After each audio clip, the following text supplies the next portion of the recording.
No doubt all of you horror aficionados will be familiar with the world's most famous, or perhaps infamous, spooky hotels. Whether it's an old establishment harboring restless spirits, or a run-down hostel that has been the scene of violent deaths, there is something which draws us to these macabre venues. Every hotel has its stories, of course. That's inevitable, given the number of people who come through them. But then there's the dark tourism industry, and those places that play on their history of paranormal incidents to bring in the numbers. A Hotel Mort isn't one of those establishments. You'd think the name alone would generate interest, but we like to keep a low profile. The Mort is located within an economically disadvantaged area in a small and unremarkable provincial city that few people will ever visit. We have no online presence and don't appear on any review sites. That's probably just as well, since I doubt our patrons would leave any positive feedback. Even the ghost hunters and paranormal investigators tend to give us a wide berth. We do get the occasional one who shows up and checks in, but they rarely last the night, soon realizing that they're out of their depth. As you might imagine, the Mort has seen better days. The hotel was built during the 1920s and was still a profitable concern right up to the 80s. But alas, our golden era is long gone. The building itself is crumbling. The electrics and plumbing are barely functional, and our furnishings are ancient, our carpets worn, and our mattresses lumpy and soiled. Needless to say, we don't have much in the way of amenities. No room service, no spa, and we definitely don't have Wi-Fi. What we do have is 20 usable rooms. That is to say, rooms deemed fit for human habitation. The other 80 are sealed off, their doors welded shut and windows boarded up. They aren't exactly vacant, however. When I walk the corridors at night, I can hear their former residents clawing at the inside of the doors, trying their best to get out. And after midnight, they start wailing and pleading for an escape they will never achieve. This is a deeply unnerving experience that you never really get used to.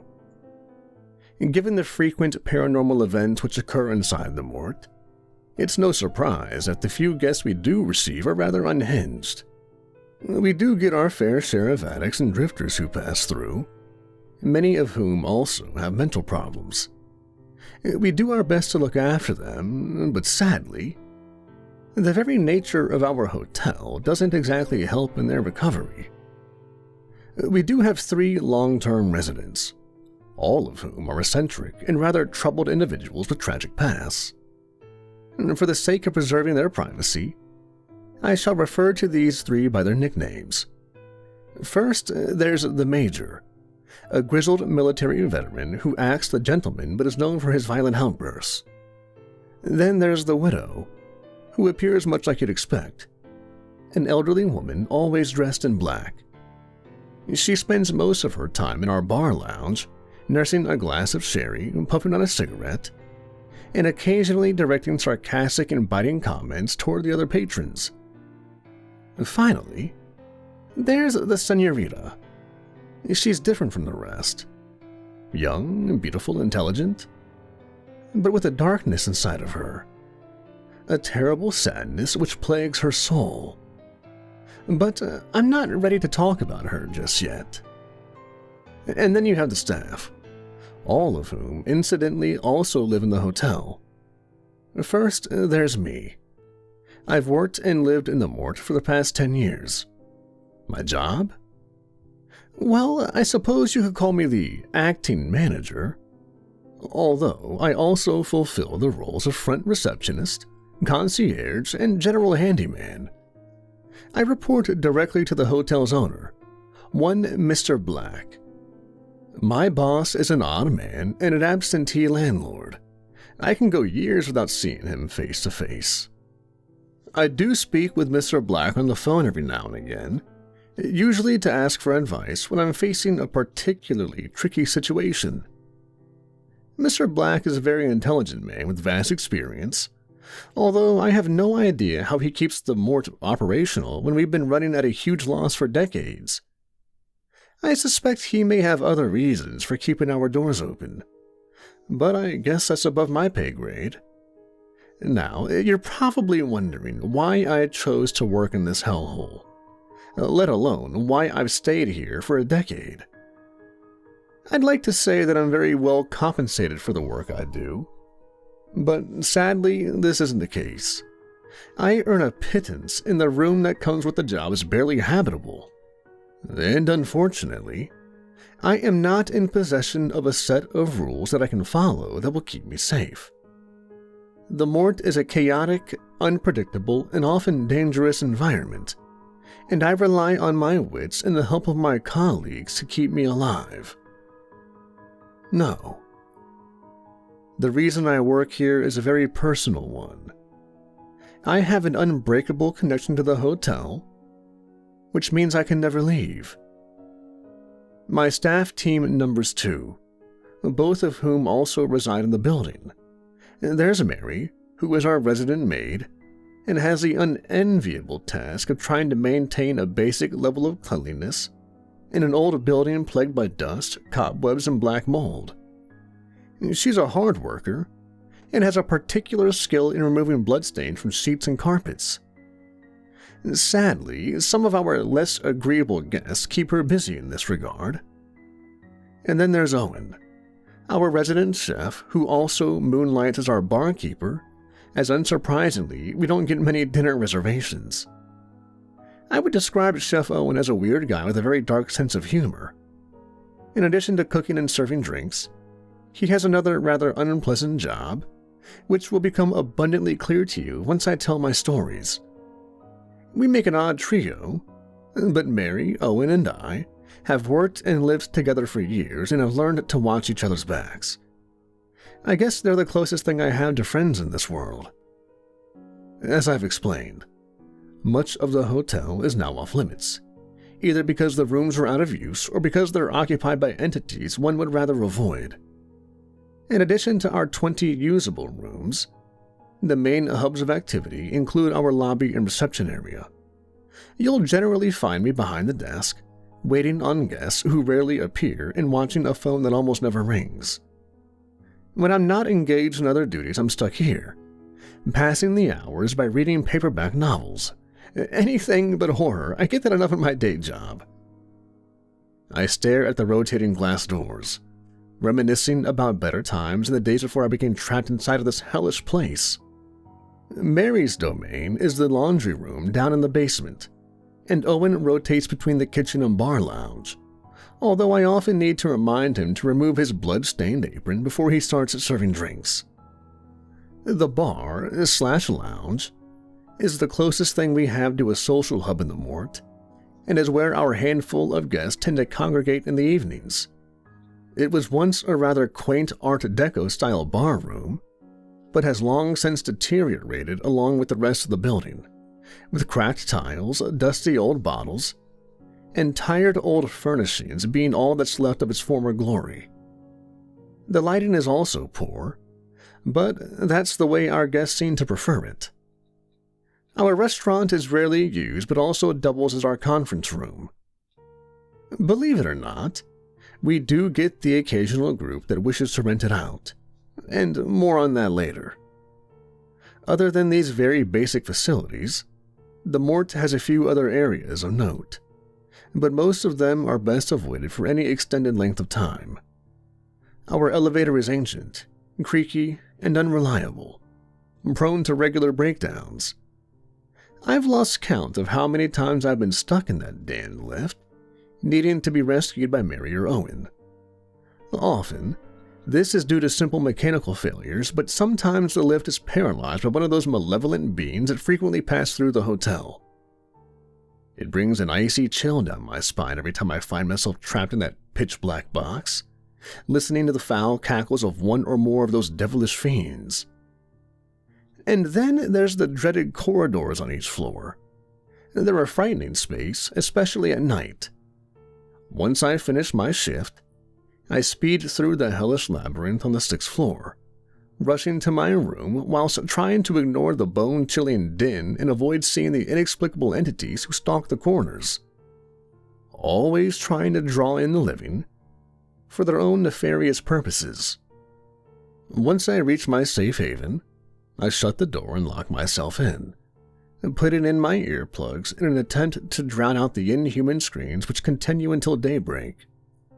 So, I guess I've given you a flavor of what the Hotel Mort is. As you've probably guessed, I'm not writing this to tout for business. In fact, my best advice is to stay well away, which is why I won't reveal the hotel's location. Nevertheless, I do wish to share my stories, because I believe that many victims of the Mort should be remembered. Let me begin by telling you the tale of Mr. Hillman, one of our most infamous guests who I believe have had a very eventful stay at our little establishment. Now, I knew Mr. Hillman was trouble the first time I met him. He was a heavy, middle-aged man with a thinning hairline. I wouldn't say he was physically unattractive. When he first arrived at the hotel reception, I noticed how he was fairly well turned out, clean-shaven and wearing an inexpensive but neat suit and tie. But when you've been in this business as long as I have, you learn how to recognize the bad ones. He wasn't exactly rude when he checked in, but his whole demeanor and personality seemed off. I sensed a darkness in him and saw the barely suppressed malice behind his eyes. I was also suspicious of the leather briefcase he carried, somehow sensing it contained unsavory items. Yeah, sadly, Mr. Hillman is the type of unwanted guest that we occasionally receive at the Mort.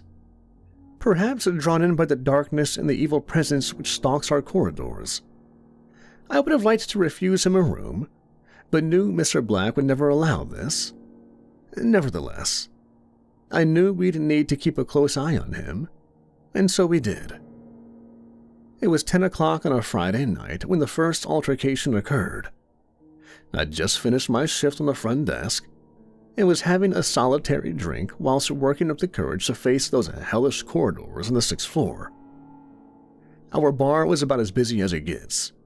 All 3 of our long-term guests were in attendance, nursing their drinks and killing time. The window was sat in her usual spot, the darkened booth in the far corner of the lounge and facing the bar. White-haired, wrinkled, and wearing a black dress and shawl, the elderly woman made for a sorry sight as she sipped her sherry and puffed on her cigarettes. There was always an awful sadness in her eyes, betraying the hurt and grief she carried with her always. The Major stood at the far end of the bar, striking a confident pose as he drank brandy and closely watched over his fellow patrons. The ex-officer was always well-dressed, wearing a tweed suit and his regimental tie. He sported a gray mustache and wore thick spectacles, giving him the appearance of a harmless intellectual type. But this was merely a guise.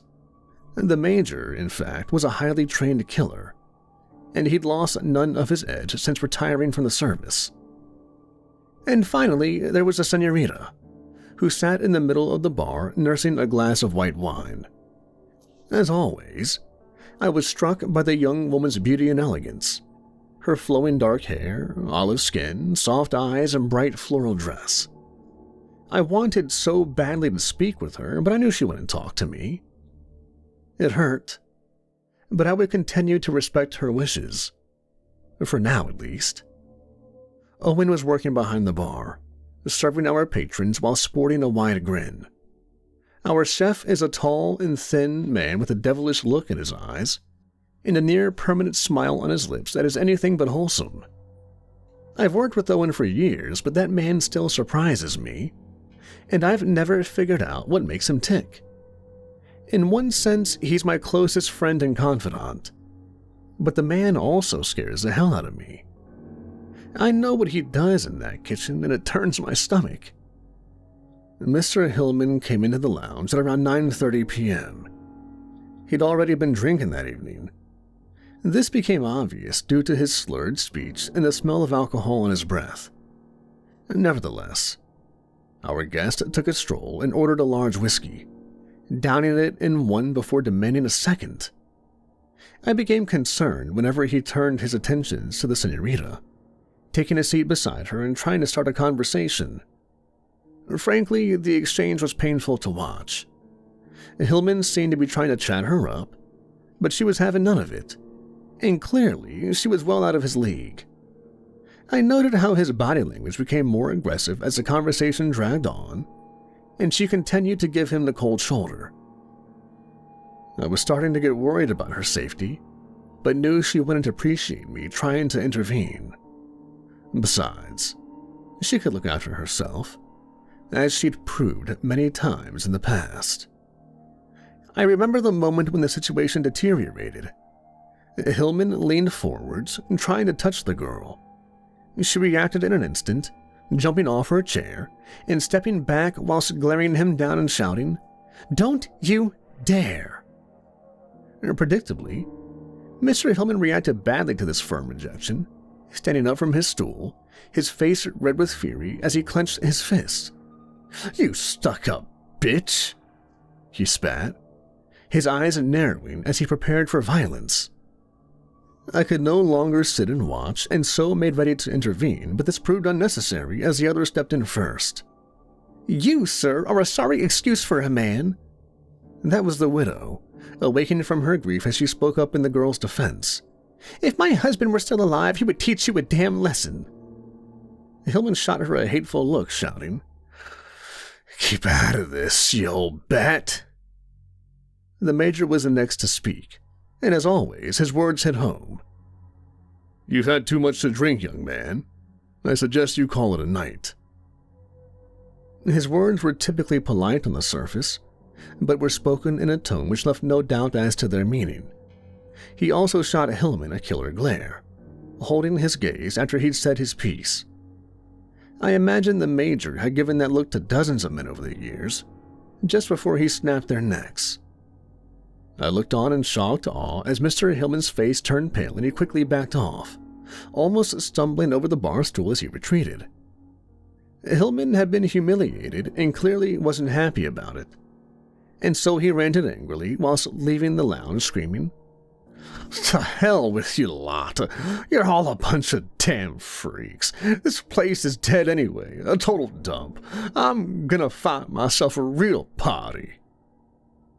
And with that he stormed out, slamming the door shut behind him.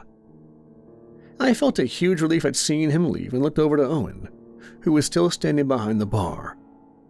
He'd remained silent throughout the tense encounter, although I noted his hand was under the till and remembered that's where he kept his meat cleaver. "That guy is trouble. You haven't heard the last of him," said Owen. I nodded my head in agreement, knowing he was right. I didn't think this was going to end well. I took another drink to calm my nerves before leaving the lounge and ascending the floors, running the gauntlet to reach the relative safety of my room. Thankfully, my short journey was fairly uneventful on that night. The elevator ran smoothly, and my walk along the 6th floor corridor went uninterrupted. That is, until I reached my bedroom door. I was fumbling with my keys when I felt the hairs on the back of my neck stand up, and my sixth sense told me I was being watched. I turned around in a shot, coming face to face with the señorita. She was just standing there behind me with a look of reproach in her eyes. The lights above her flickered as she stared me down, giving the young lady an unsettling appearance. I was in shock because I couldn't remember the last time she'd spoken with me. I'd yearned for the chance to reconnect, but now she was here. I found myself speechless. Therefore, it was left to her to break the silence. "I saw you watching me at the bar. What were you going to do, jump in to save me? And play my knight in shining armor?" I was taken aback, barely able to stutter my response. I wanted to make sure you were safe." She scoffed in contempt whilst rolling her eyes. "It's a bit late for that, isn't it?" I lowered my head in shame. as her words were like a dagger through my heart. The worst thing was, I knew she was right. "Why? Why are you still here? Why can't you leave me be?" she cried angrily. I began to sob emotionally as I struggled to respond. "You know, I can't do that," I whimpered tearfully. She shook her head in disgust, her voice full of sorrow as she spoke her parting words. "There's nothing I can do for you. No relief I can give you. Please, just leave me alone." And with that, she left me, disappearing into the darkness and leaving me alone with my pain. I didn't sleep that night as my encounter with the senorita kept running through my head. I was so upset that I'd forgotten all about Mr. Hillman and his bad behavior. Unfortunately, he also occupied a room on the 6th floor, only a few doors down from my own. He came in after midnight, making an awful racket that would wake the dead. I listened to the muffled sound of his voice and realized he wasn't alone. There was a woman with him. I could hear her laughing at his undoubtedly snide comments. I assumed she was a lady of the night, as I couldn't imagine a man as vile as Mr. Hillman could charm any woman that he wasn't paying. I lay hard on my mattress and continued to listen carefully as they entered his room and shut the door behind them. I didn't like it, but I remembered Mr. Black's motto: "The customer is rarely right, but we must suffer their excesses."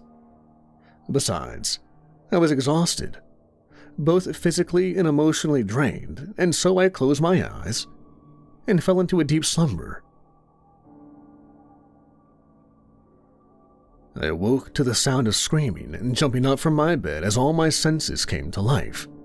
I groggily glanced on my alarm clock and saw the time was 3:33 a.m., right in the middle of the witching hour. The screaming grew louder, a blood-curdling cry from a woman in mortal danger. I thought it could be connected to Mr. Hillman and his late-night visitor, but couldn't be sure, as disembodied screams were not uncommon along the hotel's haunted corridors. I know what you're thinking, and yeah, I should have left the sanctuary of my room to investigate, but I'd learned long ago to never walk the halls between the hours of 3 to 4 a.m. My actions may well have been cowardly, but I haven't survived this long by taking unwise risks. Next, I heard the sounds of a scuffle as furniture was knocked over and walls were slammed. Soon, the screams were replaced by the terrible sound of a death rattle, and then there was an awful silence. I knew straight away that the Hotel Mort had taken another victim, and I also realized there would be a mess to clean up in the morning. Unsurprisingly, I didn't sleep another wink that night, and by 7 a.m., I found myself standing inside room 66, Mr. Hillman's room, observing the bloody mess he'd left behind. Mary, our resident maid, was standing with her back to the door, facing the blood-splattered bed and shaking her head in disgust. I sheepishly walked up behind her, making my presence known by clearing my throat. Mary turned to look at me, and I saw the anger in her tired eyes, noting her drawn face set under facing red curls, and her traditional maid's uniform that was now worn out and threadbare. Sadly, the many years trapped in this hellish establishment had taken their toll on this poor woman. She remained professional with her words, but I could hear the emotion in her voice as she spoke. "Really, sir, this won't do. Those sheets will have to go, and the carpet will be permanently stained. Frankly, sir, this guest is little better than a savage animal." I nodded my head meekly and muttered, "Where's the deceased?" She didn't answer verbally, instead pointing sternly towards the bathroom. I reluctantly made my way to the closed bathroom door, my nostrils filled with the sadly familiar stench of death. I turned the handle and discovered a sickening scene inside. The corpse of a young woman dumped in the blood-filled bathtub, semi-nude, and stabbed multiple times through the chest, her dead eyes still open and staring up at the ceiling, and her face frozen with an expression of absolute terror. A permanent reminder of the horrifying last moments before her violent death. I stood in the doorway for a moment, sickened by the sight and with my heart filled with shame, as I recalled how I'd done nothing to prevent this heinous crime. I was brought back to reality by a voice from my rear. "Oh, I told you he was trouble."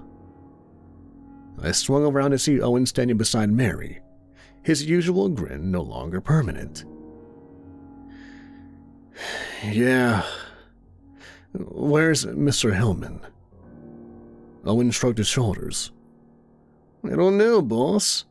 I heard him going out early this morning, but all his stuff is still here, so I guess he'll be back." I sighed out loud, racking my exhausted brain as I tried to figure out what to do. "Okay," I finally answered. "I know this is bad, but I'm going to need you both to work with me on this.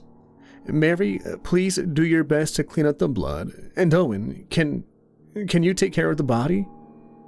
"Sure thing, boss," our chef replied, his face suddenly lighting up. This worried me, as I'd seen that look before. "Now, Owen," I said sternly, "I don't want her going through your kitchen like the others. This young lady deserves better." Surprisingly, Owen seemed agreed by the accusation.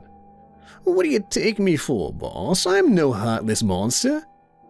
I shall wait until dark and drive her out to the woods. Find a peaceful burial spot, nice and respectful." I nodded my head, feeling somewhat reassured.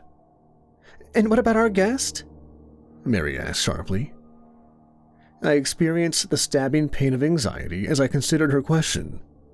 Sadly, this was a task I couldn't delegate. "I'll speak with Mr. Hillman," I replied. And so, I left my staff to their unpleasant work while I went downstairs and began my shift. I carried out my daily tasks and impatiently waited for Mr. Hillman to return. He arrived back at the hotel around lunchtime. I noted how he wore clean clothes, having presumably discarded his blood-stained garments from the night before. He shot me a look as I entered the lobby through the rotating door, and I tried to see any signs of guilt or remorse in his bloodshot eyes. But alas, all I saw was darkness staring back at me. Mr. Hillman was evidently not in the mood for conversation, as he attempted to rush past my reception desk and tightly clutching his briefcase, which I now believe contained a murder kit. I cleared my throat, speaking up to stop him in his tracks. "Excuse me, sir, might I have a word with you?" I would have used much harsher words if it were up to me, but Hillman was still a customer, and so Mr. Black would insist on a basic level of courtesy. He turned around and glared at me with hate in his eyes, practically spitting out his reply. "What do you want?"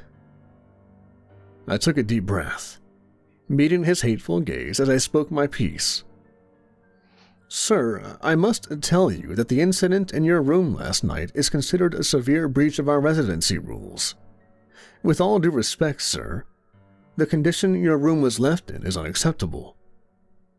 I expected him to react aggressively to my rebuke, but instead he bellowed out laughter, emitting a sick, sadistic cackle which filled the lobby. "So, you're not happy? And what the hell are you gonna do about it?" he replied mockingly. I felt the anger rising up in my stomach and struggled to control it as I spoke my next words through clenched teeth.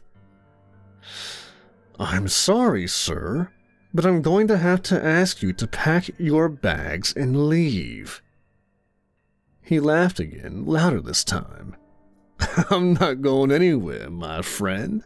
If you've got such a problem with what I did, why don't you call the cops?" Suddenly, I lost my previously held confidence, finding myself unable to respond.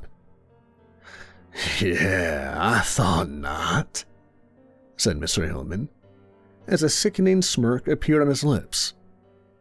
I know what goes on here. I hear the strange noises late at night, the banging and the screaming. This ain't no normal hotel, and you sure don't want the authorities poking their noses in. Besides, I rather like it here. This is where I belong. No, my friend. I intend to stay here for a long time, and there's nothing you can do about it. In fact, I would strongly advise you to stay the hell out of my way, or else you may end up dead in my tub. He cackled once more, slapping me hard on the shoulder before casting me a parting, predatory glare. And with that, he left, heading to the elevator and up to his room, no doubt planning his next murder. I was left seething with anger, barely able to contain my hatred of that vile man. It took a moment to compose myself and consider my next move. At this point, there really was only one option left to me. The time had come to phone Mr. Black. The owner of the Hotel Mort didn't sound particularly pleased to hear from me. Mr. Black expected me to handle difficult situations on my own, whenever possible. However, my employer became more sympathetic after hearing my predicament. He mumbled thoughtfully, his soft voice carrying down the line. This is quite the conundrum. A very unfortunate situation indeed. Our guest is right, of course. We cannot contact the authorities on this. At the same time, we certainly do not want this unpleasant individual to remain in our hotel. So, what should we do?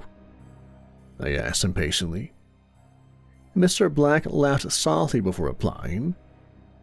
My good man, have you learned nothing from your time in service? Here at the Hotel Mort, we handle such matters in-house. Our staff and long-term residents are like family. Perhaps our relations are not always amicable, but we've always come together in the face of external threats. Speak to your people, and they will advise what action to take. Now, if there's nothing else, I will bid you a good day.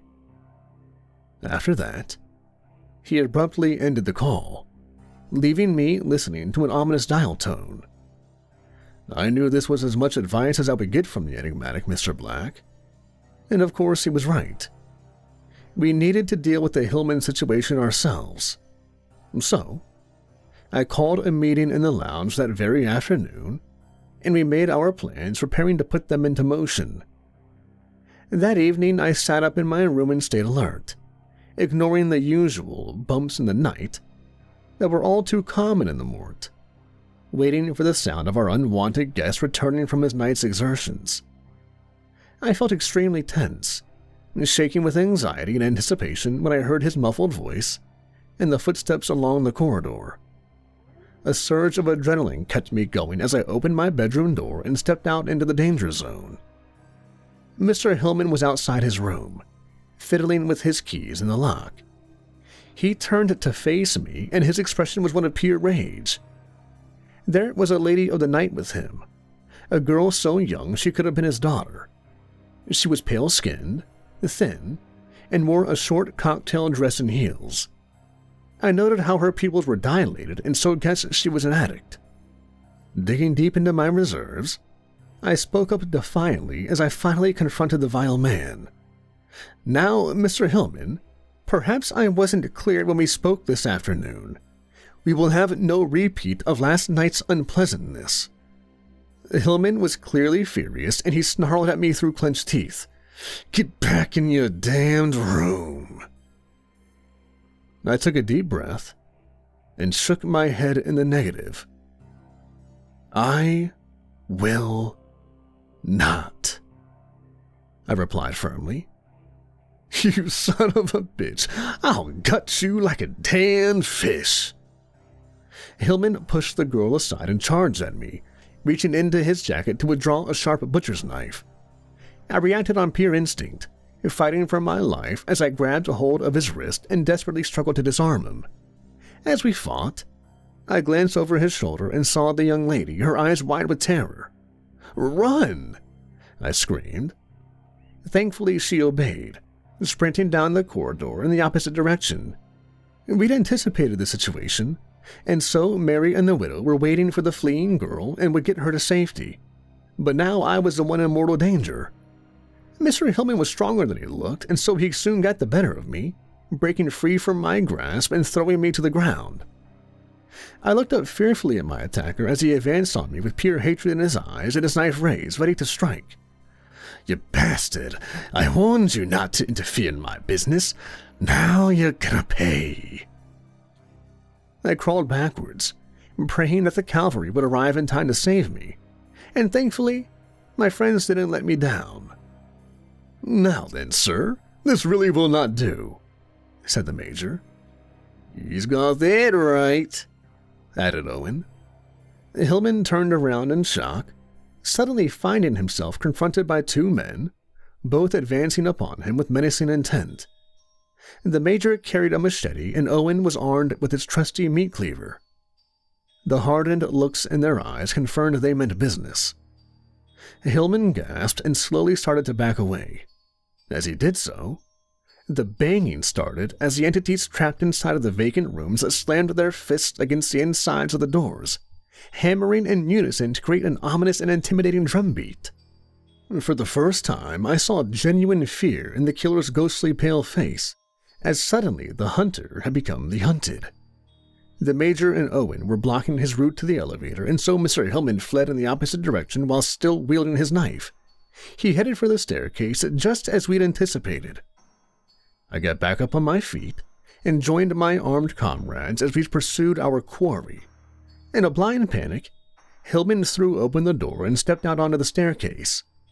That's when the next part of our plan was put into action. Suddenly, the senorita emerged from the shadows, approaching Mr. Hillman from behind and taking him completely by surprise. She got right up in his face and shouted, "Boo!" Hillman cried out in dismay and stepped backwards, losing his footing and falling down the stairs, his body tumbling heavily until he hit the bottom. He turned over, and I saw his own knife was now protruding from his chest, buried deep into his rib cage. The monster's eyes were now filled with shock and fear as he began to choke on his own blood. His life is slowly and painfully draining away. I think we all felt a grim satisfaction when watching the serial killer die, but Owen was the first one to speak the words. "Oi, a job well done," he stated firmly. "Indeed," I replied, whilst shooting our chef a sly look. "I assume you can take care of this?" "Of course," Owen confirmed. "And feel free to dispose of this body in whatever way you see fit," I added. I watched with a combination of concern and morbid curiosity as Owen's face lit up, and he replied, "With pleasure, sir." All traces of Mr. Hillman were gone by the next day, and no one ever came looking for him. Things returned to normal soon after, or at least as normal as they ever get in a place like the Hotel Mort. We'd worked together to take care of Mr. Hillman, but sadly the senorita went back to ignoring me. I would keep working on her, however, hoping against hope that she would one day forgive me. It was 2 days later when I received an unexpected phone call from the ever-mysterious Mr. Black. "So, I understand our issues with the troublesome guest have been resolved?" "Yes," I replied, somewhat puzzled but not really surprised. Somehow, Mr. Black always knew what was happening in the Mort, even if he wasn't physically present. "Very good. I always had faith in you to find a satisfactory solution. But this isn't the reason I called you." "No?" I said, now feeling more than slightly apprehensive. There is a special event coming up which I want to discuss with you, he continued. A small convention of sorts. 13 attendees, all requiring food, beverages, and rooms for 2 nights. I could hardly believe what I was hearing. I would have thought this was a joke, but Mr. Black never had much of a sense of humor. Really? They want to hold their convention here? Yes, indeed. This group has a special interest in our little establishment and the unique amenities that the Mort offers. Now, do you think you can handle this event? I almost laughed, struggling to find the words to respond. Well, I suppose so. If we use all of our spare bedrooms and set up the dining hall, yeah, I guess we can make do. There was a lengthy pause on the other end of the line before my employer finally spoke again. It's not that I don't trust in your abilities, but this is a very important customer, and so I think I will need to attend in person, just to make sure everything runs smoothly. I shall see you again next Friday to confirm the details. Good day. And then he hung up, leaving me to my thoughts. I'll admit to feeling deeply concerned, but was also intrigued. I was facing 3 virtually unprecedented events within the next week: a fully booked hotel, a convention, and a personal visit by the hotel's owner. I expected it to be an eventful few days, but could never have anticipated the bloody carnage that would follow. And so, listeners, if you'll indulge me for a second occasion, I will tell you the tale of a hotel convention straight from the depths of hell. Until next time, my friends. Greetings, friends and horror aficionados. Thank you for joining me for the second story from the terror-filled annals of the hotel. I imagine you have questions following the first installment, in which I described the premature demise of Mr. Hillman in all its gory details. Hopefully, I will be able to provide answers in the tales to come. But for now, I ask for your patience. And today I shall tell you the story of a very unusual convention, which ended quite abruptly in the most spectacular fashion. But before I begin that account, I would like to tell you a little more about the history of our most unique establishment. As I previously stated, the Mort first opened its doors during the 1920s, meaning we've recently celebrated our 100th anniversary, although, if I'm honest, these celebrations were rather muted. Our lack of paying guests means I have plenty of spare time on my hands, and I've used some of that time to research the establishment, which has come to dominate my life so completely.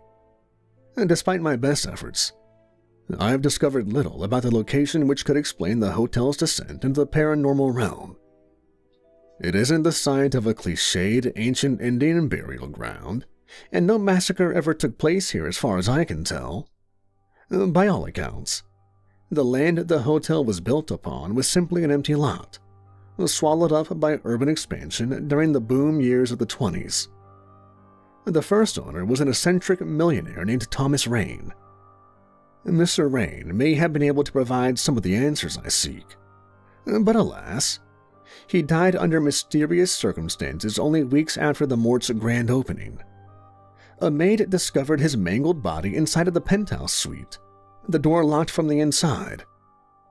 It's said that his restless spirit still occupies the suite, which, like most of our rooms, has long since been sealed up and declared off-limits to the living. There is little recorded about Mr. Rain in his life.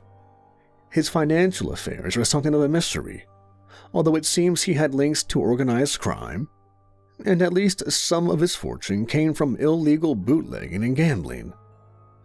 The construction of the Mort appears to have been a vanity project for Rain, as he sank almost all of his fortune into it, leaving a string of debts behind him after his untimely death. There were also rumors about the mysterious Mr. Rain and his extracurricular activities.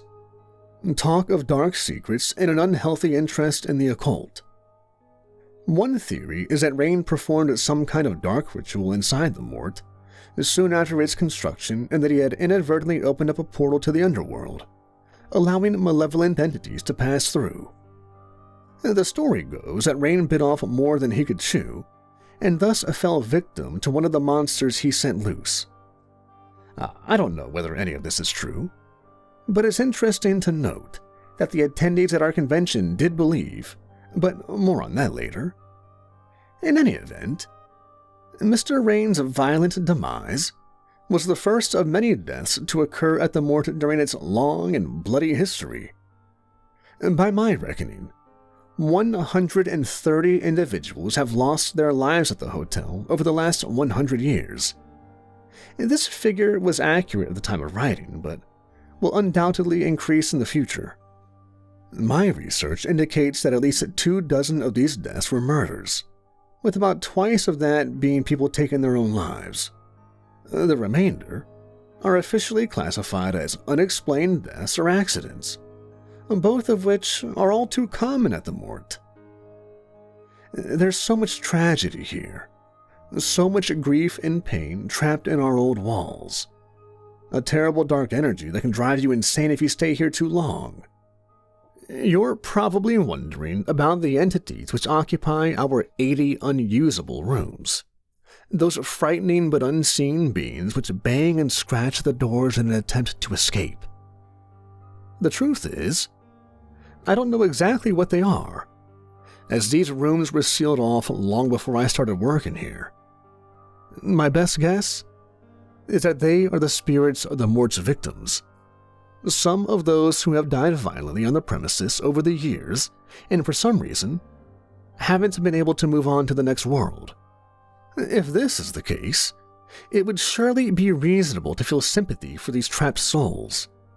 There are occasions when I'm tempted to set them free, but Mr. Black has warned me in no uncertain terms that this can never happen, as the consequences would be dire for all involved.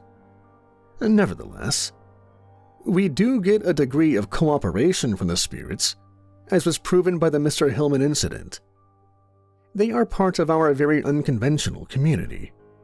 And besides, in a sense, we are all prisoners of the Mort. And then there's Mr. Black himself, the hotel's current owner and my employer. Mr. Black acquired ownership of the Mort in 1983, shortly after a number of highly publicized deaths, which permanently destroyed the hotel's reputation. He bought it cheap, but acquired a money pit, an unprofitable business in a crumbling building with a history of unexplained paranormal events and violent deaths. I've no idea why he took on such an obviously doomed venture, which has done nothing but lose money for the past 40 years. Certainly, he's made no attempt to turn Mort into a profitable concern, as every year, the building slowly crumbles due to continuing neglect. I can only guess that, like me, Mr. Black has some kind of personal connection to the hotel, which is why he keeps it open. Nevertheless, the Mort's elderly owner very rarely visits the premises, which is why I was so surprised when he attended to help in preparations for the convention. My employer arrived at 9 a.m. on the dot, greeting me at the front desk with a curt nod and an emotionless expression. It was the first time I'd seen the man in several years, and I was shocked by how much his physical condition had deteriorated. Old age had caught up with Mr. Black, and now he was undoubtedly an elderly man, stooped over and walking with the aid of a stick, his skin wrinkled and eyes lacking their former spark. I'll admit to feeling concerned as I shook his frail, shaking hand. Not for the first time. I wondered what would become of the Mort and his residents once Mr. Black finally passed away, but this was a problem for another day. There was time to kill before our mysterious guests arrived, and so I provided my employer with an update on the business, such as it was.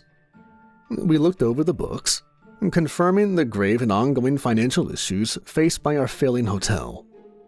Surprisingly, Mr. Black appeared totally unconcerned by our grim set of accounts. Afterwards, my employer requested a tour of the premises. I reluctantly agreed, knowing that the corridors and hallways should be relatively quiet during these daylight hours. We slowly walked through the lobby, bar lounge, and restaurant/conference room before ascending to the higher floors on the elevator. As we progressed, I explained the issues and faults, informing the hotel's owner of the repairs we need to make to keep the establishment running in the long term. He nodded his head as I spoke, but I got the distinct impression that he wasn't really listening.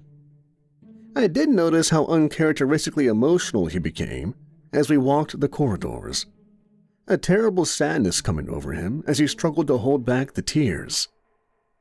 He became particularly upset once we reached the 5th floor, and I noticed how he paused outside of room 52, sighing deeply as he held his hand up against the door and staged a silent vigil for a prolonged moment. I didn't ask him what he was doing, merely standing by patiently and waiting for him to finish.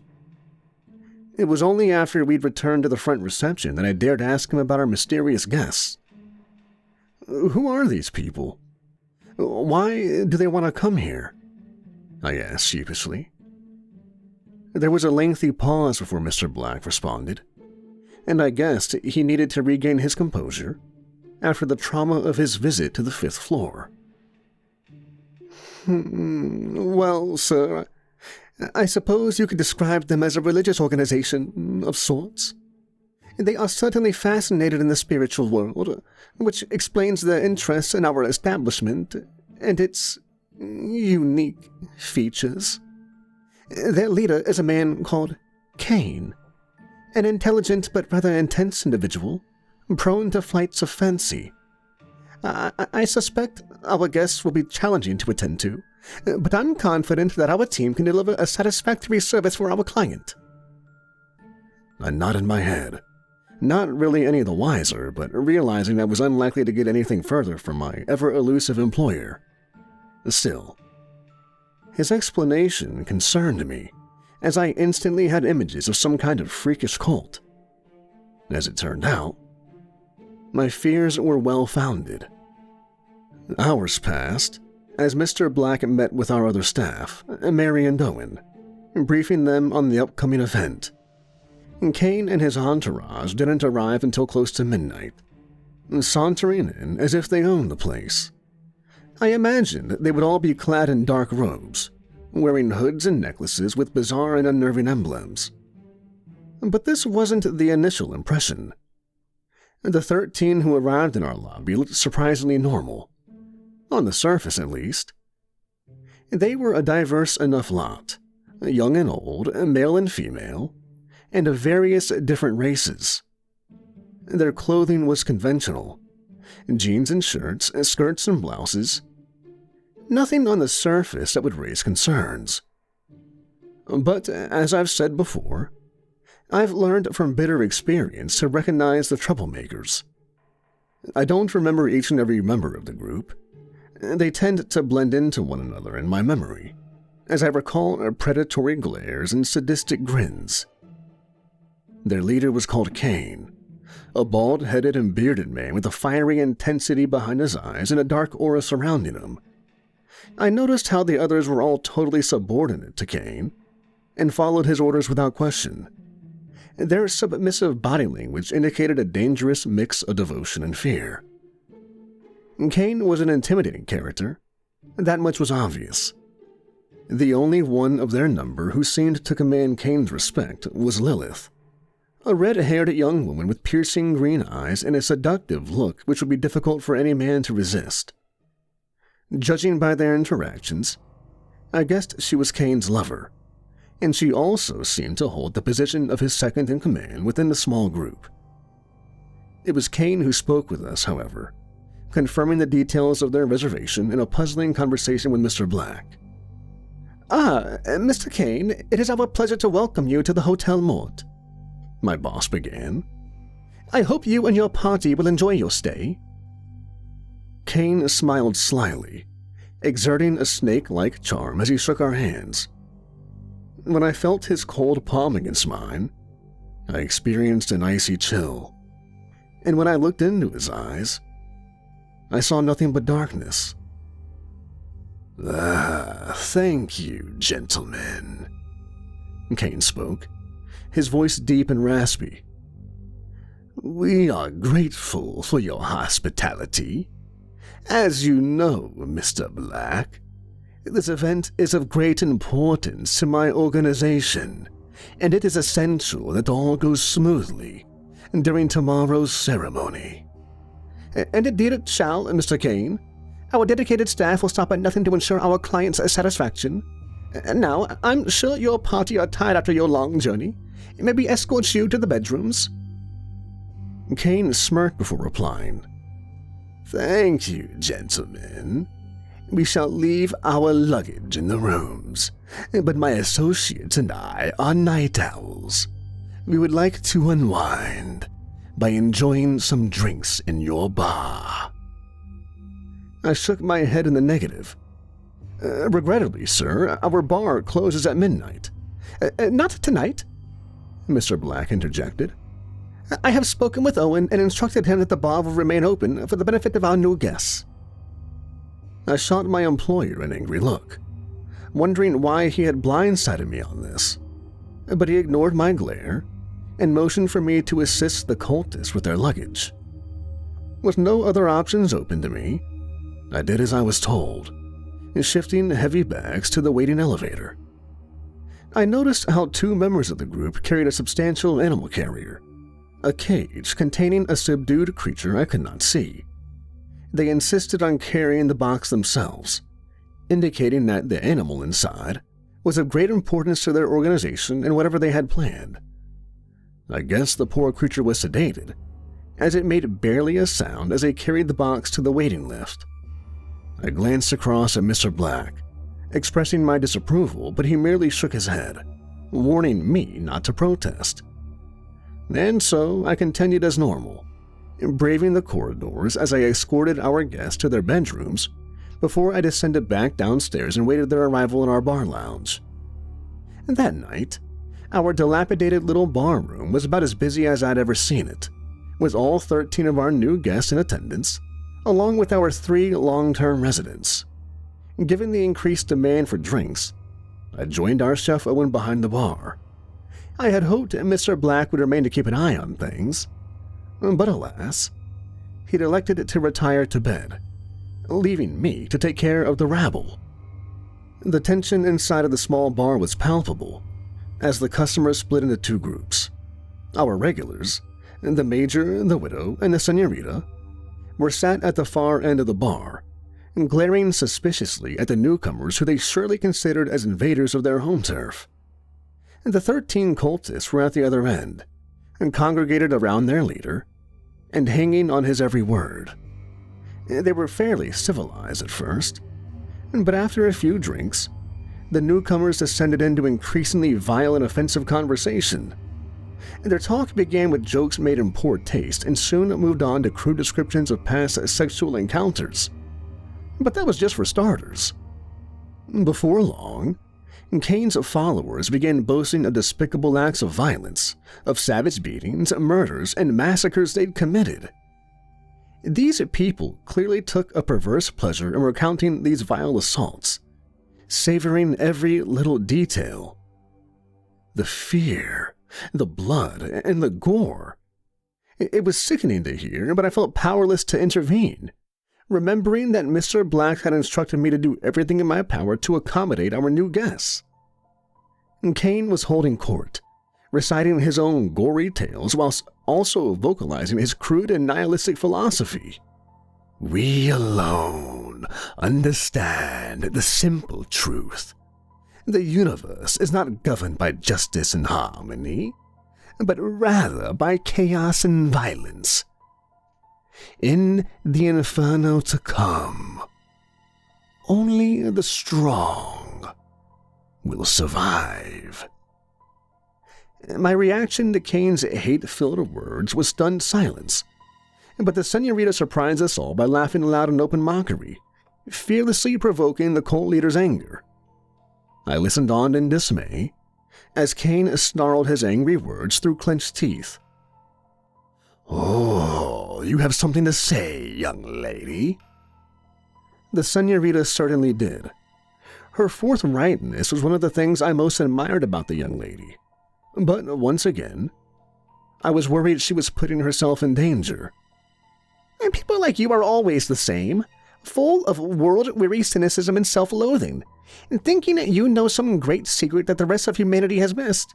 You dismiss everything in human nature that doesn't fit into your twisted view of the world.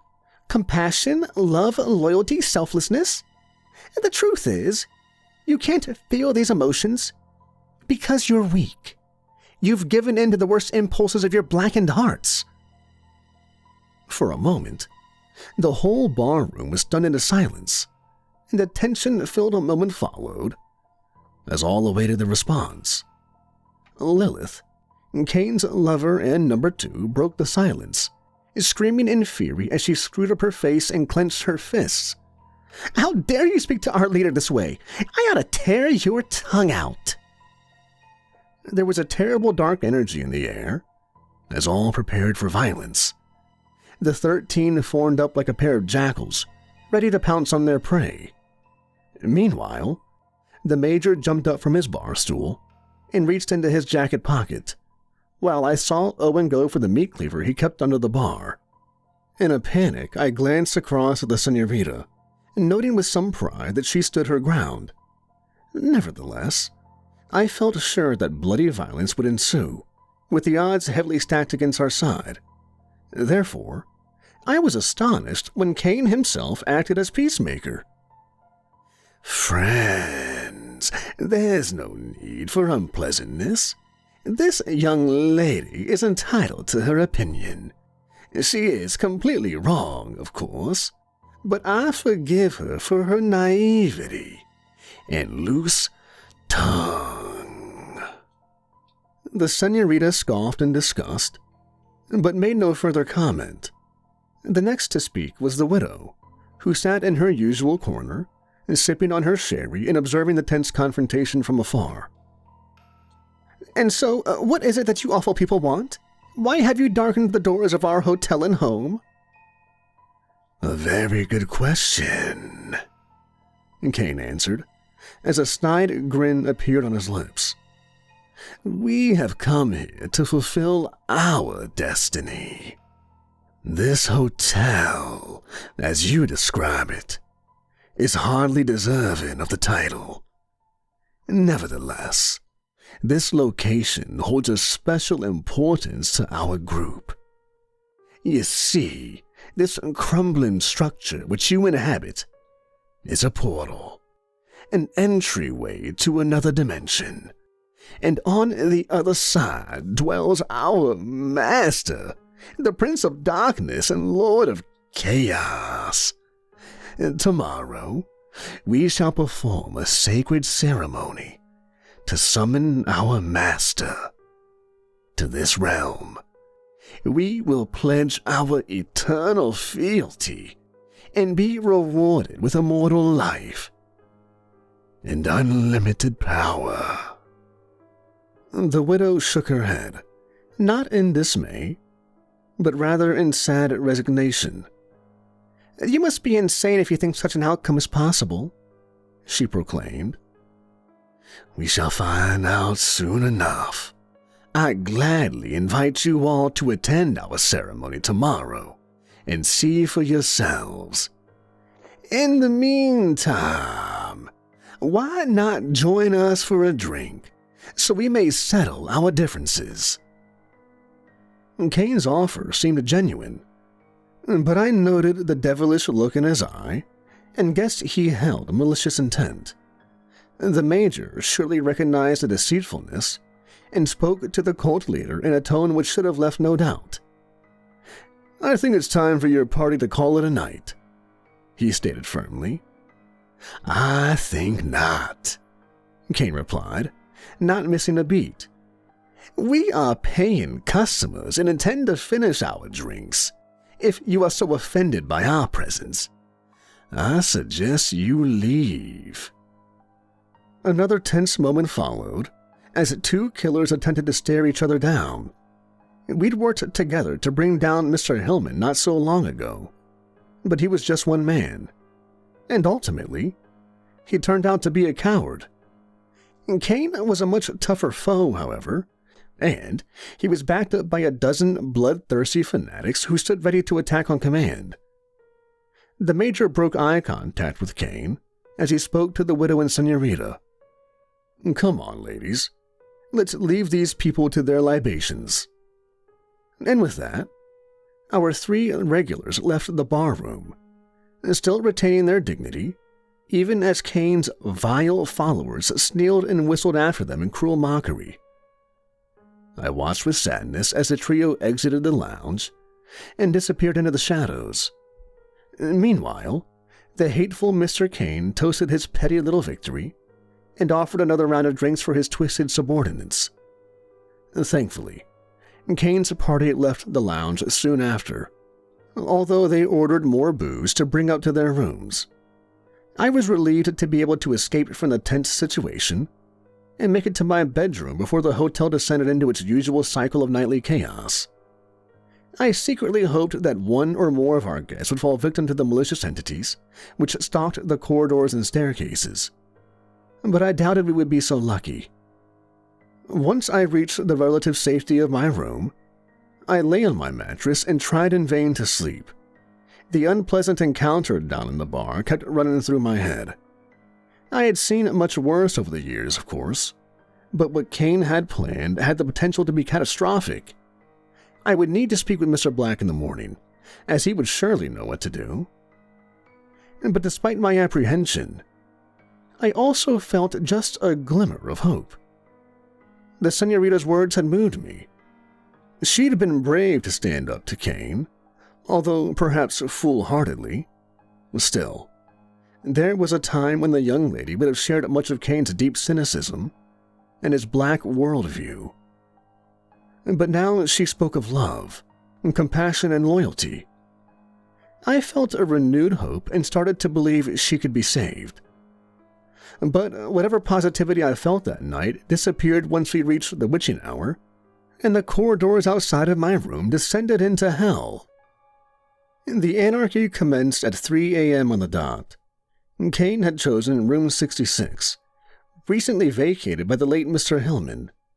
Perhaps the cult leader had sensed the dark energy attached to that room. Or, more likely, he'd seen the fresh bloodstains on the carpet. In any case, the murder scene no doubt appealed to his dark and twisted perversions. The first sounds I heard through the thin walls were those of amorous activities.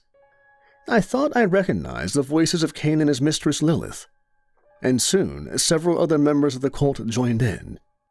It started with low moans, but soon escalated to screams. I couldn't tell whether they were crying out in ecstasy or agony. Perhaps it was a perverse combination of the two. The loud sex noises made me feel very uncomfortable, but the scary part was still to come. At 3:33 a.m., Kane and his party opened the bedroom door and walked out into the corridor. I immediately sat up on my bed, both shocked and terrified by this unexpected development. The witching hour is the most dangerous time to navigate the corridors, as this is when the spirits are at their strongest. I knew there would be a reaction to their intrusion, and so there was. The ominous banging came first, as the trapped souls slammed their fists against the inside of the doors. And then came the banshee-like wails, the horrific din which I'd heard so many times before but still dreaded. I was worried because I knew that there were other entities out there, ones that weren't confined to boarded-up bedrooms. The most dangerous beings could roam freely during the witching hour, and they were more than capable of causing harm to the living. Kane and his people were surely taking their lives into their own hands by leaving the sanctuary of their rooms, and I feared a bloody massacre would follow. But the cultists showed no signs of fear, instead laughing and cheering in unison with the restless spirits, apparently finding an affinity with the ghouls in them. I listened as they tore down the hallway, crying out in ecstasy as they soaked up the dark energy and anarchy of the Mort, The chaotic din went on for some time before finally the cultists returned to their rooms. I was astonished they'd survived when so many others had perished over the years, and I began to think that Cain's boasts of godlike powers may hold some water after all. Once the ruckus had died down, I put my ear against the door, hearing a soft whispering from the hallway outside. I don't know what came over me, but against all my instincts, I opened my bedroom door, keeping it on the latch as I peeked out into the darkness. I saw Cain there, his back turned to me as he spoke softly in a language I didn't recognize. I wondered who he was talking with, but my heart froze as I saw the dark figure hiding in the shadows, a faceless entity that unfortunately I'd encountered before. This dark being was undoubtedly one of the most dangerous to stalk the halls of the Mort, and whenever it appeared, death and tragedy would inevitably follow. I stood behind the door, frozen in fear as I peeked through the gap and observed. I couldn't hear the words Cain spoke, but it was clear he had a relationship with the dark spirit, and this was certainly a disturbing development. I'd been spying on the unholy meeting for a couple of minutes before Cain suddenly turned around, looking me straight in the eye, as he spoke in a threatening tone. "Don't you know it's rude to spy on your guests?" he growled. I gasped in shock, my courage disappearing as I slammed my door shut and locked it tight. Somewhat ashamed, I heard Cain laughing in open mockery at my cowardice. He made a point of shouting as he passed my bedroom door, surely knowing I could hear him through the thin wood. "Until tomorrow, my friend. It's going to be quite the show." His ominous warning brought a cold chill down my spine as I lay on my hard bed and waited for daybreak. It was almost 12 noon when I escorted our maid Mary as she walked from floor to floor to inspect the disgusting mess the cultists had created the night before. "Barbarians!" she exclaimed angrily. "Uncultured and uncouth vermin. I'm sorry, sir, but there's no way to describe such people.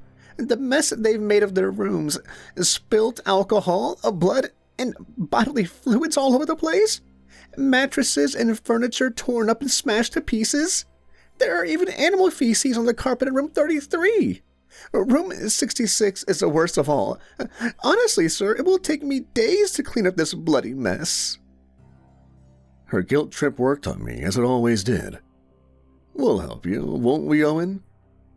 I glanced over my shoulder to our chef/barman who strolled behind us, casually observing the carnage with a giddy smile on his face. "No can do, sir," he answered with a smirk. "I've got instructions from Mr. Black himself. Our guests miss breakfast, but they're expecting a banquet as a late lunch. A good feed before they start their little ceremony." I was aghast and almost lost for words. "You're preparing lunch for 13 guests? Are you sure you can handle it?" Owen looked rather hurt by my question. For all his faults, I sometimes forgot how sensitive he could be. "Of course I can, sir." I spotted a sly glint in his eye as he added, "In fact, I've got a special dish for this group. I think they're really going to enjoy it." I didn't like the sound of this. Frankly, I knew the man too well and feared what unpleasant surprise he had in store. But whatever he had planned, that was Mr. Black's problem. I heard Mary clearing her throat and turned around to see her glaring at me. A look of reproach set across her stern face. "Well?" she asked impatiently. I sighed aloud and rolled my eyes. "All right then, let's get to work. Owen, you get down to the kitchen. I'll help Mary with the rooms." And so we continued to pander to our vile guests, ignoring the fact that if Cain had his wicked way, we would probably all be annihilated by the day's end. It was mid-afternoon before I had finished helping Mary with her cleaning, after which I went back downstairs and straight to the conference room. The 13 were all there, of course, seemingly recovered from their late-night celebrations and ready for their big day. They were dressed more traditionally for a gang of rabid cultists, all wearing dark robes and hoods. The group congregated around their beloved leader Cain, as they were apparently determined to follow him down this crazy path, no matter what the cost. I noticed how Owen had set up buffet tables in the center of the room, with plates stacked high with cooked meat, chops, joints, kidney, and liver. A literal carnivore's feast, all piled on the table, steaming hot, the smell wafting through the room. And Cain's disciples waited for permission from their master before descending upon the food-filled table like a pack of hungry dogs, greedily devouring slabs of meat with their bare hands. I was disgusted by the gluttonous display, but not surprised. Mr. Black and Owen stood at the rear of the conference room, quietly observing the feeding frenzy from a safe distance. I quietly walked over to them, wishing to speak with the two in private. "Where did you get all that meat?" I asked Owen. "Our catering budget is wafer thin." Owen shrugged his shoulders and answered with an alarming honesty.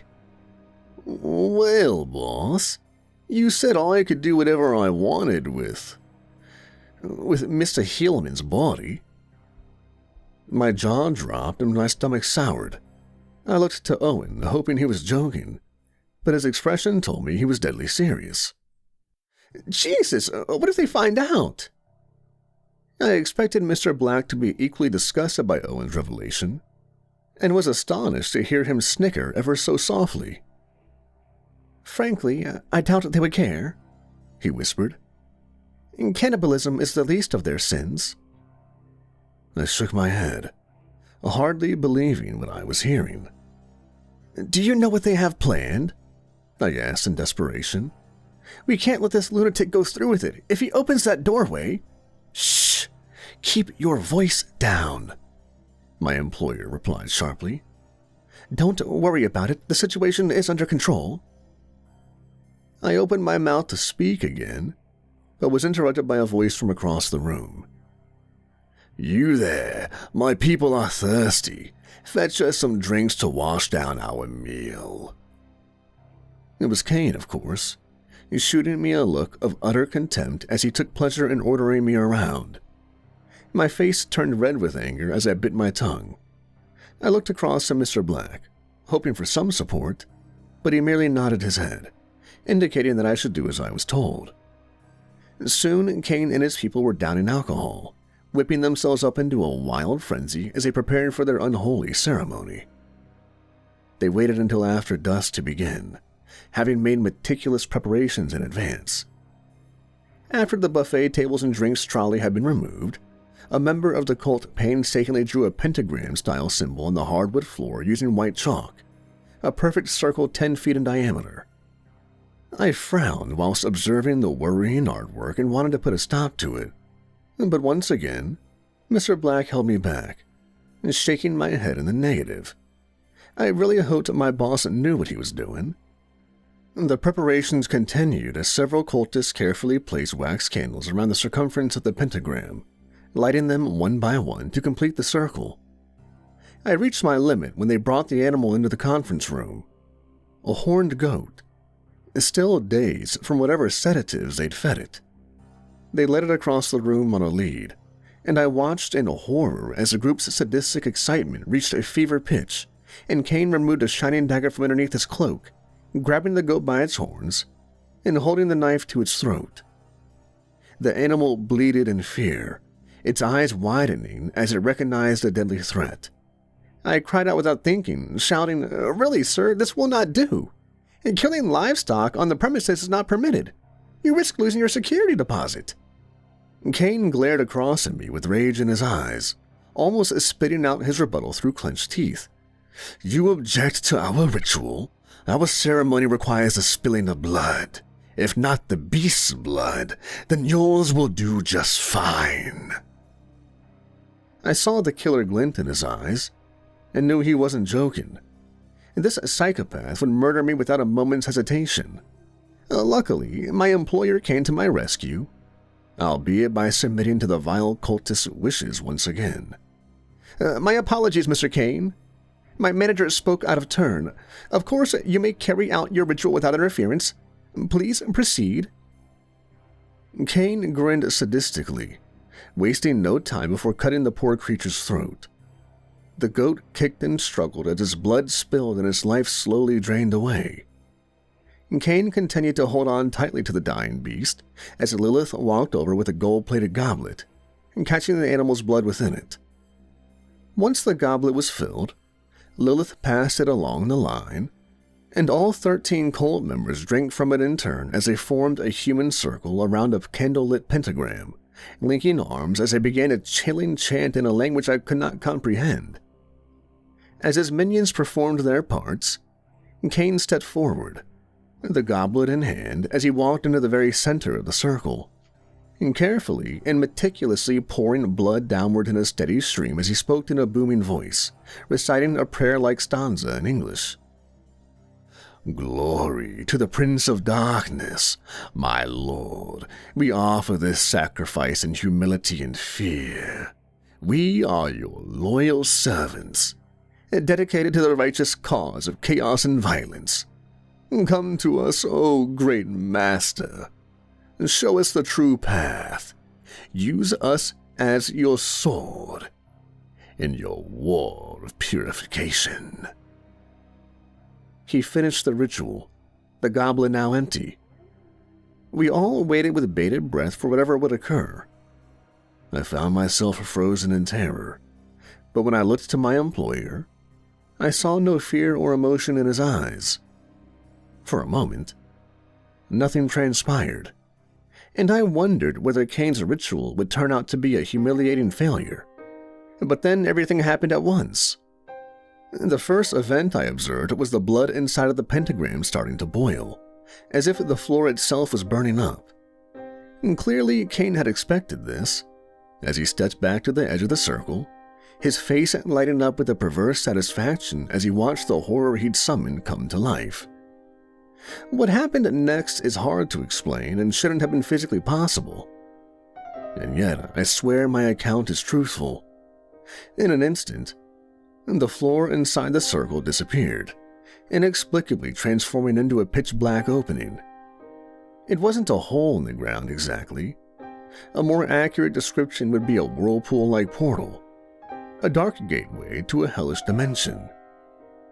A biting cold suddenly came over me as an icy wind tore through the conference room. Suddenly, a deep, booming and demonic voice called out from inside the gateway, addressing Kane and his cultists in a furious address. "Who dares to interrupt my slumber? What mortal filth believes they have the right to address me?" Kane seemed taken aback by the terrifying rebuke. And clearly, this wasn't part of his plan, and in that moment, I saw genuine terror in his eyes. My prince, it is I, your loyal servant," Kane stuttered. "I have followed the instructions in the unholy scriptures. We mean no disrespect. We merely wish to offer our devoted service to your cause." The demon's response was to laugh, emitting a horrifying and sadistic cackle which was probably the most horrifying sound I'd ever heard.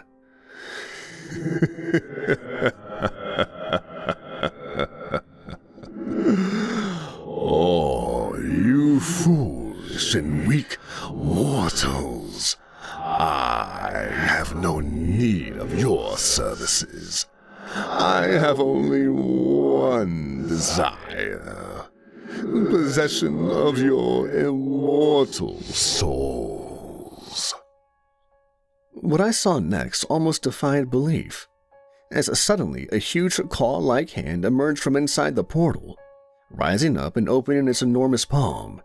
And Kane screamed and tried to run, but the demon had him, grabbing hold of his body and crushing his bones in a sickening display.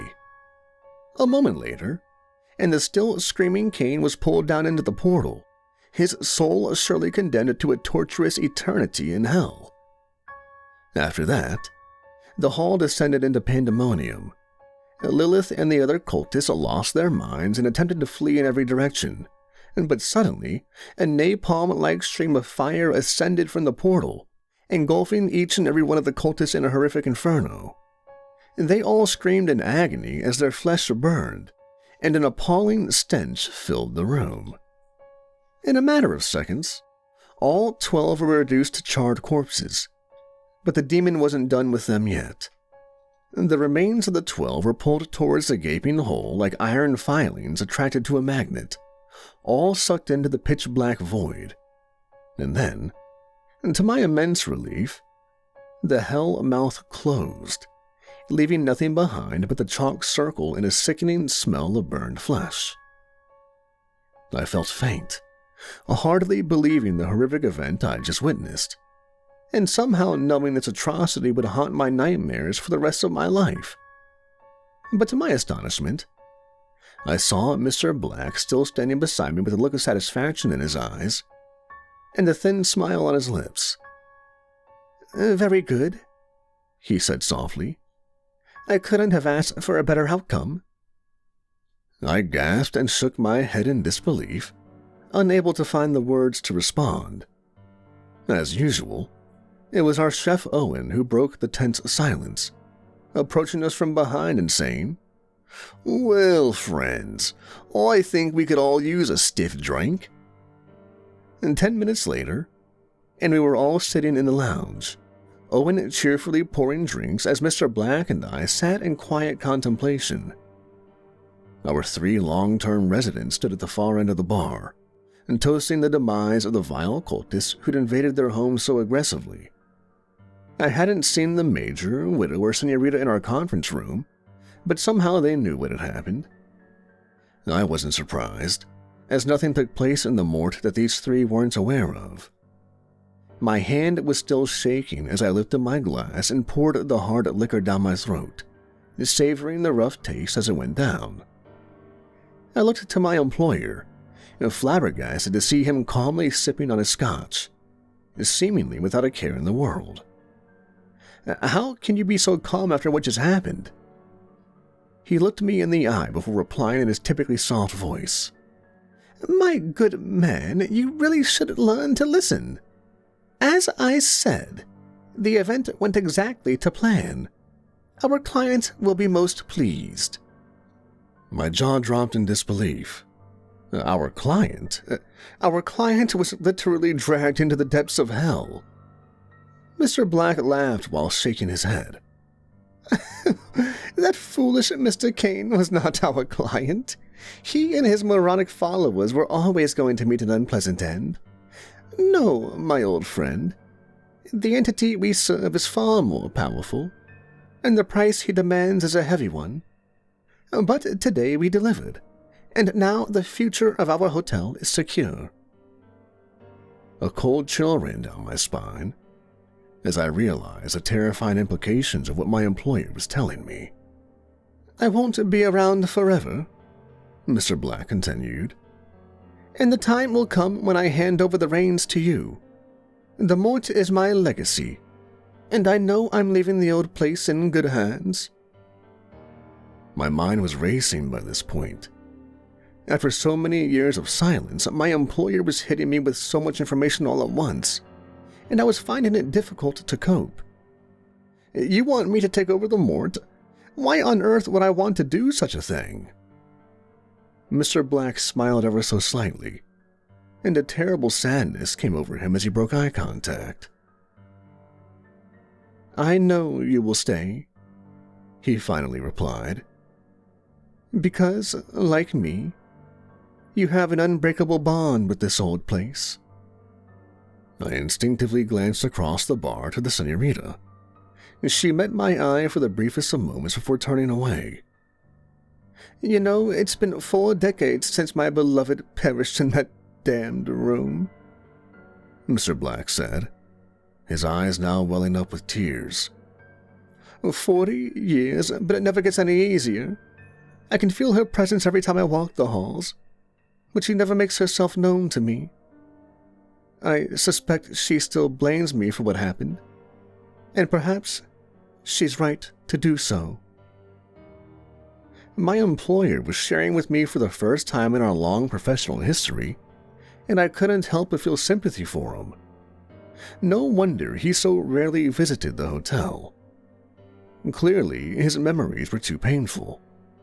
But Mr. Black's rare show of emotion didn't last long, as he quickly finished his drink and composed himself before getting up from his chair and patting me gently on the shoulder.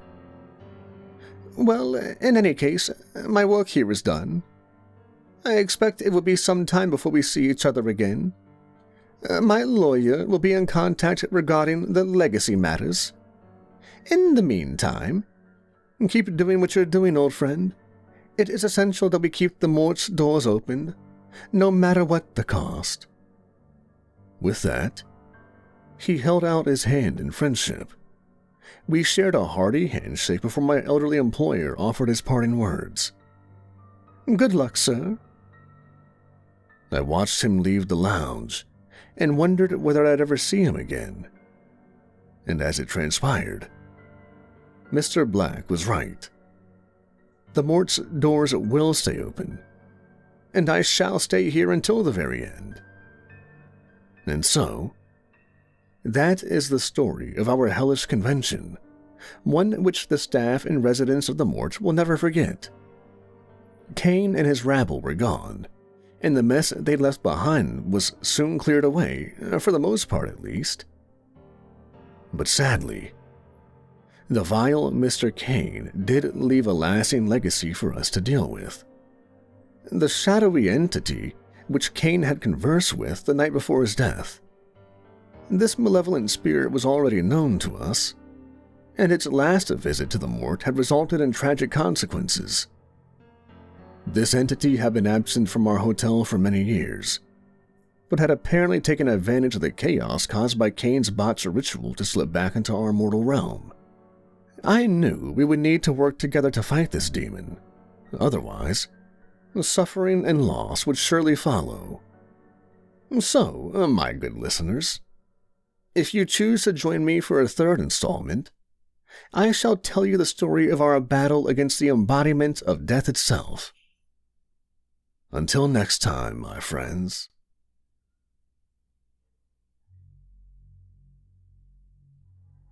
I found myself standing in the middle of a windswept, abandoned street at night, facing the building that had dominated my life so completely, even though I'd come to loathe it so intensely. The sign above the front entrance was faded and almost falling off of its hinges. The paint on the walls was peeling away, the brickwork was cracked, and most of the windows were boarded up. An uninformed observer would have assumed the building was also a derelict, an empty structure slowly crumbling due to years of neglect. Well, they'd be part right. The Hotel Mort has certainly seen better days, and isn't that an understatement? But it's far from empty. In fact, it's home to a diverse community of residents and staff. Some alive, others not so much. I stared at the glass rotating doors for what seemed like an eternity, focusing on the dim light on the inside. My instincts told me to flee, to run away and never look back. But I couldn't do that. Something was pulling me towards the ominous doorway, forcing me to enter in spite of the pain and fear I carried in my heart. I pushed against the stained glass with a shaking hand, exerting physical effort as the old door creaked and slowly spun around, allowing me entry to the hell within. I walked across the worn red carpet and past the unmanned reception desk, and casting my eye upon the hardwood chair in which I'd spent so many miserable hours sitting and regretting the life decisions I'd made to bring me to this place. I sighed deeply as I walked on, exiting the lobby and summoning the elevator with a push of a button. The lift slowly and noisily descended down to the ground floor, hitting the bottom with a thud as the door creaked open in an awkward mechanical motion. Reluctantly, I stepped inside, my shaking finger hovering over the button for floor 6 before I finally pushed it. The elevator ascended noisily as the ancient mechanisms came to life. I almost panicked when the lift became stuck between the third and fourth floors, grinding to an abrupt halt as the lights went off, leaving me standing in the darkness. Sweat ran down my brow as I stood helpless in the steel coffin, fearing I would remain trapped inside here indefinitely. My heart almost jumped out of my chest when I heard the foul, disembodied cackling from directly behind me. The terror almost overwhelmed me, but I knew from previous experience to control my reaction. Entities such as this one thrived on fear, and I had no intention of giving it that satisfaction. And so I stood tall and waited for the spirit to lose interest. Sure enough, after a few minutes, the power came back on and the elevator continued upwards to my destination. I felt the dark energy as soon as I stepped out onto the 6th floor. It's as if the old walls, with their flaking wallpaper, had somehow absorbed all of the violence, suffering, and death which had occurred here over the past century. I tried not to think about this tragic history, and also ignored the dried bloodstains on the carpet as I made my way along the dreaded corridor. My heart sank as I passed the door of room 66 and remembered its vile former residents, the serial killer Mr. Hillman and the twisted cult leader Kane. Both were gone now, thankfully, but they left an evil legacy behind them that could never be fully erased. I wanted to reach my bedroom and lock myself inside, as this was the closest thing I had to sanctuary in this hellish place. But alas, my path was blocked. To my horror, I saw my two enemies marching down the corridor towards me, both armed and ready to inflict pain and injury. Hillman walked on the left, the gaping wound still visible on his chest from when he'd been impaled by his own knife. And on the right was Kane, his body a bloody mess, as his bones had been crushed up by the hideous demon he'd unwittingly summoned. Both should be dead and buried, their souls burning for all eternity. But yet here they were, their bodies broken but somehow still moving, and their dead eyes filled with a murderous rage. They both opened their mouths simultaneously to reveal a pair of dark gaping holes, and when they spoke, their voices were detached and almost inhuman. "Payback time, you bastard," spat Hillman, as he drew his butcher's knife from his jacket pocket. "Revenge will be sweet," added Kane, armed with his ceremonial dagger. I gasped in shock, pausing for just a moment before I turned on my feet and ran, frantically racing down the corridor in the opposite direction. I opened my mouth in an attempt to scream, but found I couldn't emit a sound. I doubted it would do me much good anyway. My friends were nowhere to be seen, and I feared I was all on my own. I ran for what seemed to be an eternity, dashing down seemingly endless and twisted corridors with my ghoulish assailants in close pursuit, as I heard the awful noise of their blades scraping against the walls. Before long, I was exhausted and disoriented, and a part of me felt like giving up and accepting my fate. But then I saw the girl. Her back turned to me as she stood under a flickering light. My heart beat fast in my chest, and suddenly I was filled with a renewed purpose, knowing I must protect her against these monsters. "Isabella?" I whimpered, calling the name I hadn't spoken for so long. The girl turned around slowly, her long dark hair almost covering her thin face, but when I looked up into her once sweet and innocent eyes, I saw nothing but a black void, her pure soul now stolen away and replaced by something evil. I cried out in dismay as I backed off, horrified by what I saw. For a moment, I forgot about the murderous spirits pursuing me, but when I turned around, I no longer saw Hillman and Kane, but instead, something far more dangerous. The shadow creature emerged from the darkness and swept across the carpet, seeking to swallow me up in its dark form.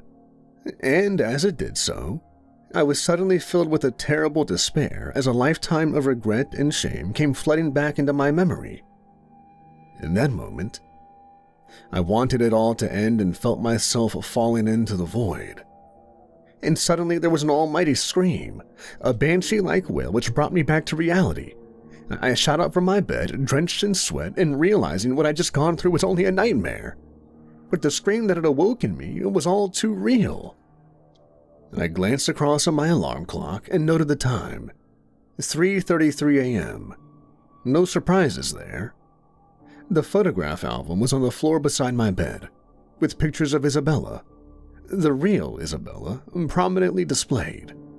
In these old photos, she was a carefree and beautiful young girl enjoying her life. Back in better times.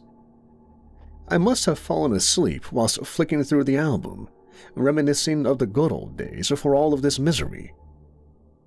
The nightmare had been bad, but the harsh realities of the Hotel Mort were far worse. The screaming ended as suddenly as it began, replaced by an ominous and eerie silence.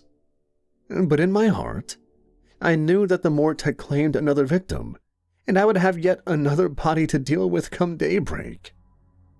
Well, good listeners, I must apologize for my rather unconventional introduction to this latest tale, but I believe my chilling nightmare best illustrates the stress I was under when these events occurred. The Mort can be an odd place. I've lived, or perhaps survived, for at least a decade here, and this hotel still surprises me. The stories I've told you to date haven't made for pleasant listening, but both incidents resulted in a degree of poetic justice. Few would argue that Hillman and Kane's death cult didn't deserve their fates.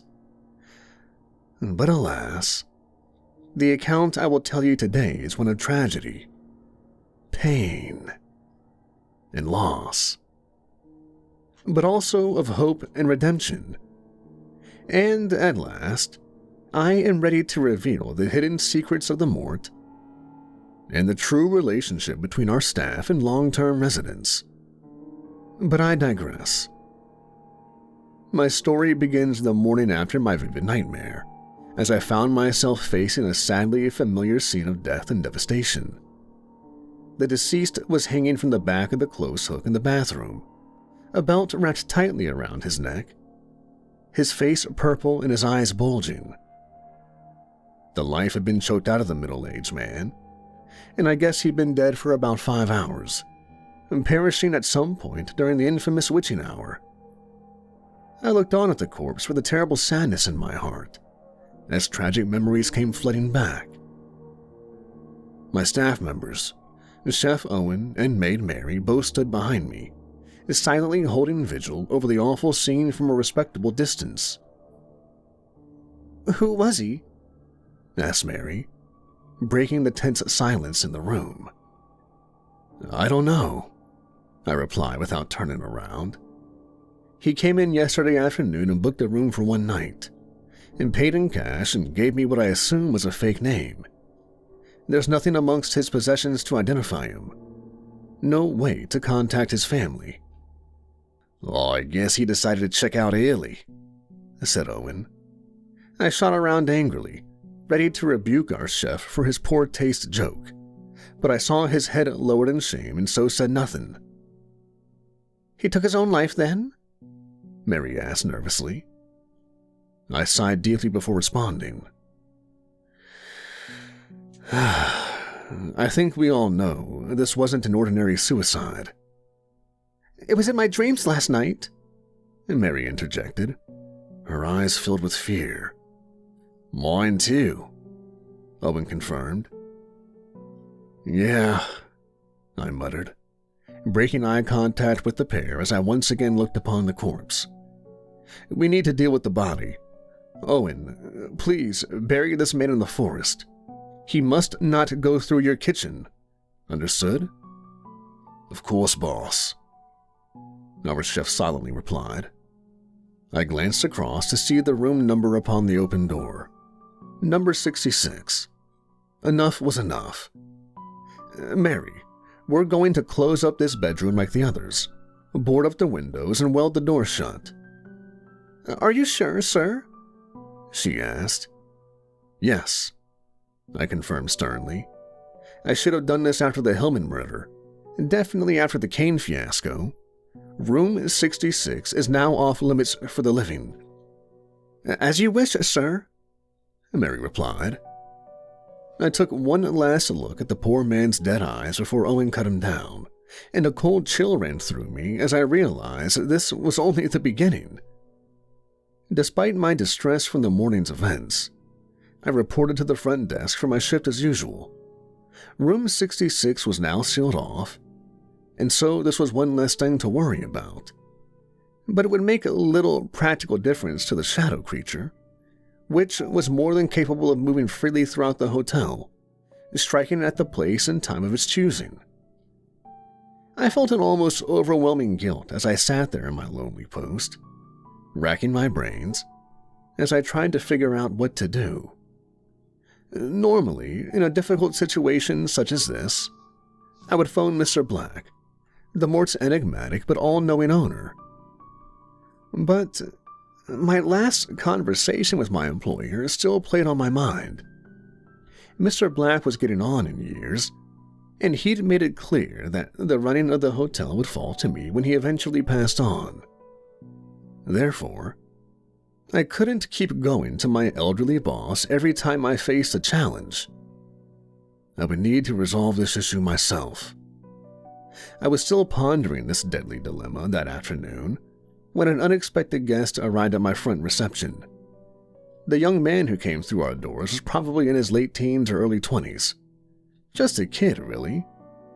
He looked worse for wear, his clothes soiled and ripped, his hair and beard matted and greasy. He smelled bad, and I guess it had been some time since he'd last bathed or showered. In all likelihood, he'd been living on the streets for some time. I noted how his eyes were sullen and unfocused, and so guessed he'd been drinking or had taken something. I was rather taken aback by the young man's disheveled appearance, and concerned by his arrival here of all places.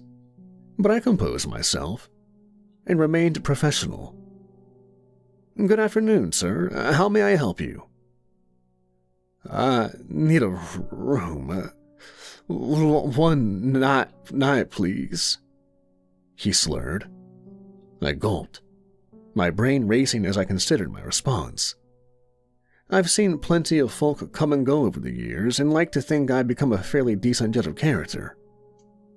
I didn't believe this kid was a danger to anyone, except maybe himself. My instincts told me he wasn't a killer like Hillman or Kane, but this boy was certainly vulnerable, and so I feared he would be in mortal danger if he stayed even one night. I briefly considered lying and telling him there were no rooms available, but Mr. Black had taught me to never turn away paying guests. Besides, if I refused them, he'd likely be back out on the streets, and the outside world could be just as dangerous as our hotel. At least in here, we could keep an eye on him. "Certainly, sir. We have a room on the first floor." "No, I want to stay on the top floor," he suddenly interrupted. I looked up in shock, meeting his gaze. Alarm bells were now ringing in my head as I stuttered my reply. "As you wish, sir," I said, whilst pretending to look through our bookings journal. "We can put you in room 92, on the 9th floor." "Fine," he replied. "Your name, sir?" "Dave Smith." Another alias, I thought, but I wrote down his given name anyway. He paid up front in cash, setting down crumpled and dirty notes on my desk. I didn't ask where he got the money or why he wanted to stay on the top floor, but I'd already guessed his intent. With considerable reluctance, I pushed the room key across the desk and into his waiting hand. "Enjoy your stay, sir," I muttered in a somber tone. Mr. Smith nodded his head curtly. I noted a terrible sadness in his tired eyes, and for a brief moment, I hoped he'd changed his mind. But then he took a deep breath and marched towards the waiting elevator, summoning the lift as he ascended to the 9th floor. My heart sank as I watched him go. My anxiety levels had increased as I realized there was now an added urgency to stopping the shadow creature. The beast had a fresh target for tonight, and I doubted Mr. Smith would survive until daybreak unless we intervened. The trouble was, I still had no idea what to do, no plan in my head to stop the coming tragedy. And then I saw her out of the corner of my eye, a sudden appearance which made me jump.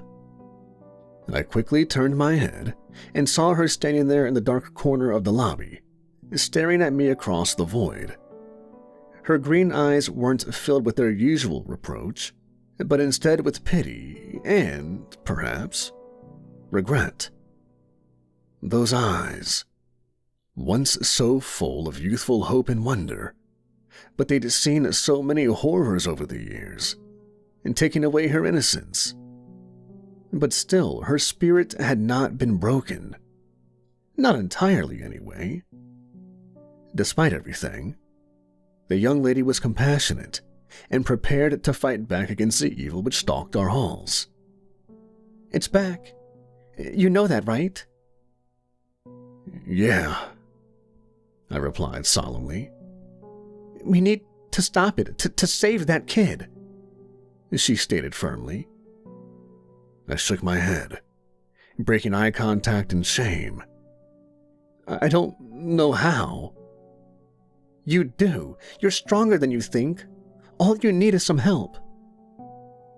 I looked up in surprise, meeting her gaze. For the first time in years, my heart was not filled with regret and fear, but rather love and hope. The señorita hadn't said a kind word to me in a decade, until now. "We need to meet, all of us, your people and mine. We can only defeat this evil if we work together." I nodded my head in agreement. "The lounge? In 1 hour?" The señorita didn't reply, instead simply melting away into the darkness. I called out after her, somehow knowing she could still hear me. "Thank you, Isabella," I said. And, well, dear listeners, the time has come for me to reveal the truth. The secret I've carried with me for so long. The señorita's real name is Isabella, and she's my daughter. I stay here because she's here, her spirit forever trapped inside the walls of this damn hotel, the place where her life ended so suddenly all those years ago. The whole group met up right on time, once again frequenting the tired old bar/lounge with its cracked tiles, worn-out chairs, and smell of stale alcohol. The patrons sat in their usual positions, the black-clad widow in the corner booth, the major and señorita at the bar. Well, I guess I should call her by her real name now. Isabella. My girl. Forever 21. The age she was when she died. Owen was behind the bar while Mary, who rarely frequented the lounge except to clean it, stood awkwardly by the door, refusing to take a seat. The mood inside the barroom was somber, as all present recognized the seriousness of our situation. No drink was had, but the major puffed on his pipe and the widow smoked her cigarettes. It was a little too late for either of them to worry about the impact smoking would have on their health. All were silent, looking to me to start the meeting. I felt a sharp pang of anxiety as I came to the realization that I was now their leader. No more Mr. Black to fall on. It was all me. I cleared my throat before I began to speak. Thank you for coming, everyone. Let's not beat around the bush. We all know why we're here.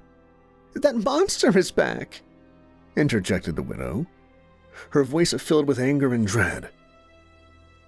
Yeah, I replied, watching as the faces dropped, their worst fears confirmed. Why now? Why has it come back after all these years? I don't know for sure, I answered truthfully. I saw Kane speaking with it the night before he died. Perhaps he summoned it. Maybe, the major added thoughtfully. Although perhaps there's a simpler explanation. The spirit or demon I believe it is a hunter at its core, and pickings were slim for a number of years, and so it moved on to new territories. But now it smells new prey, fresh meat to feed its ravenous appetite. It lures in its targets, preying on their vulnerabilities, sucking them into its kill zone so it can strike them down at will. Sadly, we all know the story. The Major's steely front dropped for a moment before he continued. A bullet in the head did it for me. Years of untreated PTSD and the trauma of conflict. The monster struck when I was at my weakest, unable to fight back. The same for me, the widow added. A bottle of pills downed in the bathtub, not long after my husband died. And it made me hang myself, said Isabella, making eye contact with me as she did so. But you already knew that. The images flooded back. The sight of my daughter's lifeless body in the hospital morgue, her skin pale and ice cold, the red rope marks still visible around her neck. My old life ended that day, and her death almost broke me. I came to the Mort to find answers, but instead discovered my daughter's spirit trapped here, unable to pass over to the next world. And so I stayed, trying in vain to reestablish some kind of connection with my deceased daughter, and hoping to absolve my guilt for losing her in the first place. We all know how this monster operates, Isabella continued. It's a liar, invading your psyche and discovering your worst fears and anxieties, and telling you that there's no way out, no other choice but to end it all. She paused, sighing deeply before finding the inner strength to carry on. It's too late for us, but we can still save that young man upstairs and the countless others who will surely follow him. Right, but what can we do? Owen exclaimed from behind the bar. It's a damn shadow with no physical body. It's not like I can chop it to pieces with my meat cleaver. I almost laughed at the absurdity of it all, but knew our chef was right. Different enemies require calls for different tactics, the Major offered. Like what? This isn't a bloody war, you know. And with that, the ballroom descended into anarchy, with everyone shouting over each other with their own opinions. I knew this was my moment to assert my authority, such as it was, so I surprised them all by whistling as loudly as I could, the high-pitched sound filling the small barroom and instantly halting all other conversations. They all looked at me with a measure of respect as I made my speech. Listen, people, we know the Morts can be hell on earth, but it's also our home. This vile creature has invaded our hotel and turned it into its hunting ground. I don't know about you folk, but I'm not okay with that. We're a community, a family, living and dead. It makes no difference. We must work together to stop this monster. We have no choice. But how? It's too powerful, Mary exclaimed. It's not as strong as you think, Isabella countered, taking my side for the first time in years. You only believe it's powerful because it preys on your weaknesses and insecurities. The truth is, its only strength is the strength it gains from our pain and fear. And take that away, and it can't survive. Isabella met my eye, nodding and smiling as she passed the baton back to me. I can't describe how good it felt to have won back my daughter's trust. Isabella's right, I confirmed. But we need a plan, and it needs to happen tonight. We must act now to save that young man's life. And so all were in agreement. But the hardest part was still to come. Over the coming hours, we made our plans and waited for nightfall. In order to battle the shadow creature, I needed to do something I swore I would never do again. Leave my bedroom during the dreaded witching hour, between 3 and 4 a.m. This was the most dangerous time for the living to walk the haunted corridors of the Mort. But it was also when the creature did its hunting, and so we had no option but to act. The bravery I'd shown earlier, and the safety of daylight, It seemed like so much folly now, as my whole body shook when I slowly unlocked my bedroom door and stepped out into the hallway. I sheepishly crept along the 6th floor corridor, experiencing a chill that had little to do with the low temperature. I didn't believe the shadow creature would be present on my floor, it having already fed on the soul of the poor wretch in room 66 the previous night. But it was by no means the only dangerous paranormal entity to stalk our corridors during this deadly hour. But to my relief, I found the hallway ominously quiet. Perhaps this wasn't just good luck, though. It struck me that the shadow was an apex predator, and so the others surely feared its presence, electing to remain hidden in the dark corners, waiting for the creature to finish its hunt, in the hope they could pick up the scraps. Even the trapped spirits were largely, but not entirely, silent. They weren't banging and scratching at the doors of their rooms, nor did they scream or wail. However, when I listened carefully, I could hear a soft cry coming from inside each of the sealed-off rooms, sorrowful sobbing from spirits in emotional pain. The shadow creature's activities were impacting on all of our unconventional community, slowly but surely draining the energy from our walls, replacing it with nothing but a black void.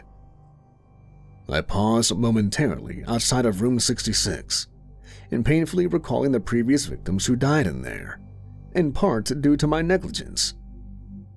The guilt and anger I felt helped spur me on. I wouldn't risk taking the elevator at this time of night, as I feared a devious ghoul may trap me inside. Therefore, I braved the stairs, watching my step under the dim light as I made my way up to the 9th floor. I knew this was where I'd find the beast. I just hoped it wasn't already too late. I was panting and perspiring by the time I made it up the 3 flights of stairs, my heart beating fast in my chest as I darted out into the 9th floor hallway. I glared for a moment at the sealed door to our former suite, sparing a thought for the hotel's first owner who allegedly set off all this horror 100 years ago. If this was true, I hoped he was burning in hell right now. When I reached room 92, I saw the door was already ajar and instantly feared the worst. With a shaking hand, I pushed it open to reveal a horrifying scene within. Inside the room, at the far end of the bed, I saw Mr. Smith. His face was full of terror, and he was standing with his back to the open window, only inches away from a fatal fall. But this wasn't what had scared him. That was the shadow creature, the darkness in the shape of a man which had cornered him, using its black magic to drive him to madness. I stood in the doorway, and paralyzed in terror for a moment before I caught Dave Smith's eye. And then I opened my mouth and screamed. "Don't do it, kid. Step away from the window. You can't let it beat you." Dave, or whatever his real name was, looked astonished by my intervention, but the demonic entity was furious that I'd come between it and its prey. I believe it turned to face me, but I couldn't tell for sure because the being had no face. It was the strangest thing, but I could feel its glare burning through me, even though it had no eyes. And I could hear it, even though it had no mouth. And the sound was awful, an ear-splitting scream, high-pitched and so loud I was nearly deafened. And suddenly the shape shot forwards, seeking to devour me within its dark form, and I ran, fleeing for my life as the wailing demon pursued me, intent on ending my mortal existence. I sprinted down the corridor before suddenly tripping on the ripped carpet, falling heavily to the floor with a crash. I frantically looked up, seeing the shadow approach. Its wail was now one of glee, as it prepared to suck out my very soul. But thankfully, the next part of the plan came into effect. "Hey, you bastard! Over here!" It was Owen, standing at the far end of the corridor and purposely drawing the creature's attention. The shadow screeched, gliding away along the hallway in pursuit of its new target. I pulled myself up, watching as Owen darted into the staircase and headed up to the roof. I followed, pausing only briefly to see our maid Mary evacuating Dave Smith from room 92 and leading him to safety. I breathed a sigh of relief, knowing that the young man would be at least safe no matter what happened to us. I raced after them and up onto the roof of the building, feeling the chill from the cold air but somehow being comforted by the sight of the moon and stars in the night sky above. The shadow had Owen cornered, his back facing the edge as he stared at the demon with terror in his eyes. I had never seen our chef so frightened and, for a moment, believed he was in real danger. But the creature seemed less certain now that it was out and in the open and no longer in its usual hunting grounds. It moved slowly and without its former purpose, giving Owen the chance to escape its deadly grasp. And that's when the final part of our plan was put into action. I can't tell you the emotions I felt when I saw the trio, our three righteous spirits suddenly emerging upon the hotel's flat roof, moving towards the shadow beach with steadfast purpose. Isabella, the Major, and the Widow linked hands, seeming to draw off each other's supernatural energy. What happened next was truly breathtaking, as the triumvirate of spirits suddenly illuminated their souls, emitting a blinding white light which lit up the night. The shadow creature faced its enemy, but was overwhelmed by the intensity of the light, emitting a scream which wasn't of anger and sadism, but rather pain and fear. Next, the three spoke as one, their voices filling the night air. "Begone, foul spirit. Your time in our realm is over." The shadow had no answer. It screeched in agony as the white light surrounded it, crushing its form, and then it was gone, cast back to whatever hellish realm it had come from, and leaving us standing under the stars. Their task done, the spirits unlocked their hands and the bright light faded. All seemed exhausted by the effort, and I wondered what it had taken out of the trio to summon such immense power. Concerned, I looked to Isabella, but saw her shooting me a wink and a smile as she mouthed, "See? I told you we could do it." Still in a state of shock, I couldn't find the words to respond, but as always, it was Owen who brought us back to reality as he quipped, "Well, that was quite the light show. Who's up for a drink?" In spite of myself, I burst out laughing, realizing that some things would never change.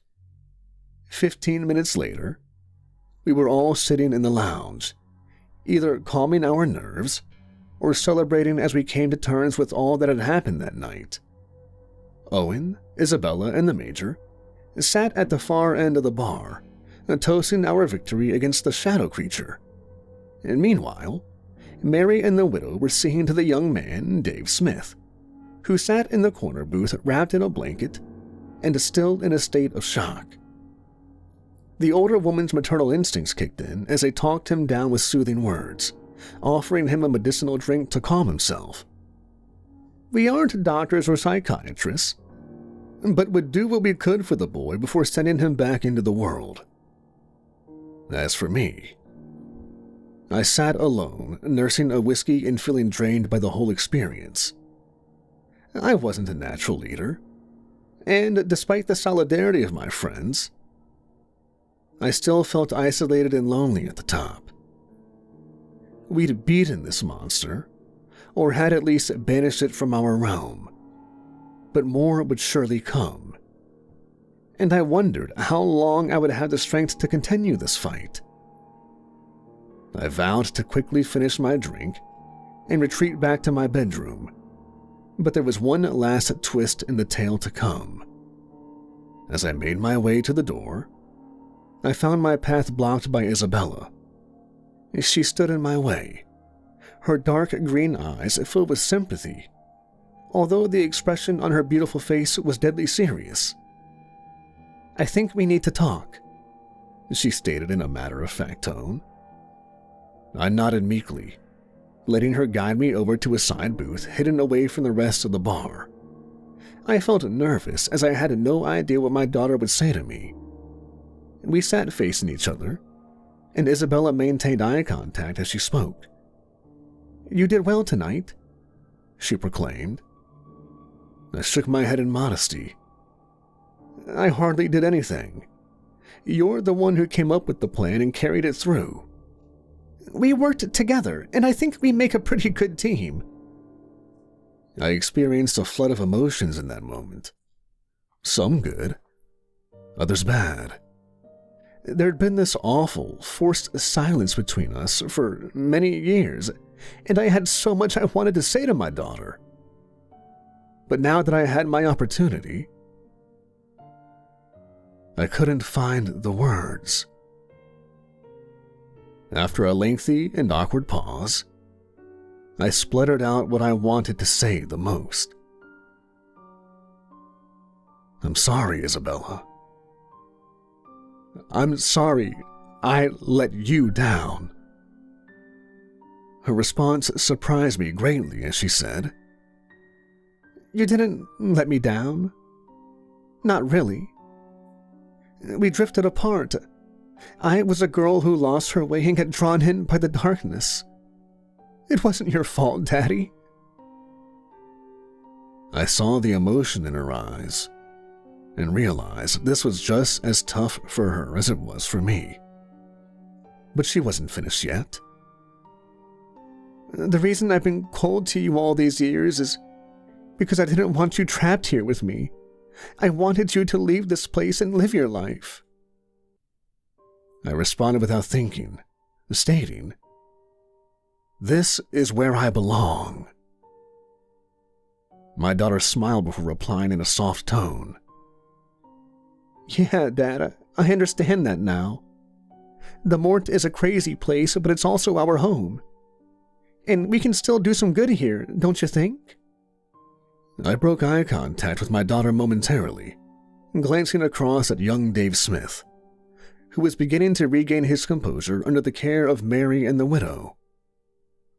"Yes," I replied, after turning back to look into my daughter's deep eyes. "We can still save lives and protect the innocent and vulnerable from this evil." My emotions got the better of me as tears rolled down my cheeks and my voice cracked. I love you, baby," I spluttered. "I love you too, Dad," my daughter replied. My heart was restored in that moment.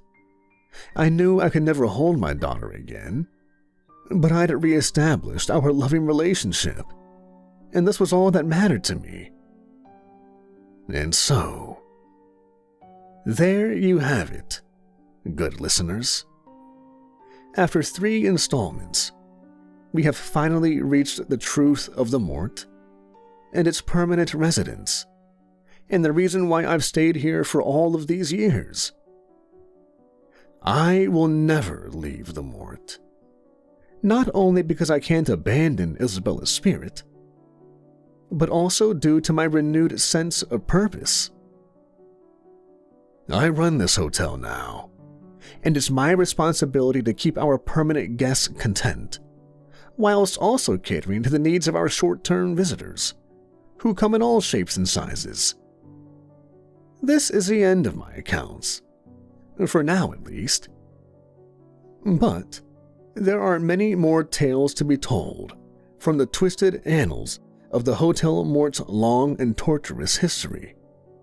Every trapped spirit and every living guest who stepped into the darkness, they all have their stories to tell. And perhaps, one day they may make it onto this forum. In the meantime, you must excuse me, as I hear the banging on doors and the disembodied wailing from the corridors, meaning our guests need my attention.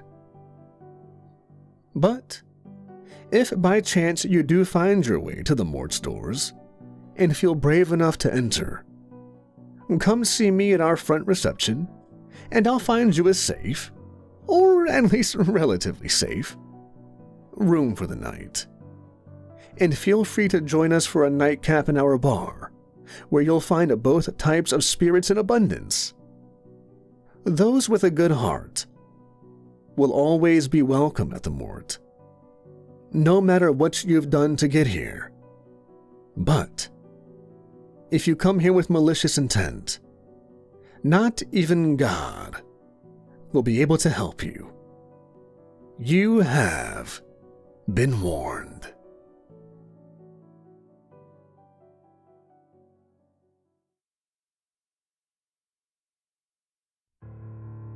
You ready, Bruce? My producer asks, moments before we go live. You bet, I say. But it's a lie. I'm not ready. Not after last week's fiasco. How could I be? I check my mirror for any faults in my makeup, suck in my gut, then walk out on stage to a live studio audience. Enter music. The announcer introduces me. I glance down at my monitor and cringe. The producers make me out to be that sleazy game show host from the days of old, polyester and all. The camera cuts to me and we're live. All right, I'm happy to be here. I hope you are too, I say, doing my best Bob Barker impression. Let's bring out this week's contestant, shall we? I'm looking at the camera, as if asking the folks at home. And then, cue the audience. Let's make a deal with the devil! This contestant takes to the podium. He's a paunchy, middle-aged man, and casually dressed, with broad shoulders and a generous chin. The camera follows him to the podium. Meanwhile, the audience is going berserk. Cut to me. All right, knock it off, I tell the audience playfully. They hush. Peter McNamara, tell us a little bit about yourself, why don't you? Cut to Peter, who's wiping his sweat-soaked forehead. Oh, well, Bruce, back in high school, I was leading quarterback for the Mater D Monarchs, state champs 2 years running.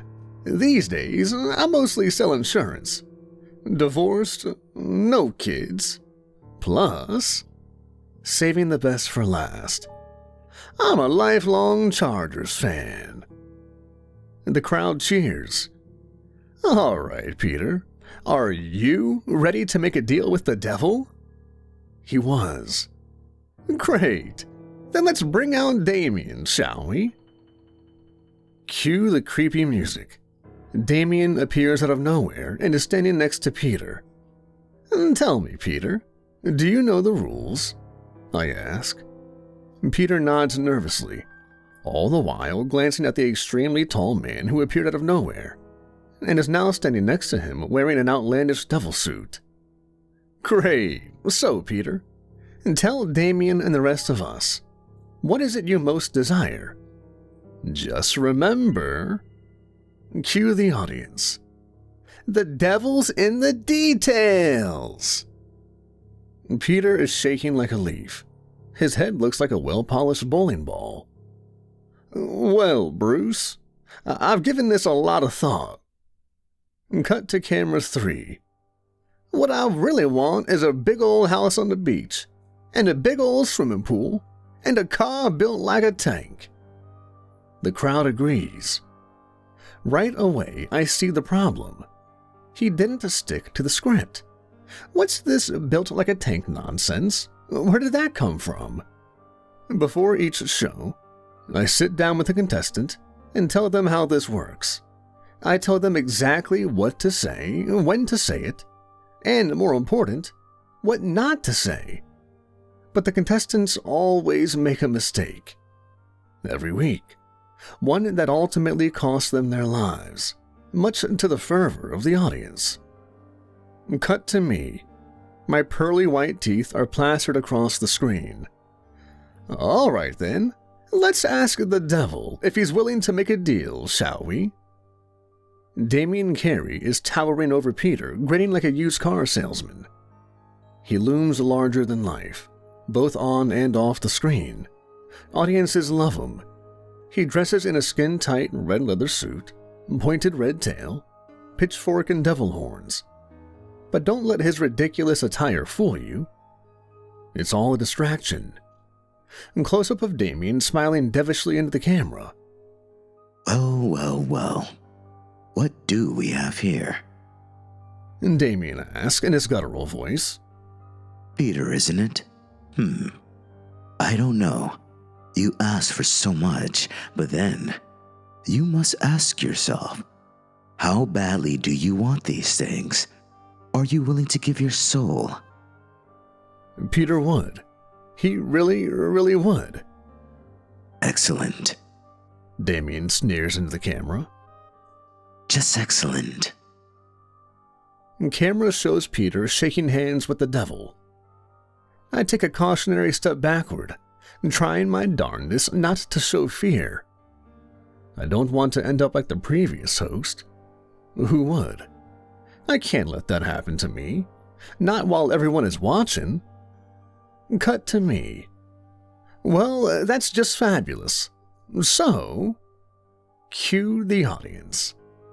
Let's make a deal with the devil. Camera zooms in on Peter, who is sweating profusely, palms drenched, open mouth smiling. Cut to me. That's great, but tell me, Satan, what's the catch? There's always a catch. The catch is, Bruce. He leers into the camera with his "don't tell me I didn't warn you" look. The car will be big and it'll drive itself. Peter won't have to lift a finger. It'll be a smash. Close-up of Peter, who appears as happy as a pig in shit. I hate the next part. Damien snaps his long and crooked finger. Poof. Peter is gone. Vanished. The crowd is aghast. They think this is all TV trickery. As the camera cuts to Damien, who's licking his paws and somehow wagging his tail, I recall how the previous host died. I can't get that image out of my head. They're still trying to scrape his stains off the floor, right where I'm standing, no less.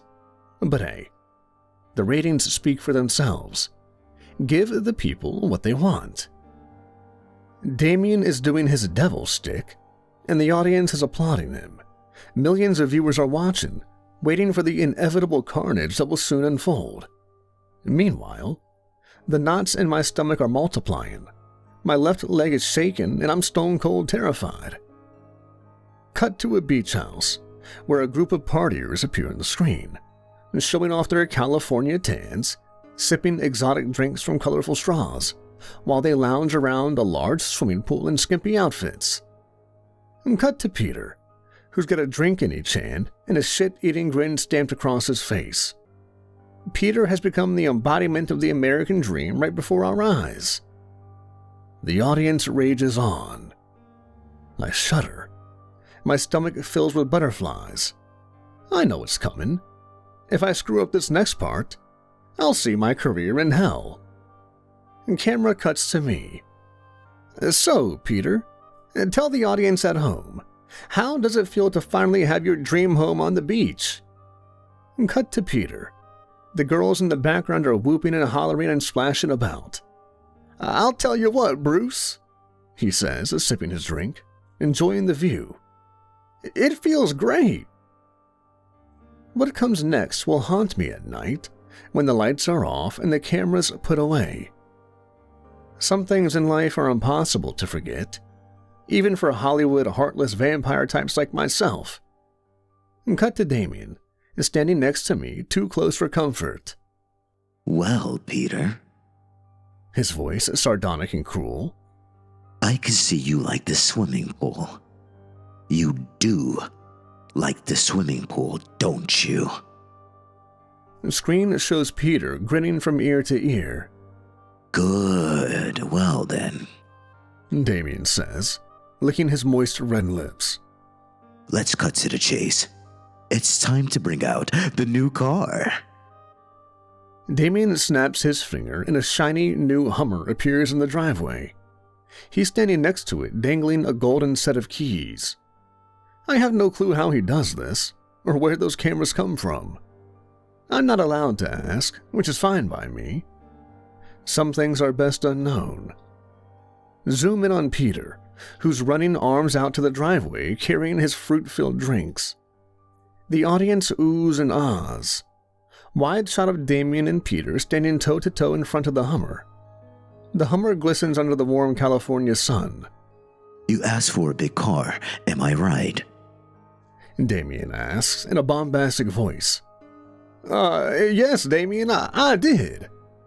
Well, is this one big enough? Peter nods approvingly. Excellent. So what do you say, Peter? Want to take her for a ride? Peter does. Damien snaps his finger. Suddenly, he and Peter are inside the Hummer, seatbelts and all. Peter's drinks are nowhere to be seen. And people at home think this is studio trickery. It isn't. Which is one of the reasons why I'm scared to death. I don't know how I ever talked myself into this gig. Cut to dashcam inside vehicle. Damien is outwardly pleased. He leans into the camera. Good. Because... Cue the audience. The devil's in the details. They speed off. Peter's head thrusts back as they tear out of the driveway onto the busy beachside boulevard. Damien is smiling, stone-cold murder searing in his eyes. My hatred for this madman is only outmatched by my fear of him. It's a good thing the camera's off me, because I'm looking like I'm about to puke. Cut to the helicopter cam. The audience watches with glee as the murder spree plays out. First, the Hummer guns down a beautiful young woman on rollerblades, blindsiding her. Her body disappears as the perilous vehicle effortlessly runs her over. Blood splashes across its shiny chrome grille, as though biting into a strawberry full of razor blades. The audience is bloodthirsty. They want more, and they'll get it. Cut to dashboard cam. Peter looks worse than I feel. He's freaking out. Damien's devil-may-care grin is stretched across his long, reddened face. You're gonna love this next part, Peter. Multi-screen with dashcam and the helicam shows the Hummer veering left onto the sandy beach. One man's head gets crushed like a grape. His brains splatter across his finely chiseled chest. His left eyeball lost in the many crevices of the crimson sand, while his lifeless body lies flattened on his blood-soaked beach towel. Beside him, a figure rests in twisted ruins with tire tracks tattooed across his sun-kissed corpse. His arm dangles futilely from its socket, like a noose swaying in the breeze. The third victim is caught in the grille of the Hummer. It does a few backflips as the vehicle comes to a halt. Its body falls limply into the warm sand and stays there, blood and body parts and suntan lotion and all. Cut to me, doing my darndest to appear casual. Incredible stuff, Damien, I say, wearing my stapled-on smile. That was one heck of a bargain you got there, Peter. Does the audience agree with me or what? They do. Good. I hope each and every one of you at home agrees too. Cut to Damien, who's somehow back in the studio, standing at the podium next to me, twirling his long devil tail, smug as a bug on a rug. His eyes meet mine and fill me with dread. Close up of me, my leg refusing to stay still. Let's see how things are with Peter, shall we? Wide shot of the beach. The scene is horrific. Police everywhere trying to regulate the manic crowd who, moments ago, were enjoying a picturesque afternoon on the beach. Camera zooms in on the girl wearing rollerblades lying face down in a pool of blood. Her neck snapped like a twig, her bleached blonde hair slathered in blood and tiny specks of brain. Multicam shows Peter from every angle as he tumbles out of the Hummer. The cops arrive in droves and have him surrounded. Every bullet in America is pointed at him. He's crying, phlegm and snot flowing from his ruby red nose like honey from a razor's edge. The cops are giving him orders, but he doesn't seem to notice. Instead, he's fumbling for his keys, talking gibberish. His keys slip from his fingers. The audience is biting their nails. Multicam shows me trying not to vomit. I'm holding it back as best I can. The show's almost over, I tell myself. I can make it through this. I must. And then I'm safe. Until next week, that is. Close-up of Peter reaching for his keys. And that's the last thing he'll ever do. Multicam shows Peter from every possible angle, as a banquet of bullets pulverize his flesh and bone. He flounders like a bloody rag doll as his brains explode into a million pieces like ravioli hitting a fan. Then he falls flat on his bullet-ridden face. That's the end of Peter McNamara. The audience rages on. Cut to me. I'm ghost white and shaken like a leaf. It looks like Peter got the wrong end of that bargain. Much applause. Cue the music. Zoom in on Damien standing over me, squeezing my shoulder, staring down at me with a deranged smile stamped across his demonic face. My leg is still twitching, my stomach still in knots. Well, folks, I say, with as much bravado as I can muster.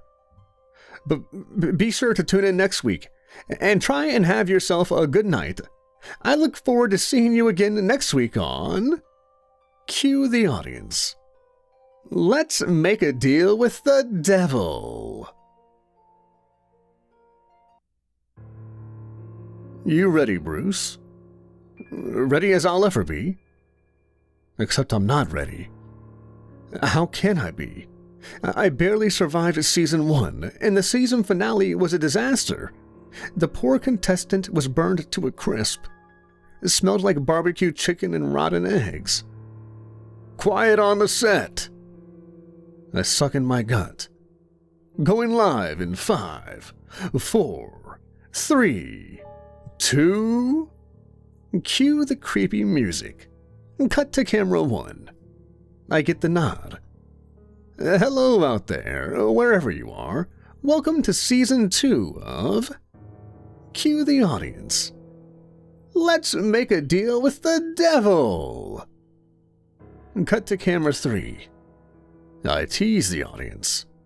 All right, knock it off. I check my watch.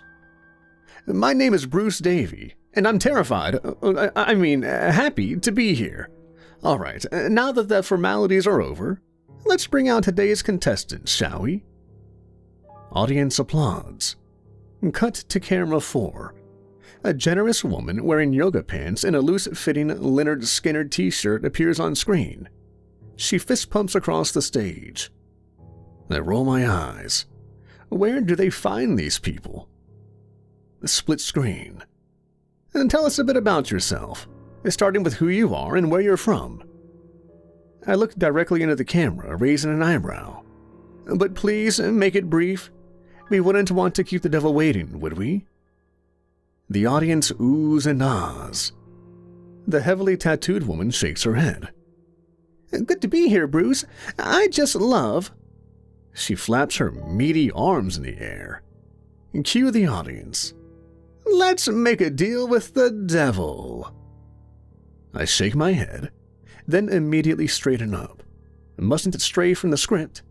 Maybe, just maybe, I can save her from a gruesome fate. Cut to camera 4. Name's Bertha Squires. Folks back home call me Big Bertha. I'm from the great state of Georgia. I like beers, barbecued ribs, and Leonard Skinner played real loud. And I love the Falcons. Let's go, Falcons. The audience cheers. All right, I say, signaling the audience to simmer down. Let's get down to business, shall we? I do believe it's time to... Cue the audience. Bring out the devil!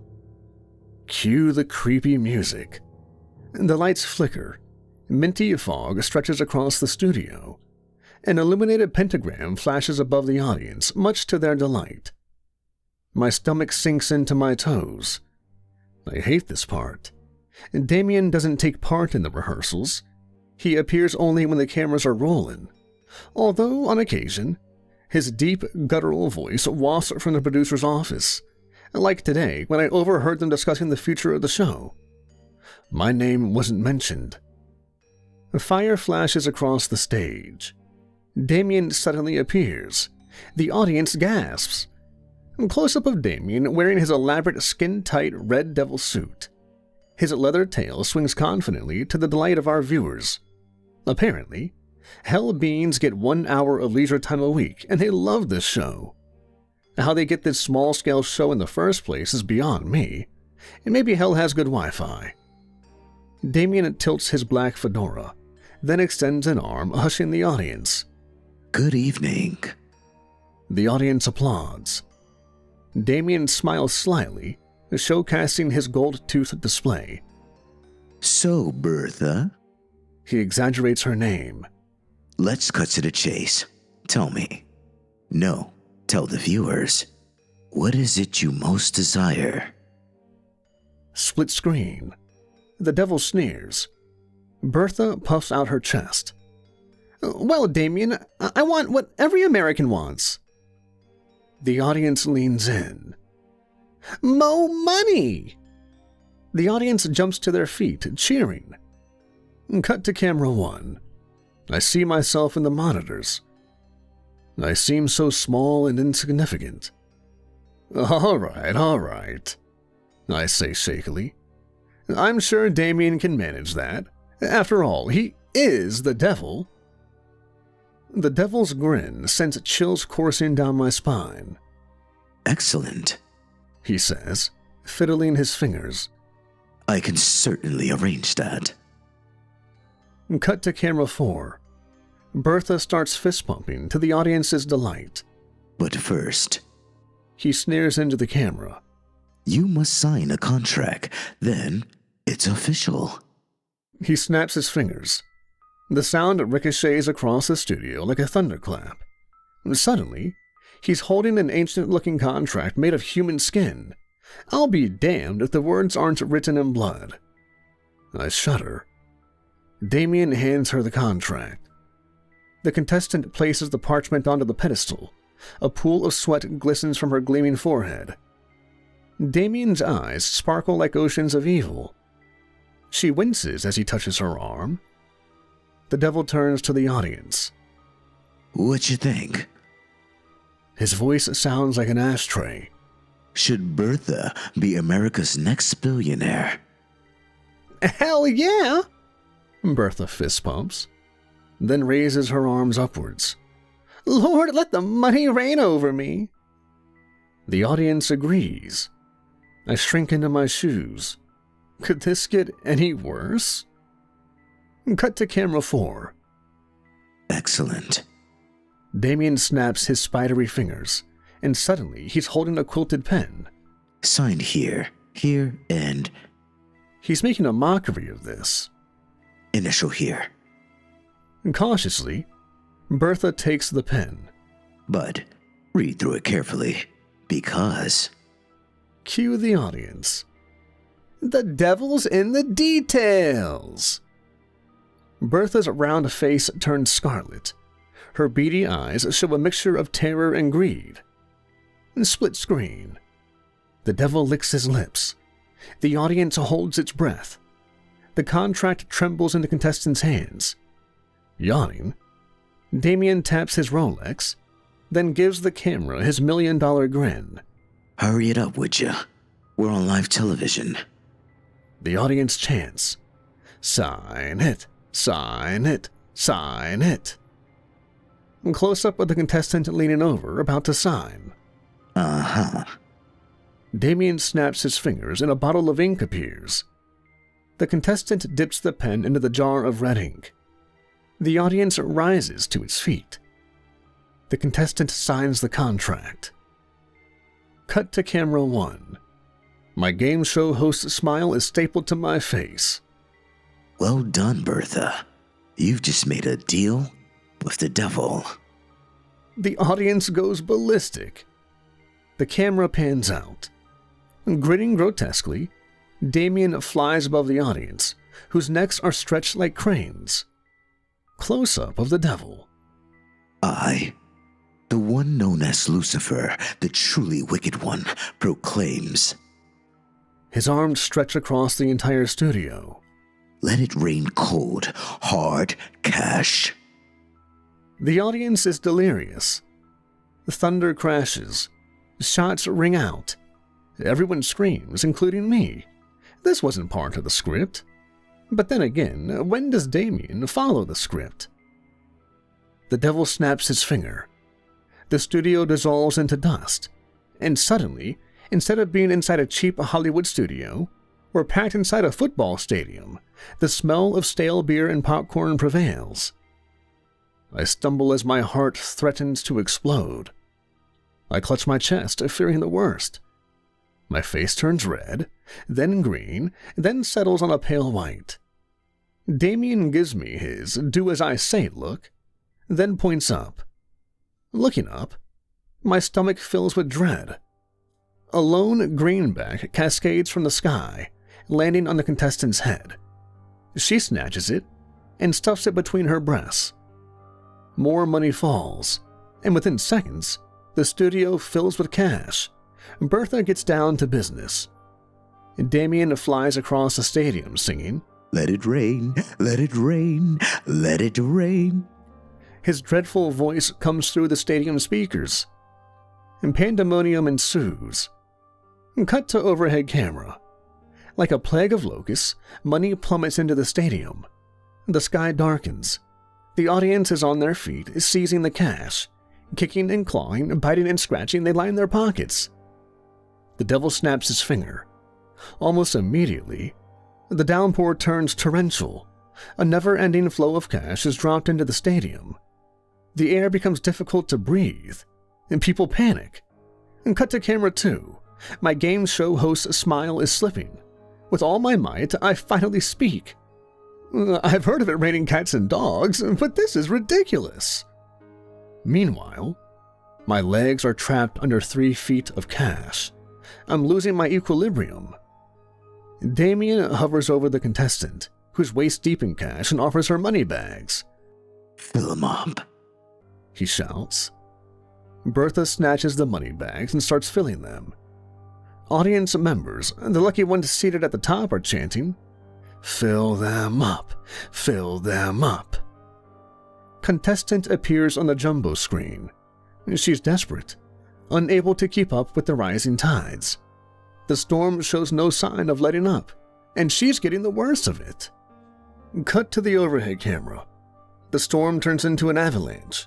The entire front row is crushed. Their screams are inaudible over the madness. They disappear.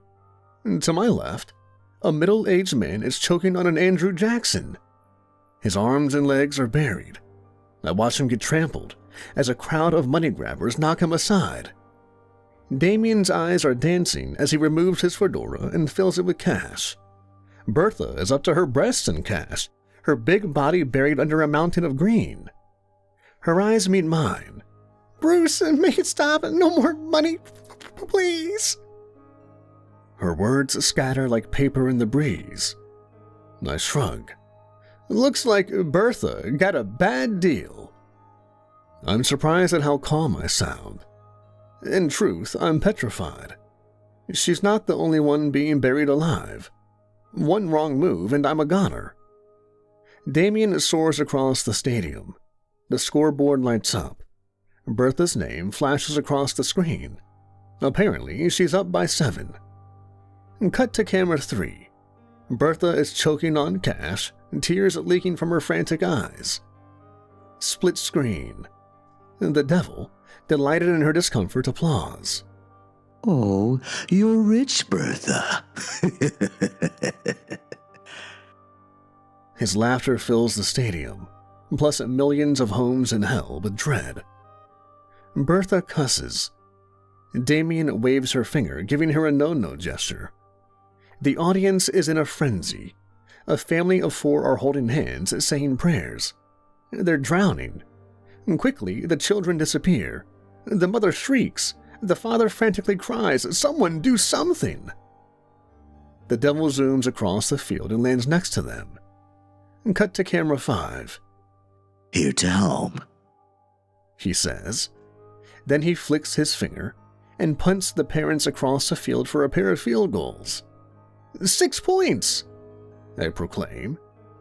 Under siege, the stadium succumbs to chaos. On the jumbo screen, a teenager with earbuds dangling from his skinny neck is trying to escape. The doors are locked. Someone shoves him aside.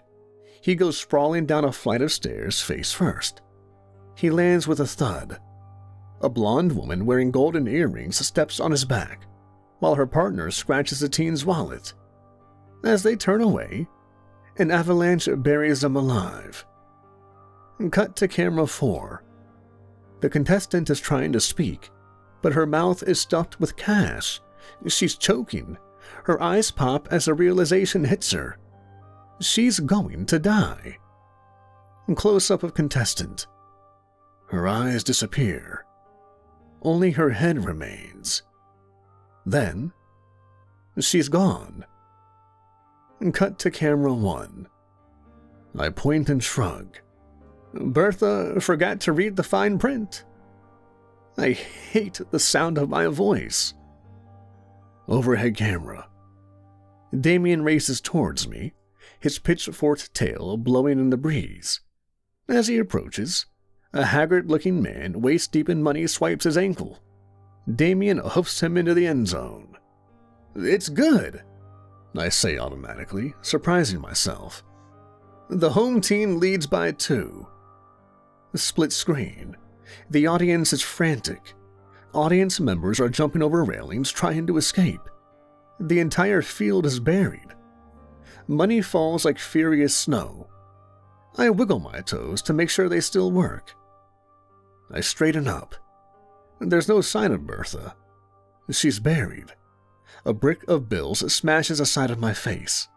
I wince. Soon I'll be buried like Bertha. I hope my mother isn't watching. Damien grins menacingly at the camera. Yes, she most certainly did. He's playing with his tail. Audience members are trying to free themselves. Their efforts are in vain. The cameras, mounted on drones, capture everything. Close-up of the devil. Damien regards me pitifully, then turns to the camera and winks. Bruce? The delight in his voice sickens me. You're drowning. I am. I really am. Damien zooms over, lands on my head. Perched like a bird, he snaps his fingers. The sound is like a sonic boom, and suddenly we're back in the studio. So is the audience. The lucky ones, that is, who've managed to stay alive. Now, what's this I hear of you wanting a salary increase? I gulp. This is news to me. Cut to camera 1. My bald forehead gleams across the screen like a greasy burger. The audience nervously laughs. Damien snaps his fingers. Another contract appears. He hands it to me. My hands wobble as I give it a glance. Now, that's what I call a raise. I say this involuntarily. Damien is lurking over me, hatred fuming from his unholy pores. When he touches my shoulder, I jump. Smoke fills the studio. Cut to camera 3. The devil snickers into the camera. What you think? Should Bruce sign? The audience cheers. Damien hands me his pen, which is surprisingly heavy. His cold, calculated eyes never leave mine. Cut to camera 1. Looking nervously at the audience, I raise my arms in a V. Should I sign? The audience chants. Sign it, sign it, sign it. My eyes catch the dollar amount carved onto the paper. It's a lucrative deal. In fact, I'd say it's too good to be true. The problem is, I'm too scared to read the fine print, although the rational part of my mind is screaming at me to do so. All the while, my pounding heart threatens to explode. Making a deal with the devil is the furthest thing from my mind. Go on, says the devil. what you're afraid of. Sign it, sign it, sign it. I wipe my forehead. Geez, talk about pressure. The devil folds his arms. Reluctantly, I sign. The crowd roars its approval. Well, there you have it, folks. It looks like Bertha got more than she bargained for, and apparently I did too. Cue the creepy music. I hope you had as much fun as we did, and I look forward to seeing you on the next edition of... Cue the audience. Let's make a deal with the devil.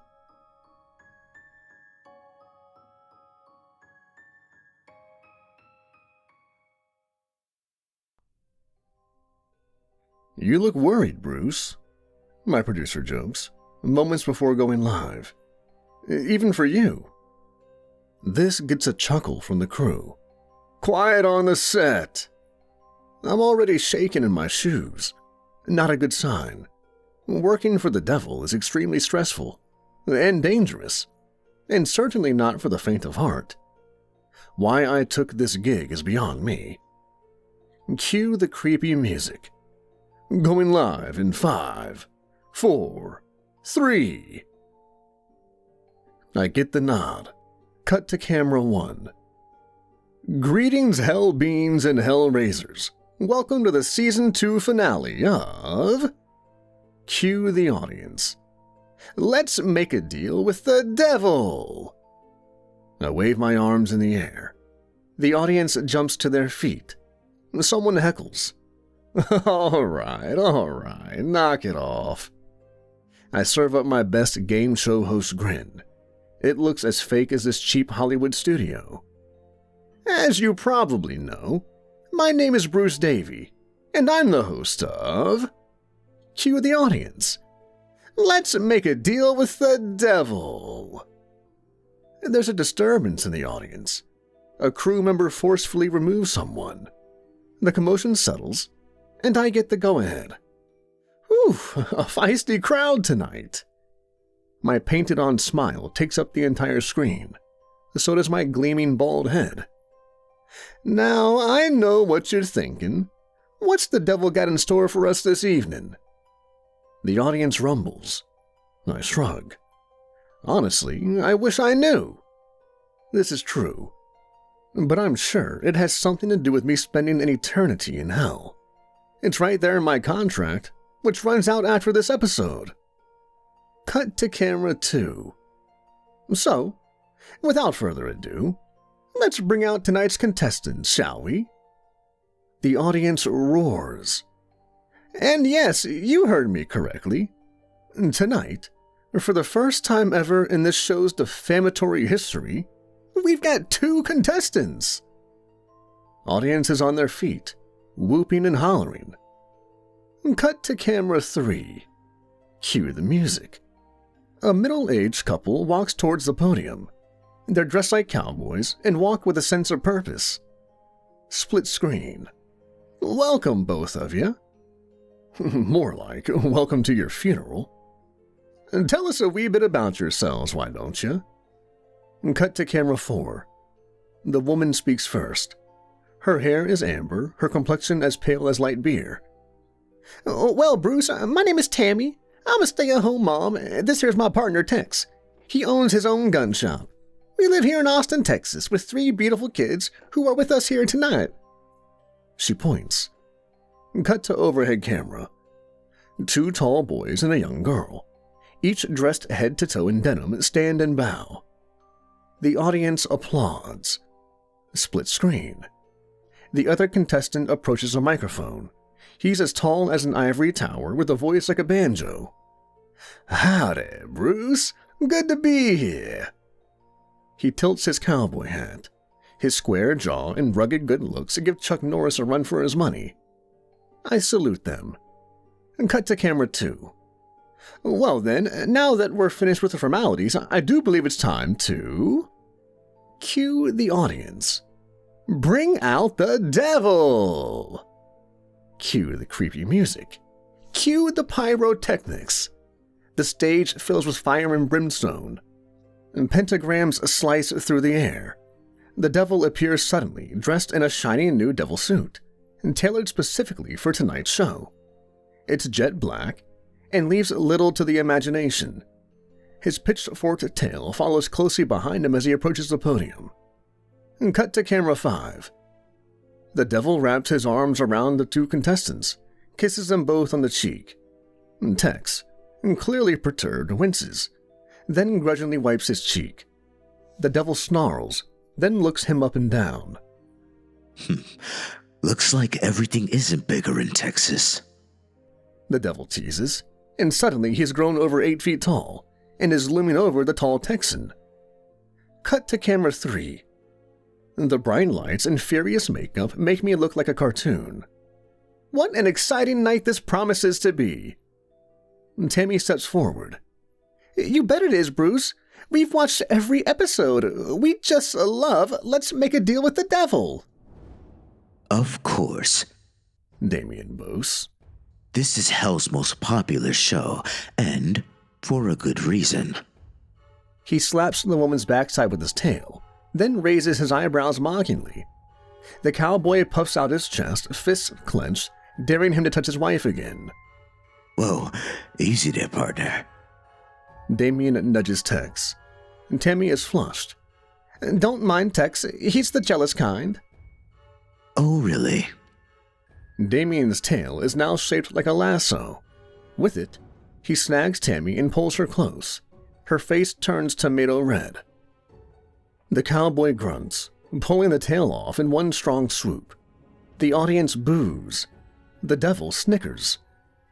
I feel sick. If this is to be my last episode, or a final day on Earth, I don't want it spoiled by this denim-clad dude whose hat is bigger than his brains, or by Damien, who seems extra feisty tonight, even for him. Cut to camera 1. I clear my throat. Tell us, Tammy and Tex. No, tell all of hell. What is your beating heart's desire? The audience is on the edge of their seats. The Texans exchange doubtful looks. The wife takes charge. Well, Bruce, we don't want anything that might get us killed. Being from Dallas, we were raised with some common sense. The audience hisses. The husband steps up. That's right, Bruce. Simply put, we want to be famous for a day. That's it. Then we can write a book and live off the royalties. The audience erupts into a frenzy of catcalls. Cut to camera 3. The devil's eyebrows touch the top of his head. His voice slithers like a snake. Is that so? My heart plummets. These Texans are flirting with disaster. If they'd stuck to the script, they might be safe. They were supposed to ask for a lifetime's supply of Super Bowl tickets. Easy peasy. Who do these cowpokes think they are? Do they really think they can outsmart the devil? Well then, I say shakily. I'm sure Damien can arrange that. I raise my arms. What does the audience think? The audience goes ballistic. The devil, still towering over the Texans, leans into the camera. Famous. He smacks his lips against his face. When he touches the guy's shoulder, the cowboy swipes his arm away. The audience boos. Someone tosses an egg onto the podium, narrowly missing the contestants. Whoa, easy does it, I spurt out. All hell breaks loose. Cut to overhead camera.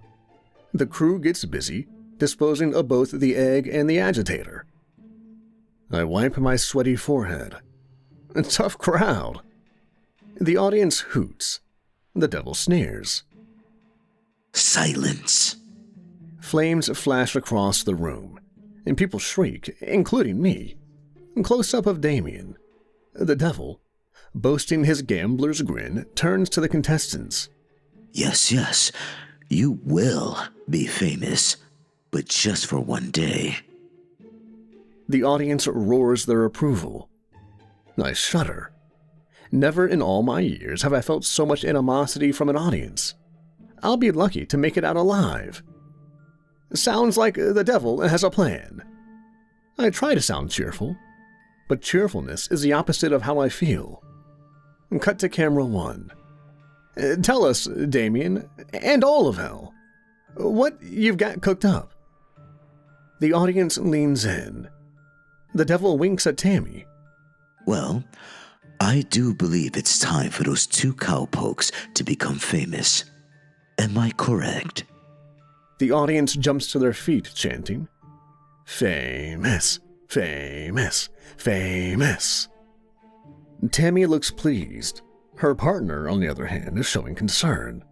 His shoulders are tense. He's swallowed his bottom lip.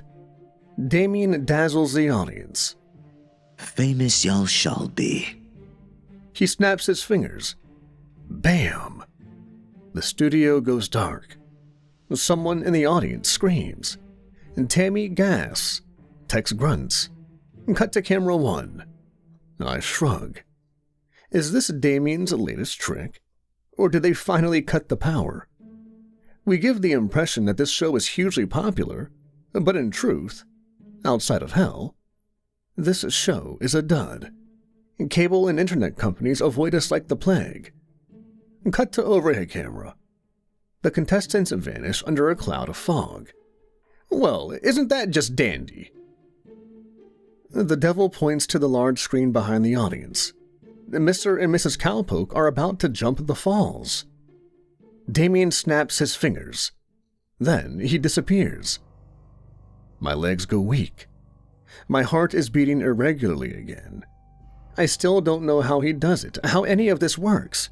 And suddenly I'm alone on stage shaking in my fine Italian boots, while the audience grows rowdier by the second. Cameras mounted on drones are pointed at Tammy and Tex, who are trapped inside a large steel barrel with Niagara Falls looming below them. Damien flies across the falls, lands next to Tammy and Tex, and he taps the barrel. Ain't she a beauty? The audience hurrahs.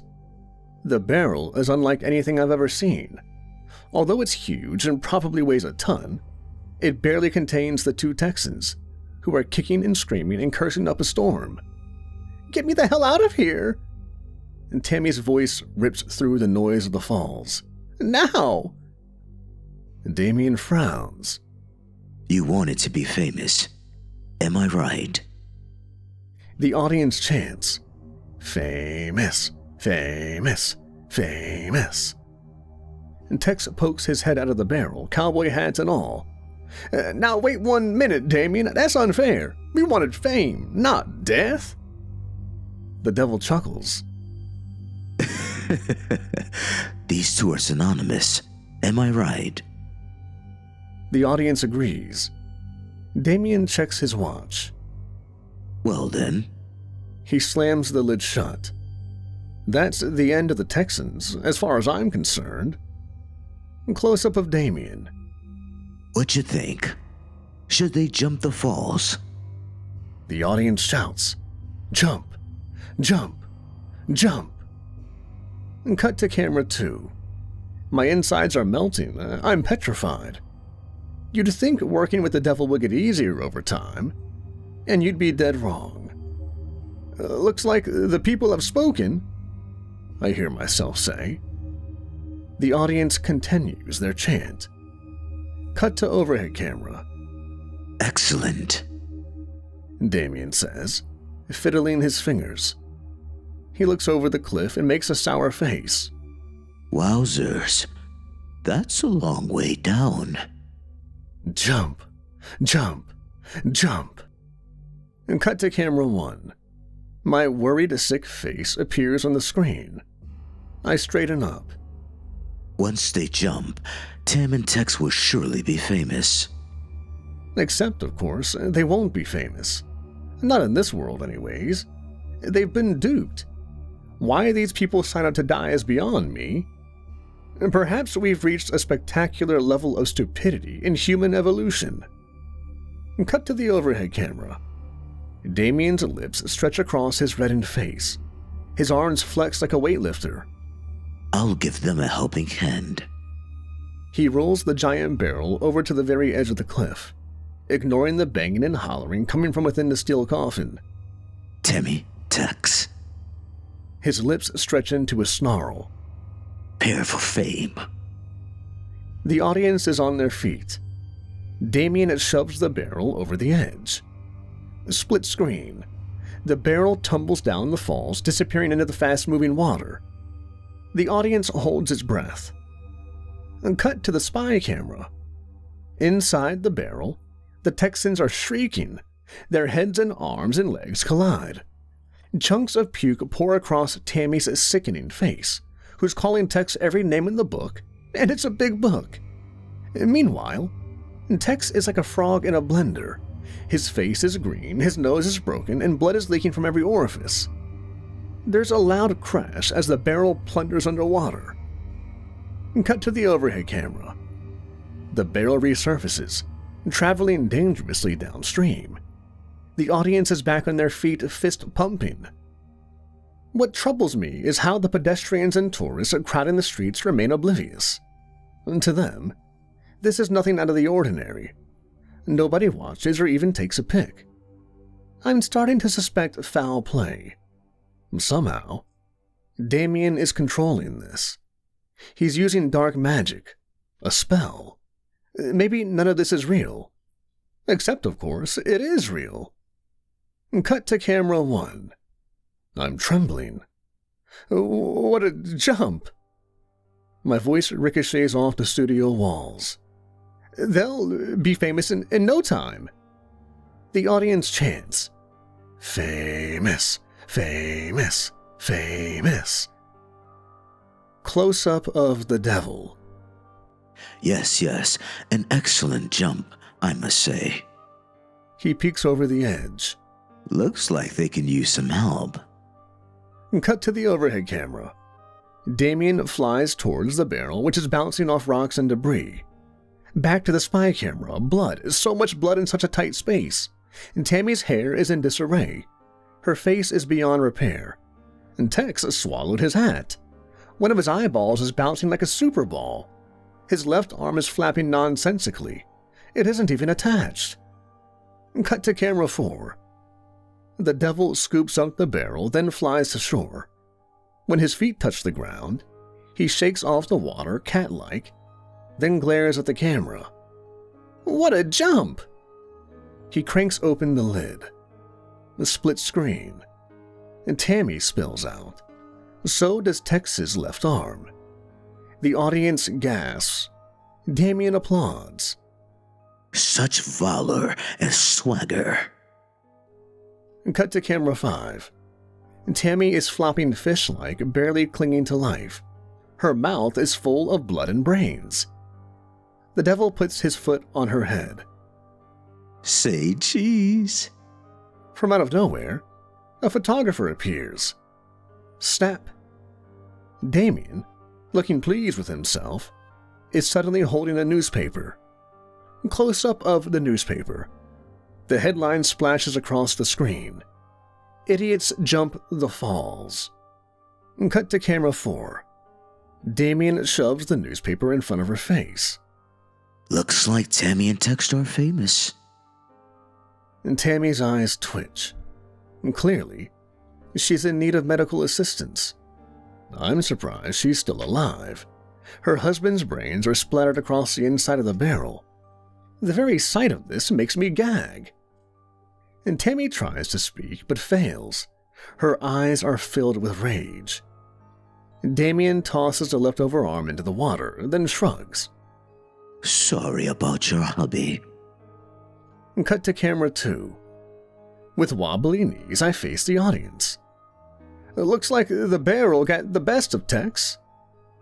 The audience bellows. I continue to talk involuntarily. Gosh, Dolly, look at all that blood. More blood, more blood, more blood. I find myself chanting along with the audience. Suddenly, my vision blurs. I clutch at my chest. Maybe I'll suffer a heart attack on live TV. The hell waits for no one, I suppose. And cut to camera 4. Tammy spits blood on Damien's boot. Devil be damned, I blurt. Damien's face twists into a ball of fury. Now, Tammy. That wasn't very nice. He crushes her fingers with his boots. And Tammy yelps. I was going to save your long-limbed partner over there. Not anymore. The audience is bloodthirsty, and paper airplanes and rotten eggs whiz past me. I duck just in time. Close-up of contestant. Tammy's tongue is leaking from her bloodied face. She's missing her front teeth. Damien digs his spiky heel deep into her blood-soaked abdomen. I reckon you'll need medical assistance. He snaps his fingers. Suddenly, they're back in the studio. Damien is happy as a filthy pig. Next to him is Tammy, who's caked in blood and gore. Her corpse of a husband spilled from the gigantic steel barrel, taking center stage. And cut to the overhead camera. The contestants' children rush the stage. They're delirious.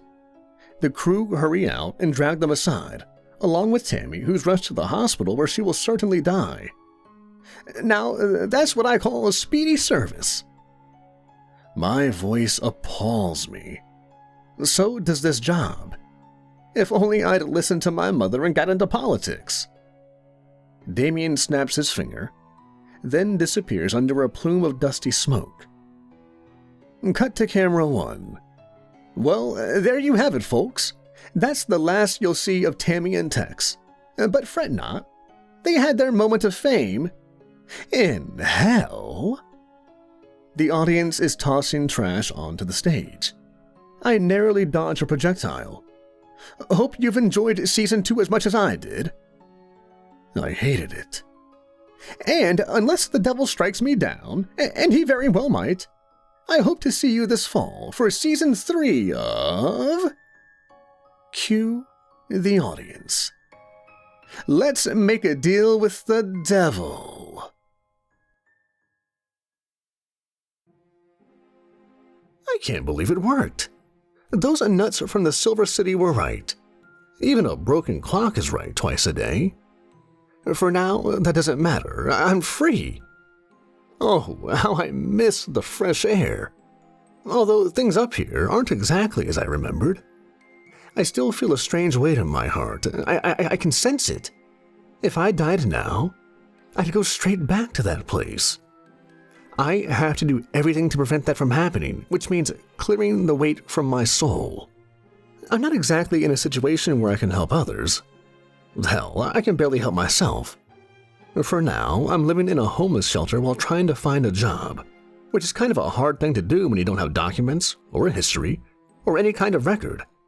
I mean, I did have these things once, but after I died, I'm sure my dear wife, with all her love and passion, threw them in the trash. The library's Wi-Fi sucks, and this computer must be older than the concept of time, but it'll do. It has to. I stumbled upon this place while searching for experiences similar to mine. I have no idea if half the accounts here are real, but I hope you believe me. I escaped from hell. I still vividly remember the centuries I spent there. Yeah, the centuries. Time seems to move differently when you die. I'm writing this here in an attempt to do a good deed and stay in the good graces of the man upstairs. Maybe by reading this, you'll decide to live a good life like monks in Sumeria, or donate all your belongings to the first charity that comes along, become good people. But if for some reason you end up in that place anyway, let this serve as a quick guide of what not to do. And if you're lucky, survive hell and find a way out. I'm getting strange looks from the lady behind the counter. I better hurry up. I still remember the sensation upon waking up. One moment, I was on the operating table, vision blurred, a doctor yelling at the anesthesiologist, lights dancing. From what I could gather, the bastard had gone out to have fun a few hours before my surgery, clocked in not so sober, and ended up screwing up the dosages, waking me up at the worst moment. A domino effect started, resulting in a massive loss of blood. When I came to my senses, I was dead. It was horrible. I feel claustrophobic just remembering it. It was as if I were trapped in a cast of cement covering my entire body. I couldn't see. I couldn't breathe. A tremendous weight on my heart emerged, as if an anvil had been placed upon my chest. I felt immense dizziness and an overwhelming sense of fear and shame. I wanted to scream and cry and anything to get me out of that prison. Something heard my prayers. I was ripped out of my body. That monument of flesh and bones was no longer necessary for me. I stayed still, coming to my senses, watching the doctors desperately try to save me, but it was futile. I felt watched, as if something was evaluating me from all sides. A primal fear rose up my throat as I collapsed into tears. Remembering it now, I think I finally understood. My soul knew exactly what was happening, and it could feel where I was going. I begged, screamed on my knees for one more chance, but how many billions before me had done the same? What reason did they have to listen to me? I felt like I was falling. I saw myself passing through the floor as I struggled to rise. I fell, lower than the deepest pit, lower than the earth, lower than this earthly plane. My hands trembled just remembering. I fell like a shooting star through a dark sky. A foul air filled my lungs as my eyes adjusted to the sight below me. Up here, we have many names for it. Hell, abyss, limbo. Down there, they all call it Gehenna, the last city to ever exist. My first day in Gehenna was like those of many who came before me. I fell like a sack of shit into a pit of tar. Still in shock from it all, I struggled to get out. That black goo is always as hot as Satan's oven, sticking to your skin, and if you don't get rid of it quickly, it can dissolve you in a matter of minutes. I fought until I was out of strength and sank, agonizing as if drowning in boiling oil, my screams of pain muffled by the pit until my last moment. For the second time that day, I died. Imagine my surprise when I woke up again, falling directly into the Black Lake. I don't remember how many times I suffered in that loop until I finally managed to escape, naked and with my legs red raw. Around me, collapsed buildings and filthy houses, uneven ground with sharp and jagged rocks everywhere I went, a black sky through which people fell constantly, and a foul air that weighs heavy and hurt to breathe. I could hear strange grunts, like those of a hyena. With fear gripping me, I followed my instincts and fled, running aimlessly with bare feet sinking into the ground towards the city. I could hear something following me, several things hunting me. They seemed to be enjoying the exercise. I don't know what was worse, not knowing where they were or what they looked like. In the distance, I could see what looked like the entrance to a subway. Without thinking, I ran, fear propelling my body, which only became heavier with each step. I could hear the painting of several creatures behind me. The flapping of wings and the cacophony of guttural laughter prevented me from looking back.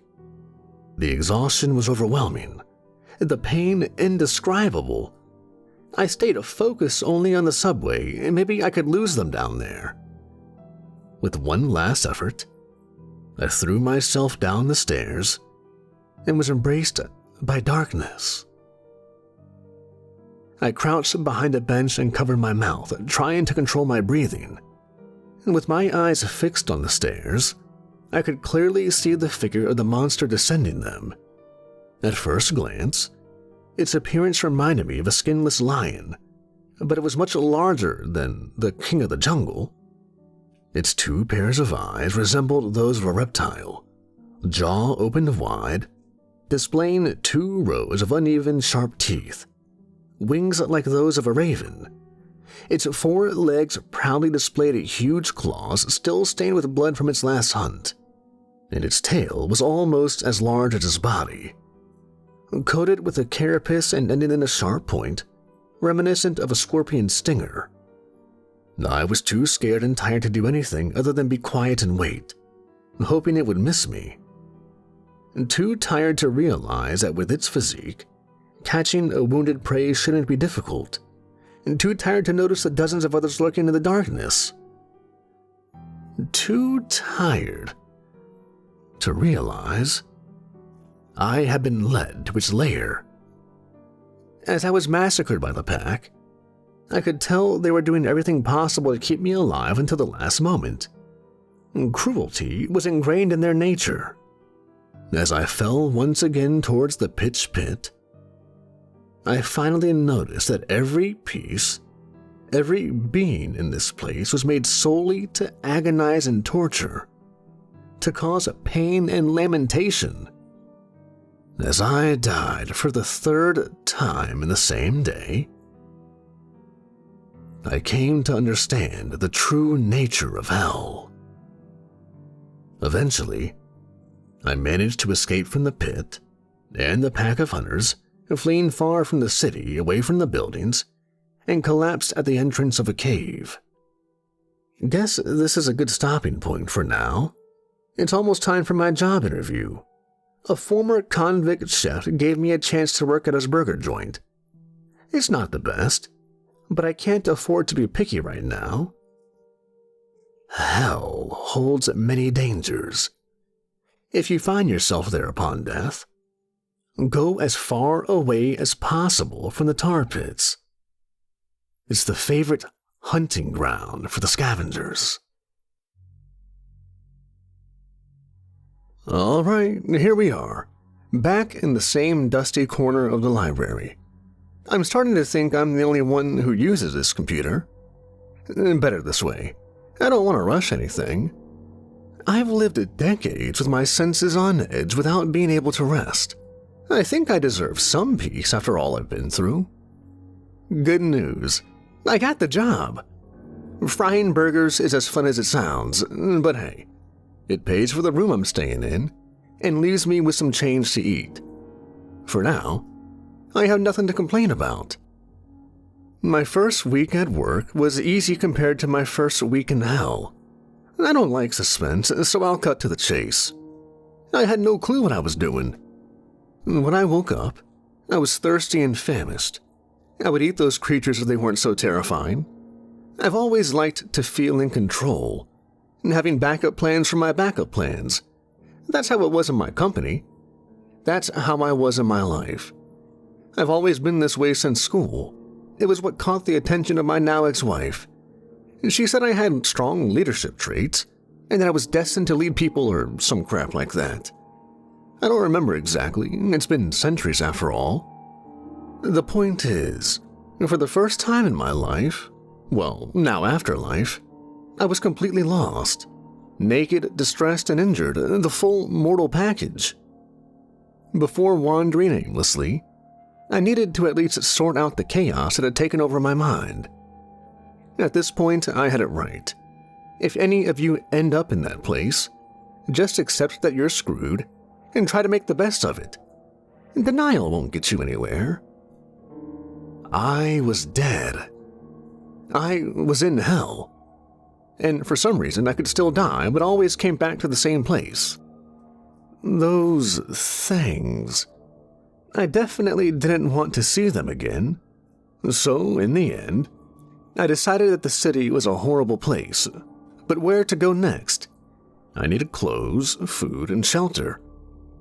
Peering through the mouth of the cave, I saw the place I had arrived in my desperation to escape those pits of torture.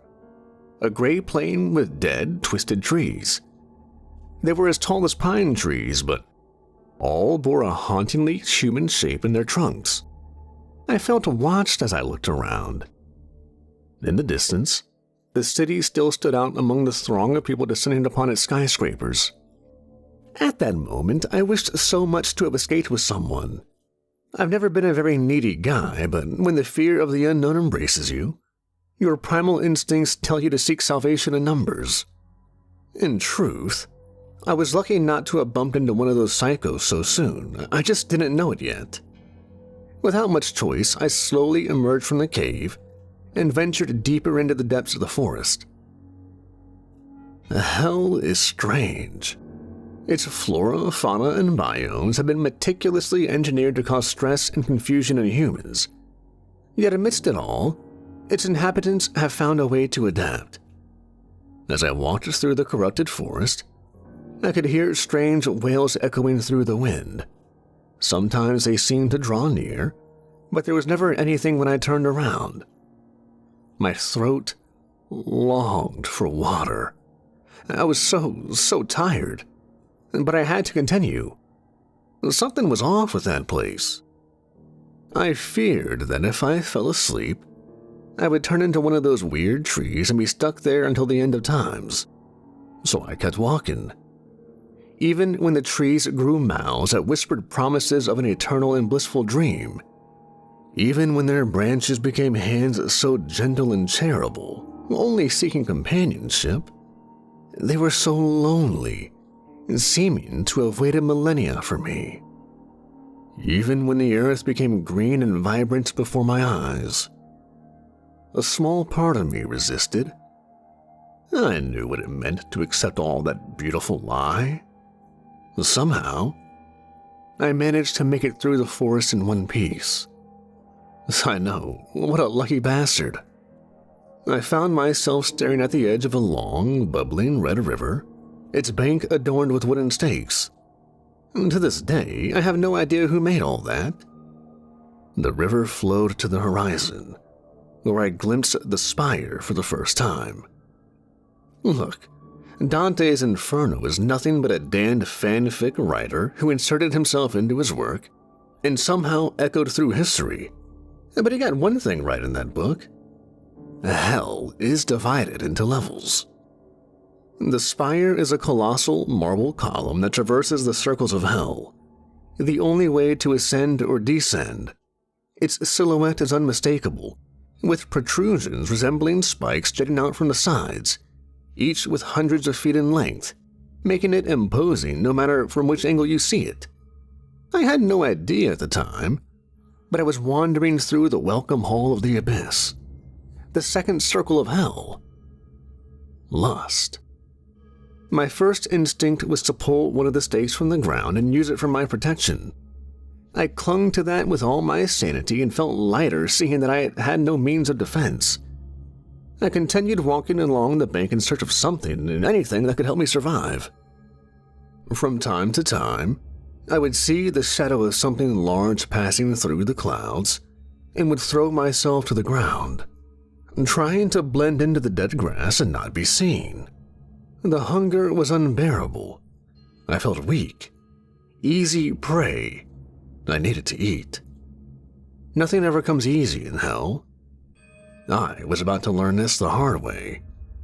After hours of walking, I was greeted with something different in the dead landscape. A solitary bridge that allowed crossing the boiling river. Alongside it, a new sound came to my ears. The cry of a wounded beast. I tightened my grip on the spear and approached the structure. The bridge was quite rustic, a bit unstable, but it did its job well. Pieces of wood connected by ropes made from the hair of some creature. And in its midst, I saw, trying to reach the other side, with a broken leg and staining the loose planks with a grayish blood, a kind of gazelle. Her fur was white. She had 2 pairs of horns and eyes. She seemed, at times, to have difficulty breathing and grunting in pain as she moved forward. Desperation makes you do stupid things. Without thinking, I threw myself against the peculiar gazelle, driving my stake into her back and piercing her chest. She screamed in pain and fell onto the bridge with a wet sound. I remember smiling and thinking I could easily adapt to that place. After all, it was just a matter of being smart. I didn't know at the time that it wasn't just humans that hunted using bait. In the Book of Enoch, it's mentioned that angels fall from their celestial posts to the present day. You might even think that being angels, they would be remnants of goodness in such a cruel place. but remembered that just like most of those in Gehenna, they fell for a reason. I was so busy trying to carry the gazelle's body to the other side of the river that I didn't notice the shadow in the sky had returned and was coming towards me. The first thing I felt was its twisted beak tearing off a piece of my right shoulder and missing my head by inches.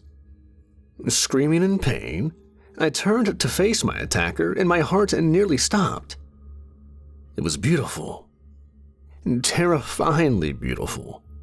A level of symmetry that shouldn't exist in this world.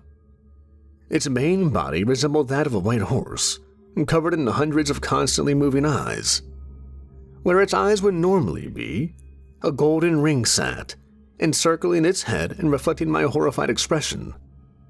On each of its legs, a small pair of black wings beat constantly, while its entire body emitted an intense glow that seemed to hold my eyes captive. But I felt it wasn't just that. Its body expanded through planes I couldn't see. Invisible hands massaged my head, trying to force their way into my mind. I stood there, incredulous and trying to process and trying to rationalize the divine beast hovering in front of me, ready for the next onslaught. With a piercing roar, the angel snapped me out of panic mode and I rushed to pull out my spear, but the tough carcass of the animal refused to surrender my weapon. Once again, I ran for my life. The other side of the river harbored a set of steep hills with slippery rocks emitting a faint smell of ammonia. The unknown had proved deadly, but between it and the wrathful angel, I decided to test my chances. Looking back, I couldn't see him anymore, but in my mind, I could feel an intruder, analyzing my thoughts, knowing the core of my being, predicting my movements. I felt a sharp pressure in my head. I couldn't escape. A being that doesn't need to touch you to kill you. Desperation and fear took over my body, and I just climbed. Among the rocks and dozens of hills, it was hard to find me, but he could feel me. I knew that. I could also feel him in my mind. I felt his fury, his anger. He told me everything he would do to me when he found me. In a sophisticated and forgotten language, but for some reason I understood. I just huddled among the rocks and cried, the danger increasing every minute. And in a ridiculous act of desperation, I prayed for mercy, which is the worst thing you can do with an angel nearby. It's like setting up a signal saying, "Hey, I'm here." After that, he easily found me. I thought I was going to die, but he wouldn't spare me from torment so easily. With his perfect, gleaming teeth, he grabbed me, and I was taken toward the spire, toward his nest. Angels are like cats. They love to play with their prey. I was bound to a rock on one of the protrusions of the spire, hundreds of meters from the ground. He would disappear for days, return, and slowly feed on me, relishing in my suffering. I thought I would be condemned to this for the next few years, and I would be, were it not for a fortunate surprise. One day, after a fruitful session of torture by my captor, I was awakened by gentle touches on my head. Before me, covered in dirty rags, boots made from the skin of some animal previously unknown to me, and a strange metallic mask, stood the first sinner I had seen in hell. The library is closing and this chair is killing my back, so I guess this is where I'll stop for today. Remember, hell is a deceitful place. Never let yourself believe in false promises of salvation. All right. Guess who has a personal laptop now and doesn't have to subject themselves to strange looks at the library? Now, I'll be able to post here more frequently and maybe properly answer your comments. A lot has happened this past week. I almost lost a finger trying to open a frozen pack of meat with an old knife, got enough money for a crappy computer and even a proper, slightly used bed. But before I delve into my horrible memories covered in sulfur, there are a few things I need to clarify. It was brought to my attention that even though I talk a lot about myself, I kind of forget to say anything about me. I guess a little introduction is long overdue. You all can call me Nate, short for Nathaniel. When I died, I was 35 years old. After that, I remained 35 for a few centuries. The concept of age loses its importance when you die, one of the few positives, I'd say. Without beating around the bush, I'm not a good person. If I were, all these posts wouldn't exist after all. Before I died, I would have never admitted to this. I was blinded by greed and pride. I probably would have said some bullshit like, I'm not evil, just realistic. In today's world, to stay on top, you must keep others down. I ask not to be glorified in any part of this. I remember several occasions that would make you realize what a shitty person I am, even though I'm currently trying to change. Anyway, we'll have plenty more time to talk about me after we get the important things out of the way. Today's post is important, so pay attention and remember, when the moon disappears in lust, beware the one who sings in the dark. The circle of lust is considered by many as the vestibule of the abyss. Almost all newcomers, with very few exceptions, fall into it when crossing the thin veil of reality upon death. It's essentially a mixed zone that combines with small samplings of everything the Nine Circles has to offer. An area mainly populated by low-caste demons, small fallen angels, and newcomers, most of whom are desperate for an exit and have no idea what to expect here. Therefore, lust is used as a hunting ground by various things, from demons to even humans. Perhaps if I had known how low humans had to sink to survive in that place, I would have been more cautious and wouldn't have suffered so much. It had been some time since I was taken from the clutches of my captor. Some flashes came to mind. The recurring torture sessions. That person appearing without any indication, the descent down the spire wall, where I was tied to their body like a backpack. The path I was being led through was torturous. Ahead of me lay plains of obsidian covered by thin layers of ash. In the distance, a chain of twisted mountains stretched toward the sky. For a moment, I allowed myself to falter. I thought I was being rescued and taken to some kind of refuge. I imagined myself filling my belly with succulent meats, sleeping on a soft bed and quenching my thirst with pure crystalline water. Friends aren't tied up. When I noticed the tightly twisted wire in my hands and feet, I tried to protest, to throw myself off their back, to cut myself free, but I was terribly weak. The person carrying me noticed that I was awake. I still remember perfectly my first interaction with that sneaky son of a bitch. Look who woke up. You're very unlucky, you know. Angel's plaything the first few days. And they say I don't stand a chance in this place. I couldn't see his face behind all the claws, but I had the feeling he was smiling. Who are you? Where are you taking me? Oh, my, such rude fresh meat. Not even a hi or hello. Shit, I would accept a how was your day? It's not like you're being very polite.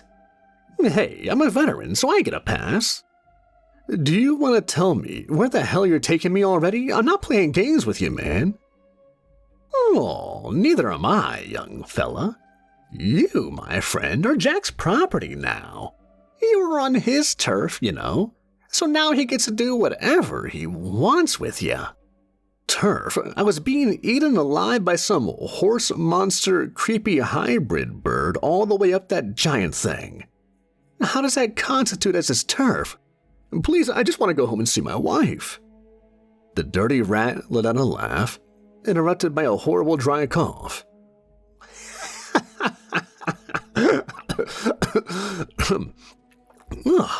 A home? This is your home now, buddy. Haven't you realized yet, poor thing? That's why you became an angelic snack. There's not a single good screw in that empty head of yours. But don't worry. Even useless ones like you have a place in Jack's empire. Aw, just wait until I deliver you. He'll be so proud. Maybe he'll even give me my own wife, a little plaything just for me. No matter how much I struggled, I couldn't free myself. Fatigue and hunger took their toll. All I could think about was this Jack character. I had no plans of being taken so easily, but until I recovered, there wasn't much I could do. For hours, we walked beneath the turbulent clouds of Gehenna. Occasionally, a cacophony of deep, uninterrupted cries would emerge in the distance. And during these moments, my new captor would lay still on the ground and cover himself with dust. Something was following us. My limited experience with infernal beings told me that we couldn't stay still. My heart raced every second we stayed there, exposed, motionless on the ground. But I dared not express my discontent. I feared that whatever that thing was, it could hear me and find us. At that moment, I was in a sea of emotions. Part of me relieved to have left the spire. Another part terribly scared of not knowing what fate awaited me at the end of our journey. It felt like I was out of the frying pan and into the fire. As we resumed our path, I noticed that, for the first time, the sky was clearing. We were far enough from the cursed city to escape its influence. Looking back, I could see the perfect, unnatural circle of clouds covering Gehenna and the surrounding areas. I could see insect-like beasts flying towards the city, drawn to it like moths to a flame, making it their lair, their hunting grounds, and forever home. But for some reason, I felt that going that far off the metropolis was equally dangerous. Maybe it was the stillness in the air. Maybe the messed up situation I found myself in. But all of my senses were on high alert and didn't seem to want to calm down anytime soon. The clear sky gave me my first ever vision of the moon, or if you want to follow the locals, the eye of the behemoth. A gigantic globe of flesh up in the sky. You stare at it too much and you figure out why they call it an eye. It seems to watch your every move once you're out of the city bounds, like some kind of twisted guard. My captor didn't seem to mind its presence, but I couldn't take my eyes off of it. The way it pulsated every once in a while. It felt alive and conscious. After some time walking, we got to some kind of camp made in haste. A few big loose rocks put together in a tent formation, an unlit bonfire, and what seemed to be beds made out of black leaves and ragged clothes. It didn't look comfortable at all. That rat threw me on the ground by the bonfire and sat inside the tent. Now, my dear fella, we'll wait for the other collectors, which might take a while, so behave, and no loud noises, got it? Or else your one-way ticket to the Silver City will have to be revoked, 'cause you'll be dead. I'll cut your throat and eat you right here. Eat me? What kind of sick bastard are you? The kind that stays alive no matter what. And if you keep on babbling like that, I won't be the only problem you'll have to face. As if following a cue, the loud and deep cries of some creature echoed in the distance. I made sure to lower my voice after that. What the hell was that? Shut up if you don't want to find out.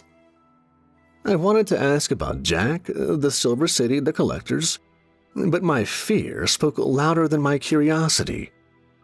So I just gave up and waited, not knowing what was hunting us in the dark.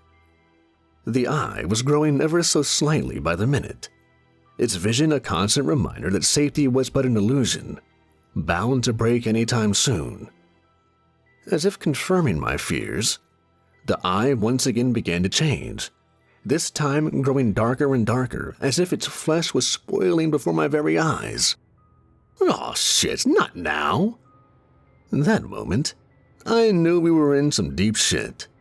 The sinner looked at me, considered something in his head, and gave up. Well, you're in luck, pal. I can't afford to let you die after all the trouble I went through just to get you here, he said, getting up in a hurry and pushing me inside the tent. What's happening? Why is the moon gone? Looking up, I couldn't see the moon anymore. I felt like it was still there somewhere, just so embraced by darkness it was impossible to find it. Bit by bit, a strange shadow descended from the sky and into the land. Everything was engulfed in a cold void. I couldn't see. I tried to speak, but was unable to hear my own voice. I couldn't even feel anything other than that cruel presence. I don't think I'll ever forget it. It was like I could feel its sadness. Something was circling the camp, taking gentle steps towards the middle. It was quivering. It was so cold that it hurt to breathe. I could barely think. And then, I heard it sing. The circle of lust houses one of the most dangerous of the 7 deadly sins, one of the biggest hunters of men and corrupters of heart. The succubus. Not a succubus. I'm talking about the original one, the primordial being that gave birth to the whole species. The one that still haunts the human plane. It was the inspiration for thousands of tales across the globe. The mermaid, the huldra, the liturg, all but facades of the same unholy being. The same one that chooses us as prey. When it sang, I felt like I was using cocaine for the first time again. The high was immediate and powerful. It came in waves, lifting me up into the sky, only to let me fall into despair. I needed her. I was nothing without her. I tried to fight, to free myself and run towards endless joy and pleasure, but something kept me from doing it. It started to sing louder and louder, getting angrier and sounding less angelic with each passing second. Suddenly, that dreamlike, almost orgasmic in nature state I was in changed into a complete nightmare. It was no longer asking. It demanded my surrender. My senses came back to me, only to bring me more pain. The first thing I saw was fire, covering my body and burning me alive. My skin was melting before my very eyes. My mind froze, trying to understand the creature outside the tent. The torso of a woman, hips and legs like those of a spider. Where its arms would be, 2 bat-like wings extended several feet in length. Its head reminded me of a perfect, genderless mannequin, except it had no eyes, no ears or nose. Only one big circular mouth covering its entire face. Don't look at it, it'll break your mind. But it was already too late. It was getting tired of waiting. I could feel its wrath. It no longer wished to toy with us. Now, it was going in for the kill. My mind was buzzing. I felt a killer migraine getting worse and worse. I felt the urge to vomit, blood coming out of my nose. We were about to die. But then I heard a weird chant, followed by a deafening shot. The succubus screamed in pain, breaking the spell and rushing toward the newcomers. You guys took your sweet fucking time, didn't ya? With my vision blurred, I could barely see the group standing on top of the hill. I was able to distinguish black robes and torches. Some were carrying rifles adorned with weird flowers. Shut up and get your ass over here, Moss. We need to go, now. Once again, I was being carried away from danger, the buzzing of shots still roaring in my ears. I could see other naked sinners, possibly newcomers like me, chained up on top of an old modded pickup truck, with spikes and plates of metal all around it. The last thing I remember before blacking out was the cry of pure rage from the succubus and a wave of pain passing through my body. I really need to start getting ready for my shift now, so I guess I'll stop here for today. In any society, communities exist to create hope, a better future and security for all. People get together to do the things they aren't able to do themselves. But in hell, as well as any other place, the corruption at the heart of humanity eventually breaks down every society, turning it into a play where only a selected few control the strings and make sure everything works toward fulfilling their sadistic dreams. Somehow, in the Silver City, things can get even worse. I was about to learn that.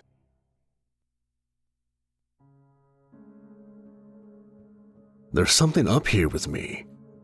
Since I returned to the world of the living, I've been doing my best to become an active member of society again, and try and earn my ticket to heaven in the meantime. Even though I can't afford this luxury right now, I always donate a portion of my salary to charity, do volunteer work on weekends, and help out at a community kitchen on Thursdays after work. All of this is to avoid going back there. But I don't know how well this can work, nor do I know if by gaining this new life, I also received a new chance. There's something I haven't told you. The truth is that my torment hasn't completely stopped. Since I returned from the dead, my nights are filled with agony and terror. The nightmares are terrible, but when I wake up shrouded in the darkness of my room, I can discern things in the shadows. Arachnid-like forms with dozens of eyes and mouths that sing profanities. Throughout the day, I can still see them, in the corner of my eye, almost like a permanent silhouette. A reminder that they're watching me, just waiting for my last breath to take me back via the VIP express lane. I think Samael didn't like being deceived one bit. Now, however, it's not the time to recount my escape. There are still many dangers I've yet to warn you about. And if after your death, you find yourself wandering through the infernal circles, surely at some point you'll come across the Silver City, the last vestige of community in hell. Gehenna is like a living structure, a fabric composed of buildings, streets, and alleys that stretches vertically through the 9 circles that compose the abyss. When I died, I arose just like many others in lust, the 3rd circle of hell, contrary to what Dante claimed. The real order of the circles would be limbo, greed, lust, wrath, gluttony, heresy, violence, treachery, and finally pride. The goal of the collectors was set like a jewel in the center of limbo. It's funny. In Dante's work, the city is portrayed as a paradise away from heaven for those with good hearts who never accepted Jesus into their lives. Their only punishment would be to never glimpse the face of God. Damn, I wish it was like that. I woke up with the metallic taste of blood still in my mouth.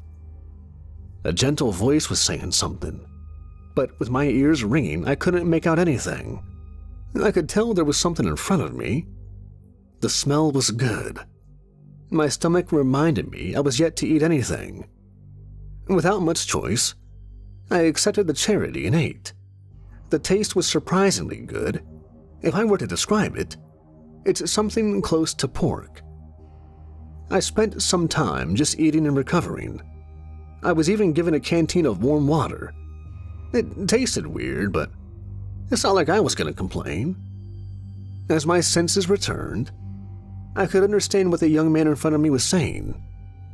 I still remember his face, without any bruises, a shallow beard, and a glimmer of hope that didn't match the place at all.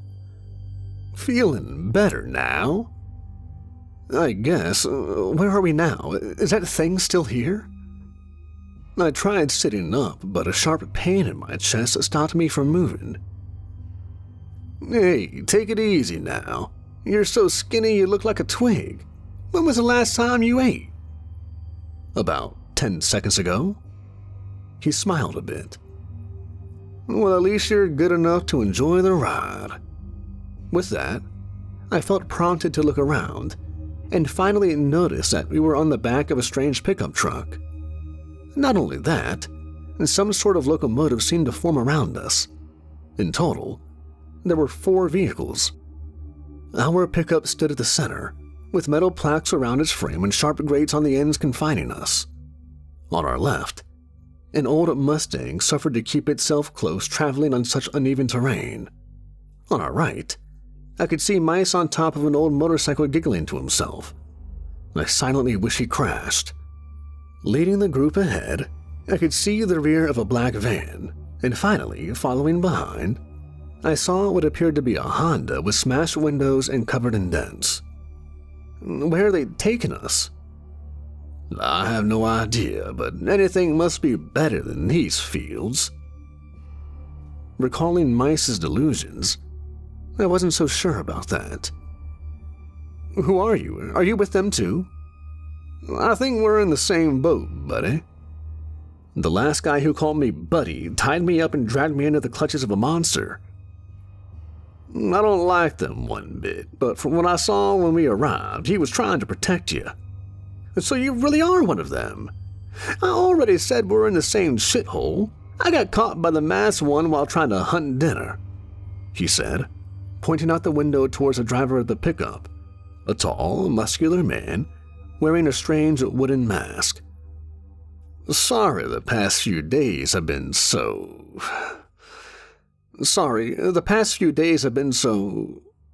God, if you only knew what I've been through. The young man chuckled sincerely. Friend, I'm sure whatever you've been through, I've lived it 12 times already. The name's John. Nice to meet you. Well, John, you can call me Nate. I'd shake your hand, but I nudged towards the wires on my hands. Could be worse. He gestured towards his feet. They were chopped off. Holy shit, I'm sorry, John. These guys are insane. Don't be. They'll be back once I die. But I have a feeling they won't let that happen so soon. We could already see the spires slowly coming into view on the horizon. You sound used to all of this. Don't tell me. You're new. I still can't believe this is all real. You better come to terms with it fast. This place don't take pity on the weak, he said. We didn't feel like chatting after that. I wanted to ask about what I was given to eat, but something told me I'd be better off not knowing. We traveled far towards the spire, Gehenna slowly embracing us with its dark skies. From up close, I was able to see an opening in the base of the spire. The twisted terrain of the fields gave way to broken roads and dusted buildings, and screams of despair found their way back to my ears as we passed near the tar pits. Haunted by memories of my arrival, I couldn't help but search for the beasts that mauled me in the confusing streets of the city. I don't know if it was because of the sound of the engines or the size of our group, but I didn't see them among the wreckage and alleyways.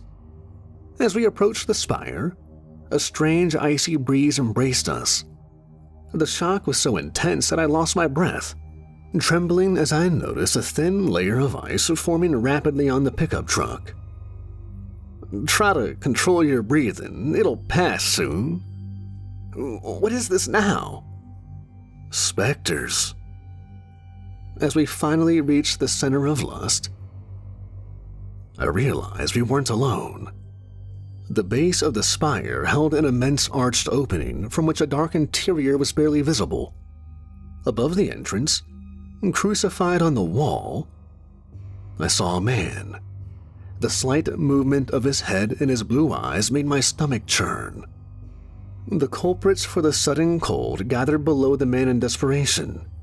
There were dozens of them, humanoid beings emitting a faint glow and seeming to levitate. Their cries echoed through the city, spreading along with their icy presence. The man only watched them one by one, but said nothing. He seemed to be judging them.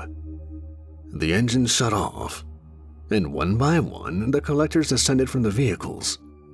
Mice was the first to approach. The specters recoiled from him like cockroaches fleeing from light.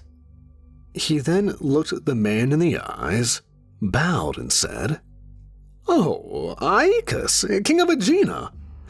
My heart is not pure for rest, my eyes are blind to injustice, and my fists only weigh for my desires. From dust I came, and to dust I return.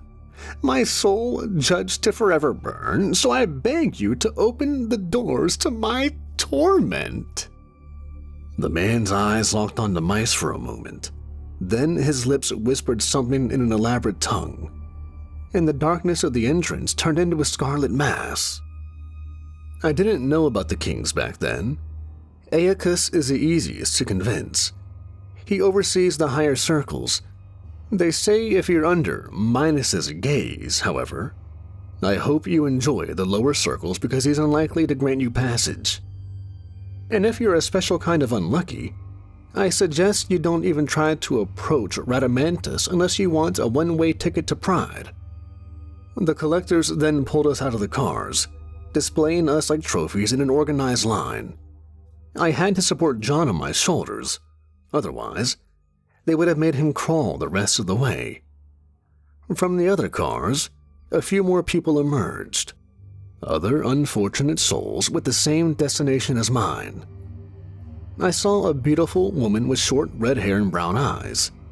She was injured with several cuts on her back. The collector taking her out of the van seemed pleased. I tried not to dwell on it too much. She stared at me intensely, looking scared. A man had to be forcibly removed from the Honda by two collectors. He was big and strong, dark-skinned with furious eyes, long braids cascading from his head to the middle of his back, a terrible scar showing on his left arm. To this day, I have no idea how they managed to capture that bastard. Later, he would tell me that they didn't get him until after he'd taken down some of them. Finally, an old man with a band over his eyes was pushed into line. He looked so worn down that I thought I would see him turning to dust at any moment. Mice then made his way to the entrance and was swallowed by the mass. The collectors forced us to enter. One by one, I saw everyone being pushed into the unknown. Looking around, I tried to think of something, some escape route. "Don't do anything stupid. It won't work," John whispered in my ear. I thought about throwing him at them and running for my life. I didn't know him. Didn't know a damn thing about him except his name. A glance at the collector's weapon made me change my mind. I wouldn't get far, even if I did find an opening. Finally, my turn came. With the weight of John still on my shoulders, I walked to the entrance with my heart pounding in fear. The mass that filled it seemed to react to me, stretching to cover my body. The scarlet glow blinding me as the collectors urged me to hurry. I reached out my hand and felt a slight resistance, almost like touching cold gelatin. I felt it pulling me, and before my head was completely swallowed, I held my breath. My body was warm. It was like being bathed in soup. Every exposed inch of my skin burning, but the agony was only beginning. I felt that strange mass invading me, entering through my nose, ears, and eyes. It hurt. I tried to scream, but my lungs were filled with the alien substance that forced its way through my organs. I felt like I was about to lose consciousness. A shockwave ran through my body. I felt as if I was being torn into 1,000 pieces and reformed, my consciousness used as a child's toy. And then it was spat out. I barfed on the gray grass that solemnly clung to me. John lay beside me, eyes rolled back, red fluid still trickling from his mouth. I didn't have time to worry about him. Before me, proudly stood what could only be described as a monument of sin. Far from the light of hope it once was, now taken and calloused, abused and defiled by the filthy ideals of the damned scum. Its golden streets don't shine. Its security only harbors hate. Its cracked walls don't protect, they only confine.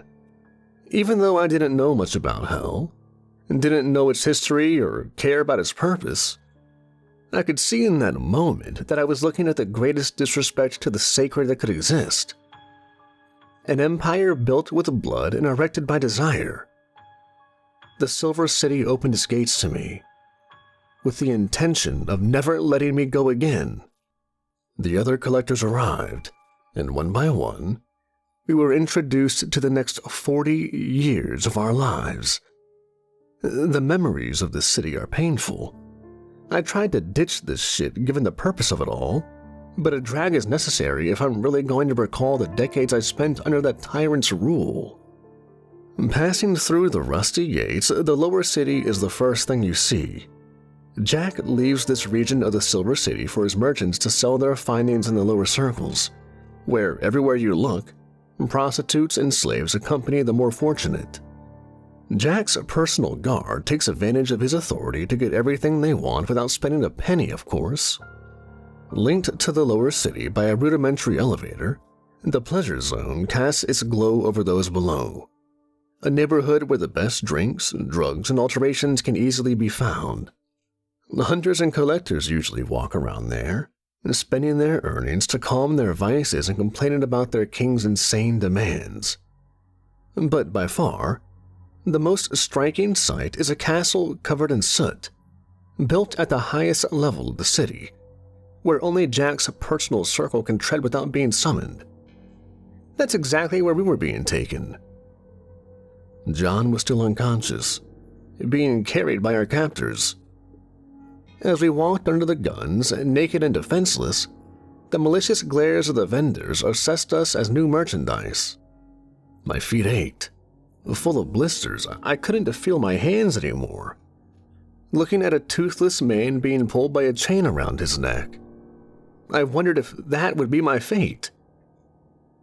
Desperation was beginning to consume me. We ascended to the pleasure zone by elevator, the same one powered by the brute force of several slaves harnessed to the wall, their hands raw from continuous and repetitive effort.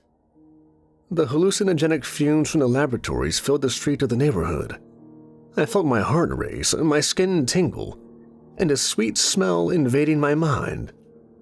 The woman accompanying us seemed to recognize the substance as she lunged towards the source of the vapors.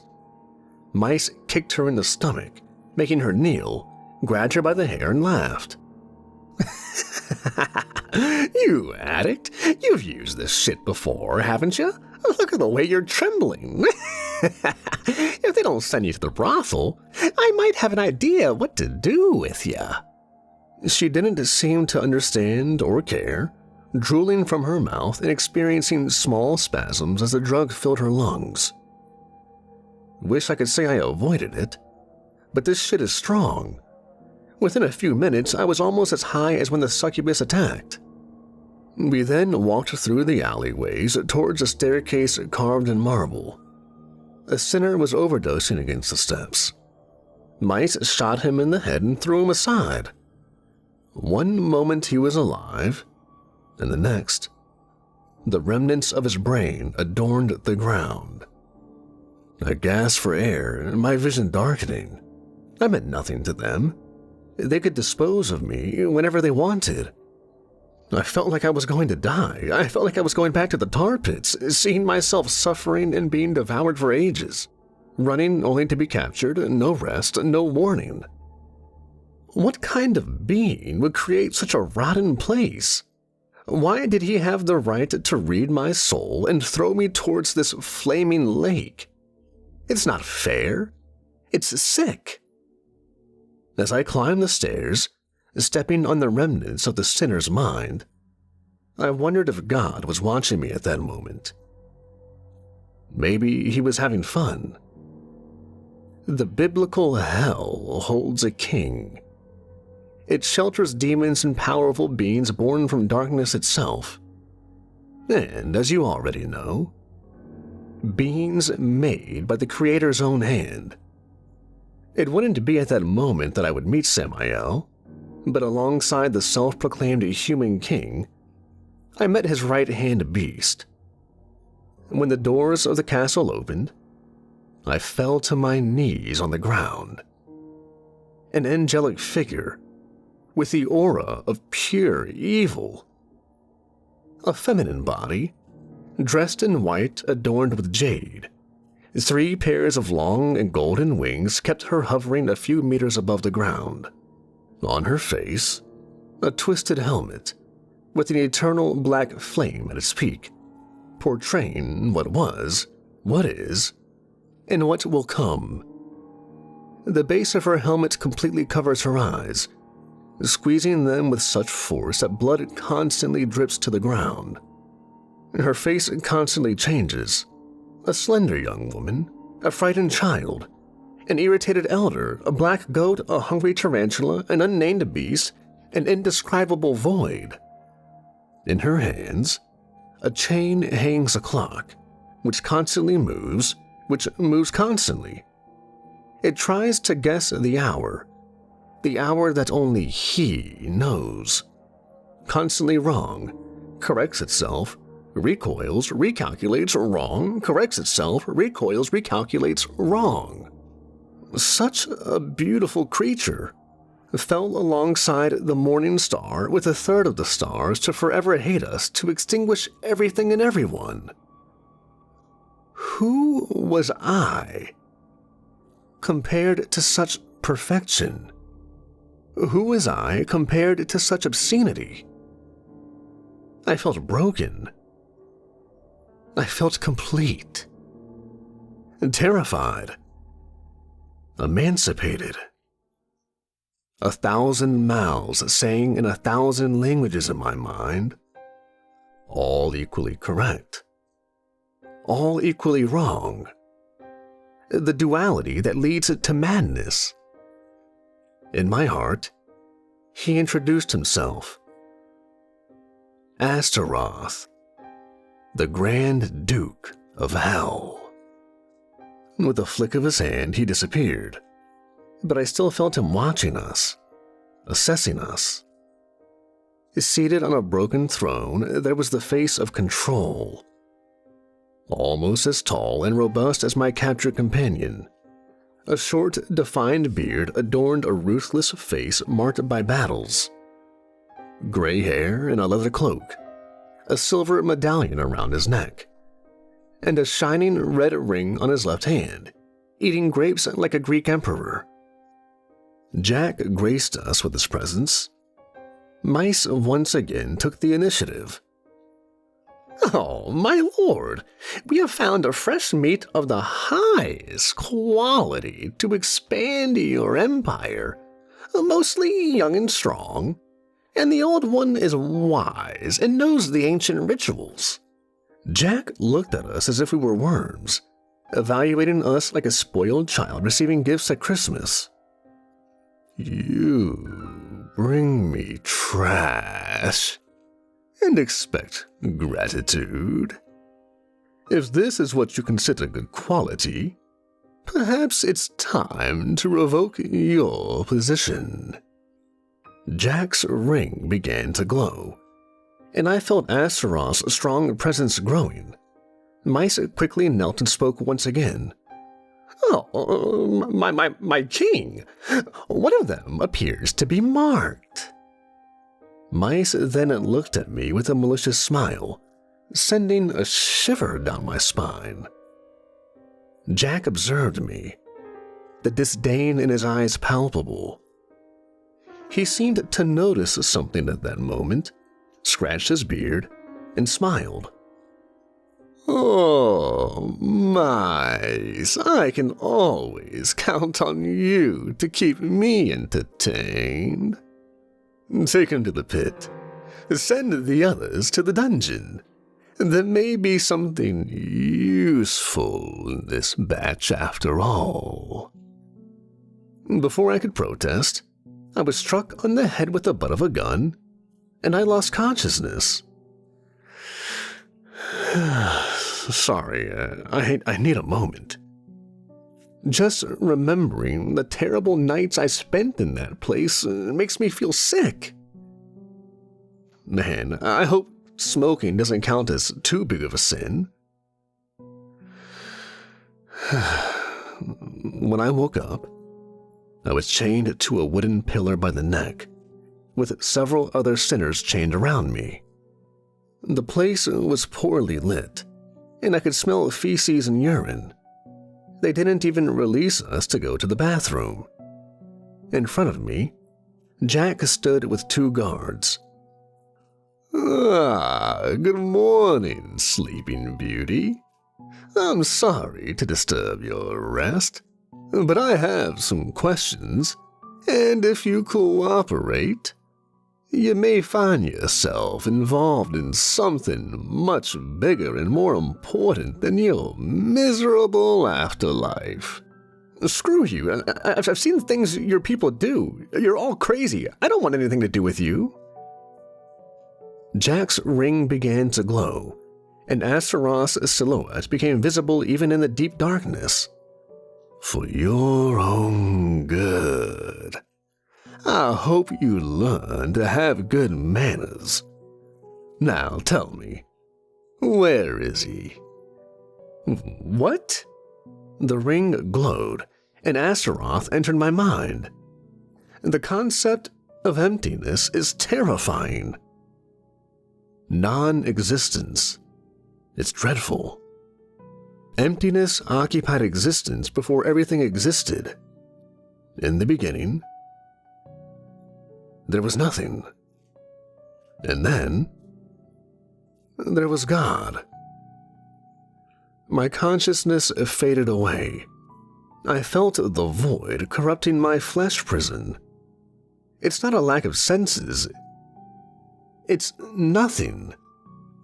Sounds didn't vanish, they turned into nothingness. Along with sensations, memories, my existence. I was completely devoured. I wanted to scream, but there was no voice, no will. I wanted to exist, but there was never even an I. I vanished completely, and then I was catapulted back into existence, where I could feel everything. The infinite, it destroys. Through Astaroth's eyes, I understood, not even in 1,001 lives could I touch 1% of the truth. My brain burned, flooded with everything that was, everything that would come. I cried, I screamed. Agony drove me to madness. Time made no sense anymore. And then everything stopped. In despair, I screamed. I cried like a child. Jack embraced me with the tenderness of a mother as I collapsed into his chest. He gently stroked my head while speaking softly. Poor thing. So much suffering, so much lamentation. Pain is a choice, and I don't want it for you. I love you. I love all my possessions from the bottom of my heart. I only want what's best for you. But for that, I need your help. I want your pain to stop. Help me make it stop. You just need to tell me where is he? I didn't want to return to nothingness. I didn't want to suffer with knowledge. Desperately, I lied. I said I knew where whoever he was looking for was. I would show him. He just had to let me go. Jack acquired a sad expression, gently lit in my face and said, Oh, child, why do you lie to me? With the scarlet glow of the ring, once again I ceased to exist, catapulted between 2 extremes, Blood streaming from my ears, I laughed, I cried, I begged. All to make it stop. For him to remove that being from the room. I just wanted peace. I felt my cells giving up, exploding and restructuring, and memories were erased and returned, lived 1,000 times per second. My wife, my daughter, the drugs, the betrayal, the accident, the body, the hospital, the fall. Once again, everything stopped. I spat blood on Jack's cloak, who asked me again, "Where is he? Come on, damn it, just tell me. He mocked you, he touched you. Come on, where the hell is Samael? Tell me and I'll leave you alone." I pleaded. I tried to tell him that I didn't know who he was talking about. I promised obedience, my life. Anything for mercy. Once again, he sent me to the void. For countless nights, the cycle repeated itself. I have no idea how long I was tortured in that place. Eventually, Jack began to use me in other ways. My days were divided between slave labor in the lower city and nights of torment in Jack's palace. At the time, I didn't understand how he couldn't see that he was wrong. Clearly, there was nothing special about me. I couldn't lead him to Samael. I was just a damned soul who could barely endure the first days in the abyss. I just hadn't realized that Jack already had the certainty that I was different. After all, how could I be a nobody if Astaroth couldn't exact the truth from me, and they had to resort to torture? Hope vanished from my chest. I didn't know if I would ever escape from there, if I would see John again before my soul was corrupted by the Grand Duke. The years dragged on, and Jack's fury only grew. Fortunately for me, in my 4th year in the Silver City, I gained a new cellmate, the old man who had been brought in the same group as me. Little did I know that he would be my first clue to the way out of here. I'm tired of remembering those horrible years, so I think I'll stop here for today. Clinging to hope in hell is as useless as using petrol to put out a fire. You'll only end up dying either way. But in the realm of insanity, it might not be all that crazy to think there might be a way out of the suffering. Hey guys, I'm back. I apologize for the long period without news. I received an unexpected visit, and because of it, I was bedridden for quite some time. I'm grateful that my boss saw everything happen. Saw what he thought was happening, and assured me that I would receive financial assistance while I recover. Did you know that if you don't have most of your documents, the hospital bombards you with questions? It's pretty obvious, isn't it? It's a shame I didn't think of that while I was being taken there. I could have jumped out of the car and avoided the headache. Jokes aside, the last few weeks have brought me the answers. Maybe I have a chance to correct some mistakes. Maybe all of this wasn't just a desperate act to gain favor with the Lord. This place has been much more useful than I anticipated. Today's post is most important because I finally had the chance to talk about the most precious information one can have when condemned to the abyss. How to escape it. But before I start walking through my memories, I need to tell you guys how I ended up in this miserable state. In short, I got into a fistfight with an angel. And if you think I got all busted up, you should see the other guy. As I mentioned in my last post, Beings from the depths of Tartarus have been haunting me since my escape. Jailers of rotting flesh, insectoids with multiple faces that recount countless insults to my person. With focus and meditation, I can ignore them during the day, endure them at night, and pray not to encounter them in my dreams. Although this last one always seems to happen, I usually manage to carry on with my life relatively well. I just didn't know that hell wasn't the only realm keeping an eye on me. With that in mind now, I should have noticed that something was wrong. I've been having strange encounters. A taxi driver who, instead of taking me to my apartment, guided me without me noticing to the nearest Catholic church and vanished with the car as quickly as he arrived. A lady in the park who watched over me throughout the period I spent enjoying my late afternoon near the lake. I don't remember the color of her eyes, but something tells me she had more than one pair. And the most recent one, a beggar who threw me against the wall as I exited through the back of the burger joint with my boss. I couldn't see him arrive because he wasn't there initially. It's as if he had materialized from thin air in a matter of seconds. I remember opening the door and heading towards the gutter. Then an unbearable heat enveloped my body for a brief moment, and I was thrown against the wall.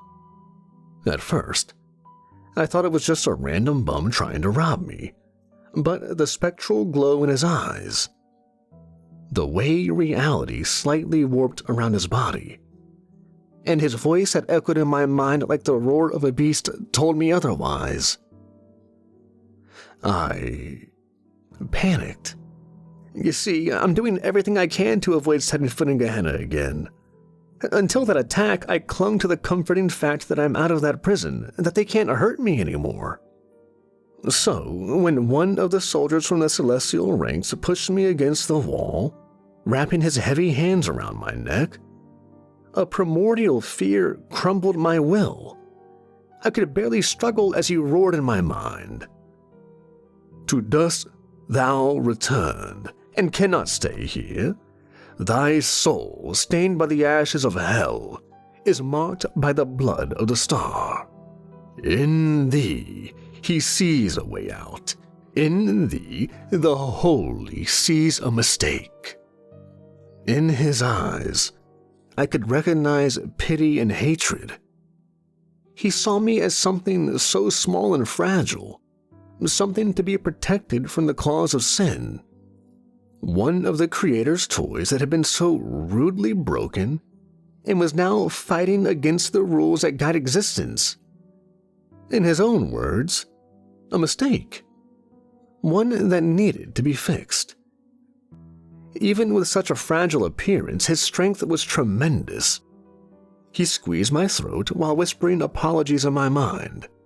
I could see demons approaching in the darkness, ready to grasp my soul in my final moments. My heart racing, my mind almost devoid of oxygen. I could no longer think straight. I was going to die. I stretched my arms against the wall. Anything would do. Any way to defend myself. My hand closed around something cold and heavy, and with all my strength, I pulled.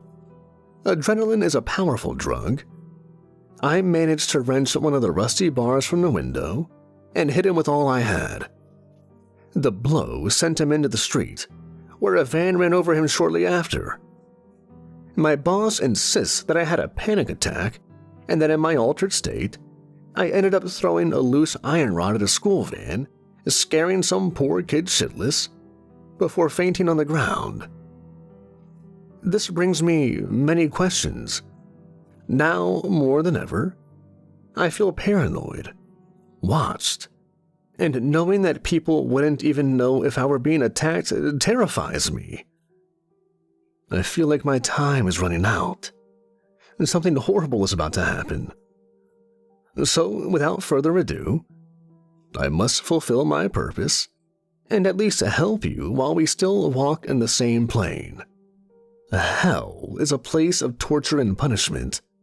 The reward our sins earn us in the afterlife, but it's also a prison. It's not just for the sinners who wander the circles in search of a light that has long rejected them, but also for the original evil, the serpent that hissed hatred long before humanity even dreamed of existing. The being forged when the Creator and the original angels still roamed the cosmos, shaping and expanding it. He was once God's favorite, but has since fell with a third of the stars. The one who commands faithful followers both on earth and in the depths. The concept of time in hell is complicated. Some circles distort your perception, and 2 hours can suddenly become 2 minutes. Combine this with the lack of natural light and claustrophobic confinements, and you will see that most of the slaves in the Silver City go through years like zombies, one day indistinguishable from the next, unaware if they've been there for a day or a decade. In my 4th year as Jack's torture toy, this condition was affecting me aggressively. Over the years, Jack had opened my schedule, allowing me to work under the orders of some of his followers in other regions of his kingdom, still confined behind the walls and never seeing the light of day.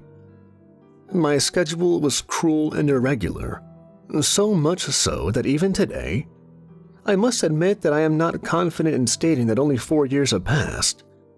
In the morning, Astaroth would play with my mind. I lived 1,000 lives with 1,000 deaths.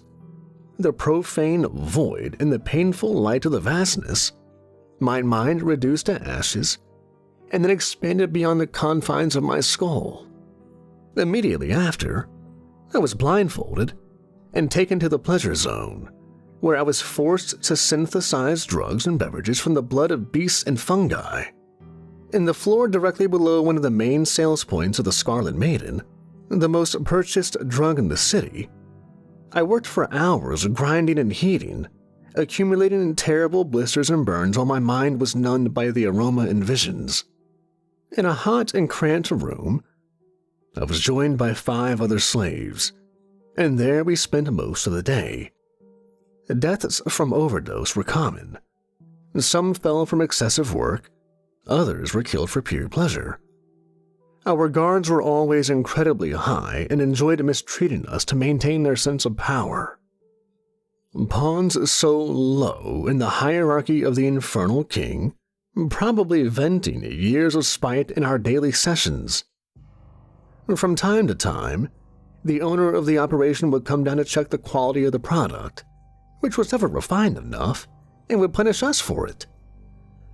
By order of the king, he wouldn't lay a hand on me, but he made me watch and often forced me to participate in the torture of my colleagues.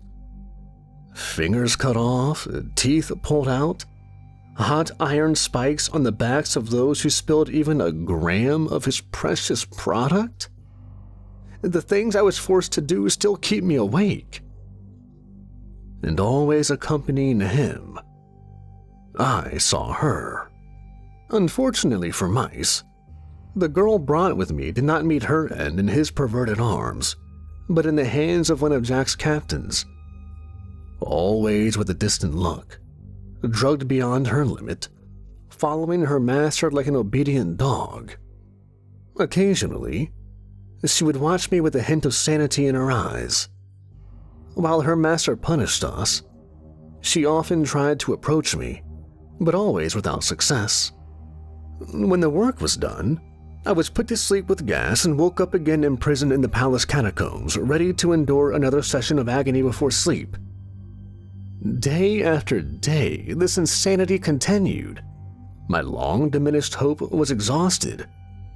I became a shadow, a shell of my former self, ready to follow the next order, begging for mercy that was never granted.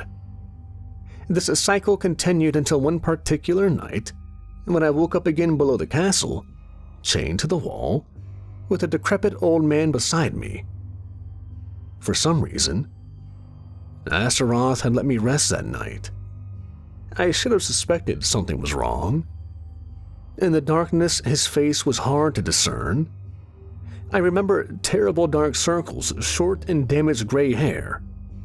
His eyes were sunken, pulling you in like ocean waves, his lips cut, and what seemed to be terrible gashes on his neck. "So, it's true?"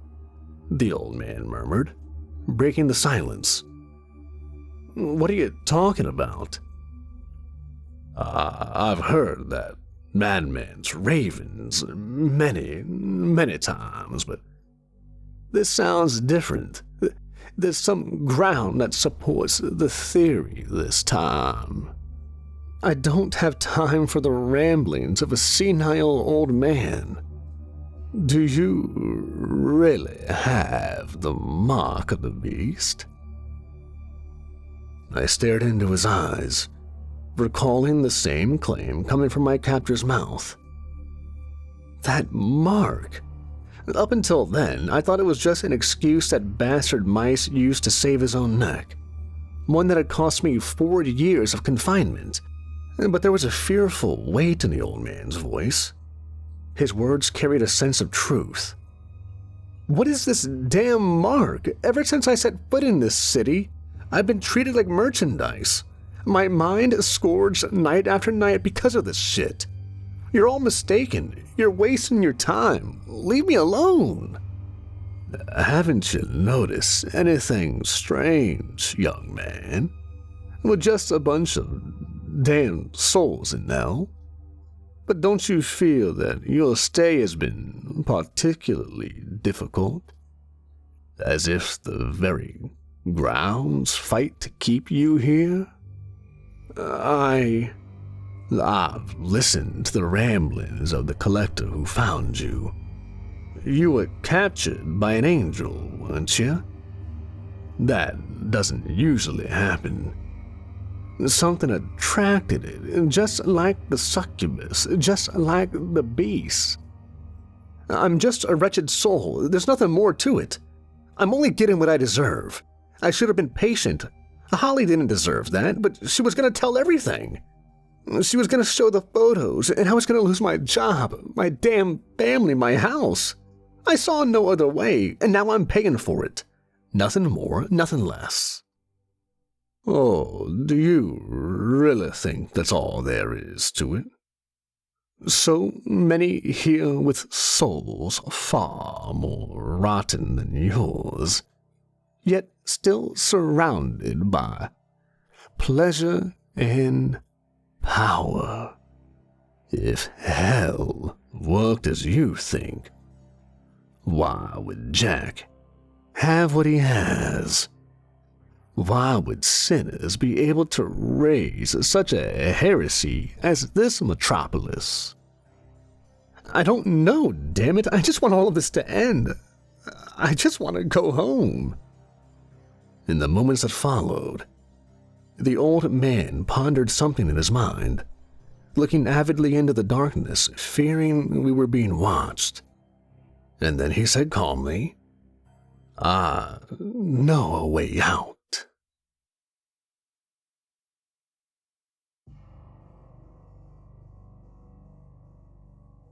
Despair is dangerous.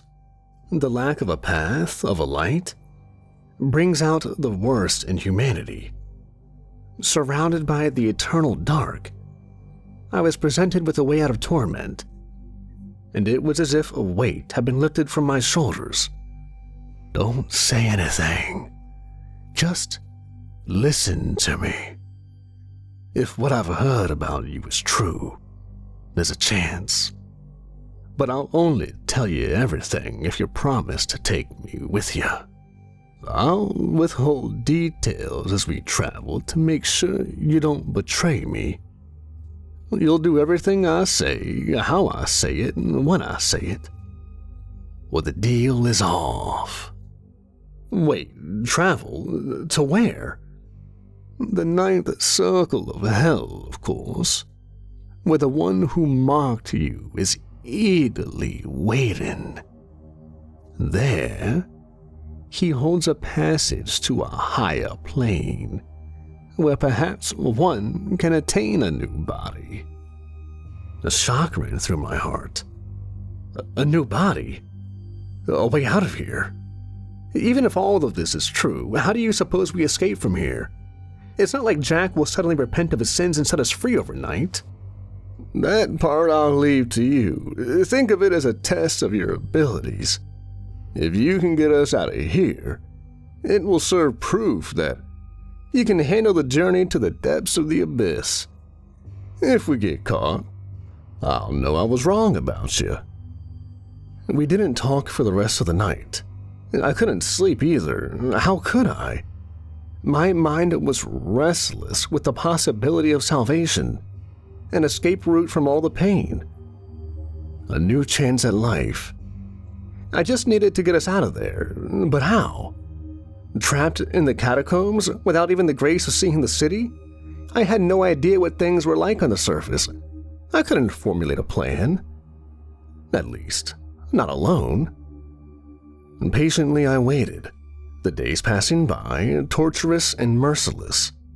But in that moment, I had gained a frightening resilience. With something to cling to, hope had flourished again. I thought not even the corrupted shadows of the city could shake me anymore. Damn, was I wrong. Finally, the day I had been waiting for arrived. You see, with so many slaves falling from excessive work and cruelty, an exchange would happen from time to time, and some familiar faces would appear when I was lucky. On that day, when the blindfold was removed, I had to hold back from showing my happiness. In the laboratory with me was John, tied to a wooden table in the corner, grinding fungi with a leather mask, and in the middle, cracking open beasts' skulls with a giant hammer, was the gigantic man who had been captured with me. A long day followed, the smell of sweat, blood, and drugs intensifying with each passing hour. My eyes were keenly watching the movement of the guards, restless and anxious. It was almost a daily ritual, the moment they secretly entered the stockroom to evaluate the quality of the product. Precious few minutes when we were left alone. As always, the guards grew tired of the trembling and tapping feet and retreated to the stockroom, threatening us with the loss of our eyes if we told anyone. As soon as the door closed, I got up and went directly to John. As naturally as I could, I put on the leather mask and pretended to help him with the fungi while whispering by his side. I don't have time to explain, but I might be able to get us out of here, and I need your help to do it. His callous hands stopped working, dropping the equipment on the table. What? Nate, is this true? Don't turn to me, keep working. Slowly, he returned to mashing the fungi and sorting them into small bags. He was trembling, making mistakes. Hope and hell can easily shake anyone. What do you need? Information. You work outside too, don't you? Selling everything to the addicts who come from the lower city. But I don't know if I trust my life to anything that comes out of their mouths. That's something already. I need to know everything, even if it doesn't seem important. Please, tell me. Maybe we can. A heavy hand landed on my shoulder. That behemoth of a person was standing right behind me. He had heard everything. Even with the constant cacophony of the equipment, the incessant blabbering from the upper store, and the lower tone of our voices, he had listened. He knew we were trying to escape. I want in. What? A cripple in a pile of sticks. There's no way in hell you two are escaping this city without my help. If you want to do this, I'm coming along. If not, the guards will have a nice little surprise when they come back. I could hear footsteps approaching. His expression made his intentions clear. I had no other choice at the moment but to include him in the team. Damn it, fine. Information as much as you can get. When we meet here in the lab, we'll share everything we've discovered. Once we have a plan, we start taking action. The door opened, and the soldiers entered, still with their masks down and their noses full of powder, each of us quietly in our respective places. In the following weeks, with the extra help, I was able to learn a lot about the flow of drugs and weapons in the city. The Greek god of a man is named Yuri, and when he's not in the lab, he spends his days carrying metal plates to the lower city until his feet bleed. With him, we discovered that about twice a month, the collectors go out in droves through the gates toward Lust in search of fresh meat, and taking with them an absurd amount of metal to supply the numerous outposts scattered throughout the circle.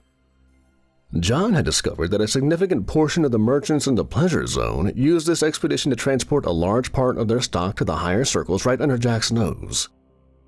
On the night before the group's departure, the master's most valued slaves are chosen to carry box after box to a certain warehouse in the lower city.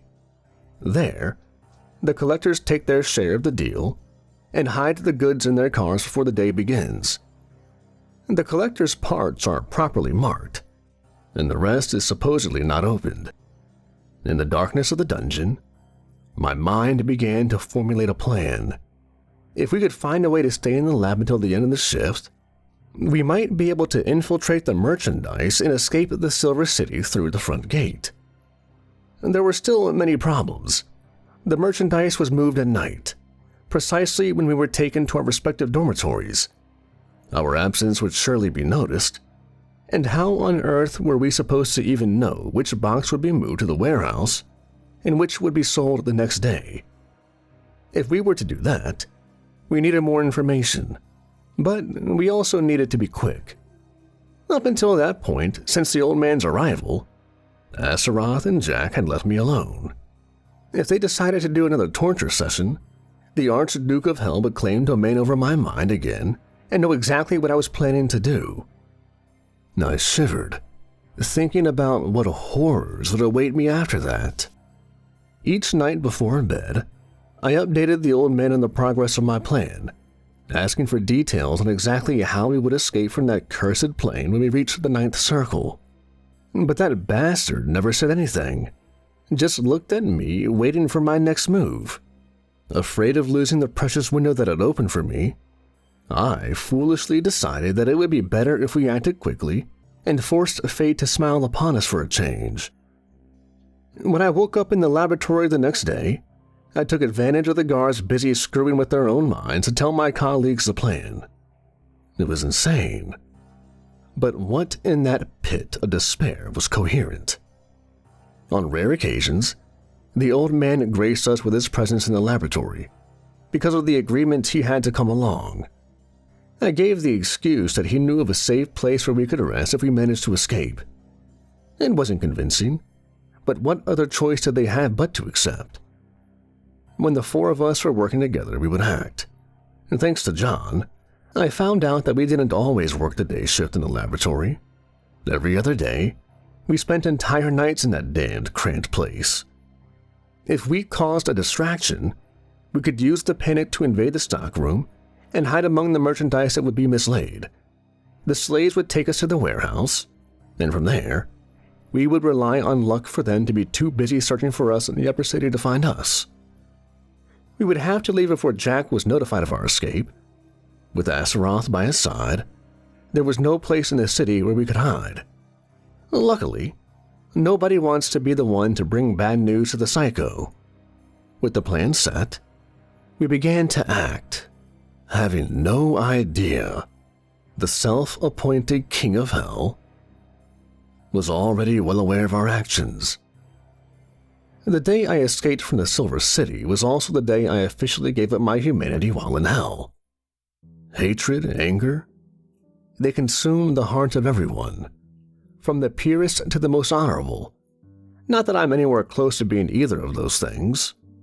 Even to this day, I still feel dirty, undeserving to be here now, and I know it all too well. But still, I do not regret the things I did to survive. The plan had started well, with all of us together in the laboratory feeling anxious with every passing second, my stomach churning, my hands trembling. I didn't know how to act normally anymore.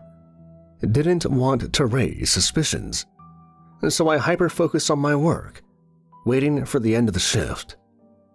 cutting muscles from beasts, roaring ground fungus powder with a meat-like texture, slowly being numbed by the sweet aroma that always hung in the laboratory. The sound of footsteps upstairs had been considerably reduced. One of the signs that the shop was about to close. I looked at Yudi and nodded. You know, the strange fungus that grows in the walls of the city has some interesting characteristics. They call it dead man's fiber. And to the touch, it's like touching a wrinkled skin.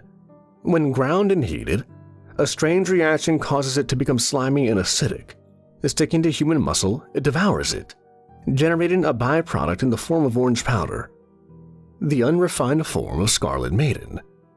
In this state, the drug is highly unstable, and upon contact with water, it rapidly increases its temperature, which can give you horrible burns. Or, if there's a sufficient amount, an explosion. Throughout the next day, little by little, we gathered 5 small bags filled with the byproduct, hiding them beneath the many empty bags scattered in the corner. When I nodded, Yudi slowly rose and headed to the pile. The soldiers had once again left to get high, so he quickly planted the powder bags around the boiler, attracting curious glances from the poor souls accompanying us on that shift. I hoisted John onto my back, the old man following closely behind, and we positioned ourselves at the edge of the stairs. As soon as Yudi saw that we were ready, he lifted the water jug we received at the beginning of each day and threw it toward the boiler. Then, chaos. An explosion caused the floor directly above the boiler to collapse, powder and chemical gases making it nearly impossible to see more than a foot ahead. Screams and cries of pain ensued. One of the slaves who accompanied us was caught in the blast. An iron pipe from the boiler had pierced his neck, pinning him to the wall.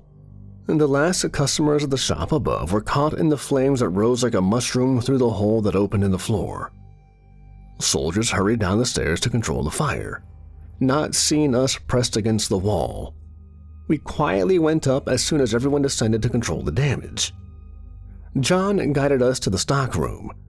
We had little time until the merchandise was moved to be saved from the flames. I could already hear murmurs from outside. The distraction had worked. We had drawn attention, perhaps too much of it. In the darkness of the stockroom, it was hard to see anything. Dozens of boxes filled the space, mostly unmarked. We had no idea which ones to break into. "What now? Did we just pick at random? You told us you had a plan," Yudi said, pulling at my shirt. "Now's not the time for this," John said somewhere in the dark. "Hell, just, I don't know, pry open one of the smaller ones. There's supposed to be a way for the collectors to know which one to pick. Maybe there's something inside." "Look at how many boxes there are. The fire is already spreading. It won't take long till—" Yudi was interrupted by a pound at the door. "Open this door already! I want my powder safe and sound, do you hear me? Useless bitch, hurry up!" What little time we had was about to be over. I could faintly see scared eyes looking at me for answers in the dark. My heart was pounding, and I just wanted to get out of there. I noticed a pile of boxes that was more isolated than the others. Without light, it was hard to tell, but with no other choice, I hurried towards them. The door was about to give in. We would have to rely on luck. We opened 2 boxes, put on the leather mask and attempted to avoid inhaling too much of the drug, and split up, hiding within the merchandise. I stayed with John, trusting that Yudi would take care of the old man. The door gave in with a loud thud. "Quick, you incompetents! I want every damn gram secured. And you, slut, get 2 more and get this shit out of here now. If Jack shows up, he's gonna ask questions, and questions ruin an honest man's business." The screams and footsteps, the smell of the drug making me dizzy, the smoke from the fire engulfing the shop. We were hurriedly moved to the elevator, and as I felt us descending, a wave of relief filled my heart. Through the small cracks in the wood, I could distinguish the lower city slowly growing larger. The plan was working as intended. I remember John smiling. Maybe it was the drug. Maybe it was the euphoria of the moment. But I remember being happy to have him with me. I miss him. We were led to the warehouse, where they left the boxes and abandoned us in the dark. I could hardly believe how well the plan was going. Looking back now, I realized I was a fool. The collectors never checked the boxes. They just loaded them onto the cars. Before I could connect the dots, we were passing through the silver gates. Looking through the crack, I once again had the full view of that sin-ridden skeleton, and even as I moved away from it, I felt in my heart that I had already been touched by the city, and it tends to always reclaim what belongs to it. The truck that was carrying us headed towards the spire until the crown of the first circle was nothing more than a small dot on the horizon. And then it stopped. Why now? Why haven't we reached the spire yet? Why stop now? John whispered nervously in front of me. Before I could respond, a chilling shiver ran down my spine upon hearing Mice's words. Well, I think the little show has gone on long enough, hasn't it? The lid of our box opened, and I could hear the pumping of a shotgun. Above, Mice and two companions grinned maliciously at us. Well, what do we have here? Jack's new favorite little toy and his buddy. Care to tell me what you're doing in my shit? Please, Mice, you can have the drugs. Just let us go, I pleaded. Mice laughed so hard that his screwed-up lungs gave him a coughing fit. After composing himself, he ordered us to be taken out of the box. Yudi and the old man were already kneeling in the sand with their hands on their heads. Oh, amazing! Hold on, let me get this straight. You really thought your dumbass idea would work out so well? Holy shit, buddy, you're really stupid. Listen here. I'll tell you a little secret. Mice approached my face, pressing the shotgun barrel against my chin. You never would have found your little buddies again if Jack hadn't ordered it. What are you talking about? Oh, come on, use your head. Everything's so convenient, so perfect. Your whole plan worked because Jack wanted it to. Your encounter with the old man, the information that reached your colleagues, the timings lining up, the guards leaving, all observed, all permitted. My face contorted in horror. Once again, I was nothing but a pawn, a toy of that maniac. Astaroth would always watch us, the king always controlling every miserable inch of his kingdom. Why? Why would he let us get this far? Something in your ultimate fate pleases him.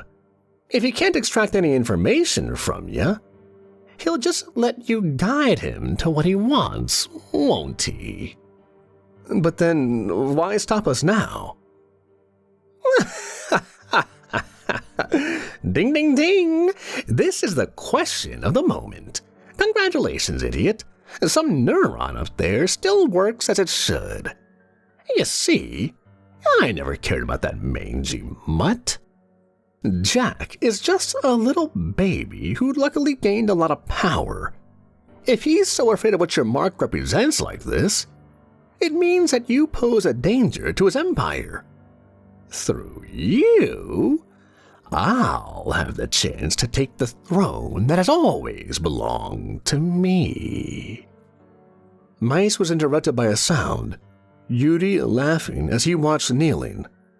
With a smile, Mice approached, knelt in front of Yuri, and carefully dusted the drug powder from his shoulders and asked, "And what's so funny about that to you?" "It's nothing. It's just that you call us idiots. But if you think you can usurp the throne with 2 piles of muscle and a tough attitude, you're even dumber than you seem to be." The smell of gunpowder invaded my mind before I could process what had happened. I remembered touching my head. Something was stuck in my hair. I lowered my hand and saw myself holding a loose tooth. I heard a howl of fear. But why fear? My ears were ringing. I couldn't think straight. Yuri was lying back, his skull sprawled across the sand, stained by a scarlet puddle. "Oops, my bad. Loose finger and all that." "You son of a bitch." I lunged towards Mice, the barrel of his gun slowly turning towards me. No, I don't think so. If you lot wish to stay alive and not get a one-way ticket straight to Lust, where we already have some scouts ready to capture you, I must point out, you will behave. All that, just to become someone's toy again. I could hardly believe it. Looking at Yuri's body, I wondered if he had felt any pain. The harder I made it for Mice, the better. Maybe if I were quick, I could escape the collectors in Lust. But then, while I pondered, others acted. The old man lunged at one of Mice's companions, biting his neck with all his might. The second one, startled, reached for his holster, but John quickly grabbed his legs, bringing him down to the ground. They were willing to fight, to die for a chance. Mice turned the gun towards them, pumping the shotgun once again. "Damn it, can't you do anything right? Stay still, I can't aim like this." I saw the opportunity and grabbed the shotgun. A deadly tug-of-war ensued, and punches and kicks thrown in an attempt to take control of the weapon, the power to kill. I was malnourished, still weak, tired, and slightly high. Mice was an experienced collector, a bloodthirsty killer who had faced demons head-on. It was only a matter of time before he overpowered me. I gave up pulling the shotgun towards me and pushed it with all the weight of my body towards Mice. We fell and rolled in the dry sand, the gun stopping a few feet ahead. I crawled to the shotgun, Mice holding on to my feet and pulling me into an exchange of punches. I don't know what came over me.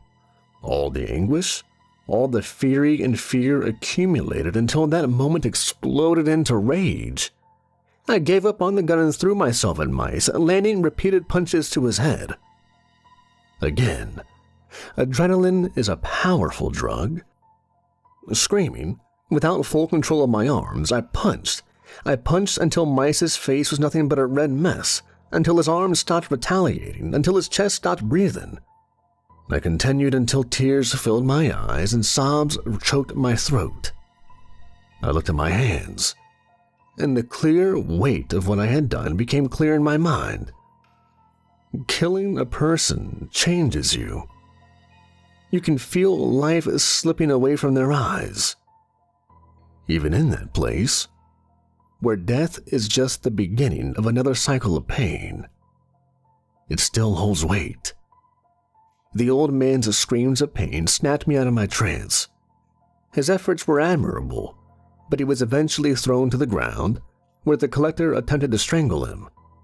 I grabbed the shotgun, and out of pure instinct, I struck the collector's head with all my strength. He immediately fell onto the old man, the base of the gun now adorned with a red stain. Looking to the side, John was trying to wrest the gun from the collector without success. In the distance, I could see dust rising. We weren't alone. The king had noticed that something was amiss. The old man took the gun from my hands and opened a hole in the collector's chest, who collapsed like a house of cards onto the dry ground. The spire was visible. We needed to go. With John in my arms, I ran. "Leave him behind. He'll do nothing but slow us down," the old man said. I could feel John's embrace tighten. He knew he was a burden. He knew what they would do to him if we let them behind. I could feel his fear. Ignoring the protests, I headed towards the spire. They were getting closer. I could discern the caravan amidst the cloud of dust. Upon reaching the spire, Aeacus's judgmental gaze bore down on us coldly. Remembering Mice's words, I approached. "Oh, Aeacus, king of Aegina, my heart is not pure for rest. My eyes are blinded to injustice, and my fists only weigh for my desires. From dust I came, and to dust I return, my soul judged to forever burn. So I beg you to open the doors to my judgment." His cold gaze remained unmoved. The spire would not heed my words. "This won't work. We need to get to the lower circles. It would be incredible if we could get Rhadamanthus' attention, but at the top of hell, it's hard for him to hear us," the old man said. "What do we do now? I've done my part. I got us out of the city. Do yours and take us to the ninth circle." The old man looked at me, his eyes burning with fury. For a moment, it seemed like there was a dark gleam in his eyes. He calmed himself and approached the entrance. The followers of the Morning Star follow his teachings in exchange for secrets and powers greater than a mere sinner could ever dream of. How to survive in such a ruthless terrain. How to tame and enchant demons and spirits. How to change oneself. The old man whispered words in a convoluted language forgotten by time. Aeacus began to chant in response, and the spire trembled in anticipation, the chamber taking on a sinister glow. Without looking back, the old man said, "A wish for a wish, a will for a gift, blood taken in exchange for bliss." "What the hell are you?" I asked. "Nathaniel, you have a choice to make. Do you want to escape hell? Do you want your life back?" "Of course." "Then John must die." A chill ran down my spine. Nothing comes easy in the abyss. Only pain, only suffering. John begged for mercy, and in my mind, I knew what I had to do. The price Minos demanded for his services. The old man merely watched me. John fought, struggled until the last second. He threw himself off my back and crawled through the sand towards the caravan, which was slowly approaching. "I'm sorry, John." I dragged him by the stumps of his legs into the depths of the spire. He tried to cling to the ground, breaking his nails in the process. I threw him against the inner wall, and in that moment, both of us could feel it. The spire would claim him. There would be no turning back. Death this time would be eternal. Nothingness would embrace him. I had to ensure he wouldn't escape. With tears in my eyes, I broke his arms. His screams still haunt me. Even to this day, I suffer from it. Every morning, I hear his whispers. Every night, his screams keep me awake. I did what I had to do to survive. I wished there was another option.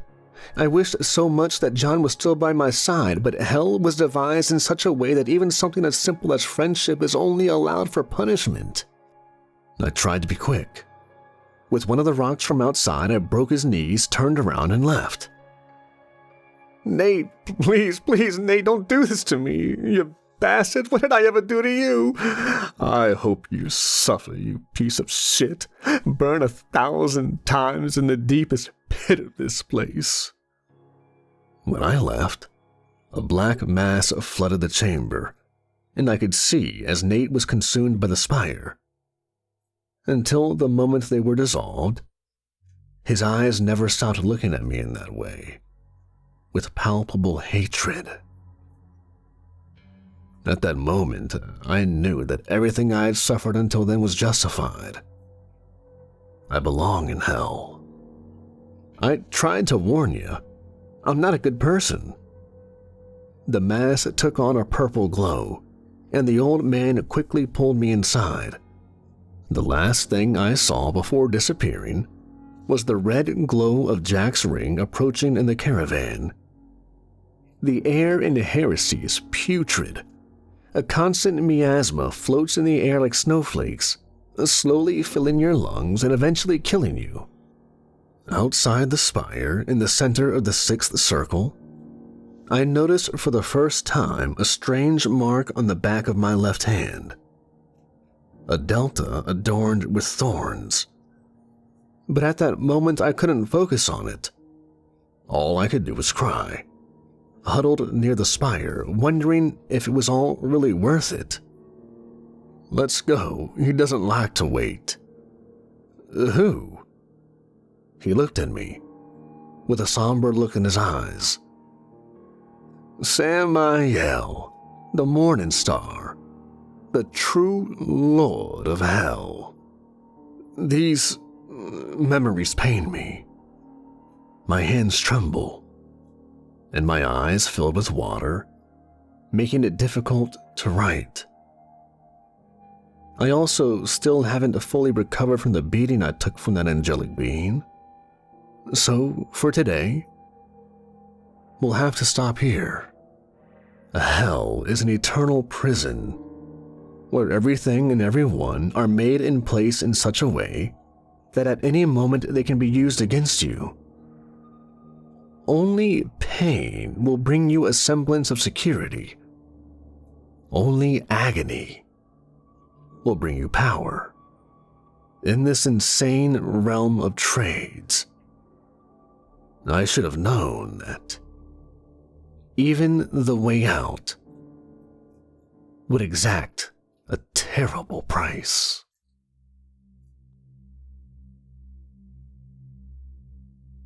I don't have much time. That bastard, I should have known he had something else up his sleeve. The door could give way at any moment. All I can do is pray that Father Nick arrives soon. The stained glass windows of the church showed distorted images of Gehenna. A profane choir of agonized voices fills my ears as hundreds of shadows surround the chapel. He is coming. I don't have much time left. This might be the last time you hear from me, so please pay attention. You need to know this. You need to know that last card that treacherous serpent has up his sleeve. It's finally time to recount my escape from hell. My lips quiver as I speak this out.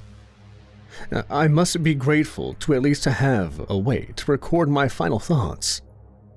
At the moment, I'm cornered beneath the podium of the Chapel of the Saint of Lost Causes, a forgotten structure far from the city, but in recent days, it has become one of the few places where I could find some peace of mind. After the encounter with the angel, many questions arose in my mind. Coupled with the increase in shadows surrounding and watching me, and the nightmares disrupting my rest, I felt it was time to seek some kind of help. My relationship with churches has been complicated since I returned from the dead. When I decided that I would do everything possible to avoid going back, the first thing I did was head to the nearest Catholic church. But as I knelt before the steps of the entrance, I felt an unusual chill run down my spine. At the entrance of the church stood a statue of an angel above the door. I could recognize the imperfections and marks that only human hands can produce, but something in its gray eyes alerted me. I felt as though I was once again under the cold and judging gaze of Minos. With each step I took, the discomfort grew, as if I knew I no longer belonged in that place, that there was no room in the light for me. Before I could reach the door, I turned around and ran away, only stopping when I was out of sight of that damn statue. Since then, every attempt has had the same effect, which confuses me. Forces beyond my comprehension have strangely pushed me towards these sacred grounds, like the taxi incident. It's as if two parents were fighting, each trying to influence a neglectful child. I felt tossed around, caught in the crossfire of beings so ancient and with such mysterious intentions. An ant in a field of giants. And I would have continued this tug-of-war if it weren't for Nick, Father Nicholas.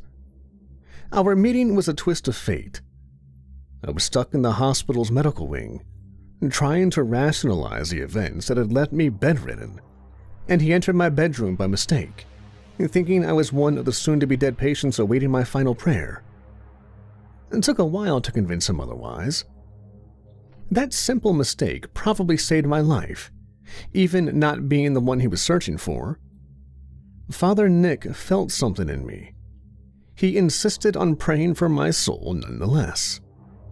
As I closed my eyes, a foul stench filled the room. It got cold.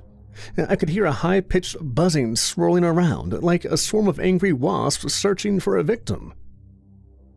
When I opened my eyes, I saw the shadows stretching across the walls, forming the faces of horrendous beings with insects with wings and twisted horns, thin tails covered in spikes, and bifurcated claws that tore at the wallpaper as they moved. The shadows danced in an unholy festival, mocking me, reveling in my suffering. Even though the horror consuming my mind was overwhelming, my skin as pale as snow and my heart pounding, begging me to flee, the scream of terror that echoed through the ward didn't come from me. For the first time, I wasn't the only one seeing demons. Father Nick clutched his cross so tightly I swore his fingers would fall off from lack of blood. I recognized pure fear in his eyes. But even in the face of the irrational, that man didn't abandon me.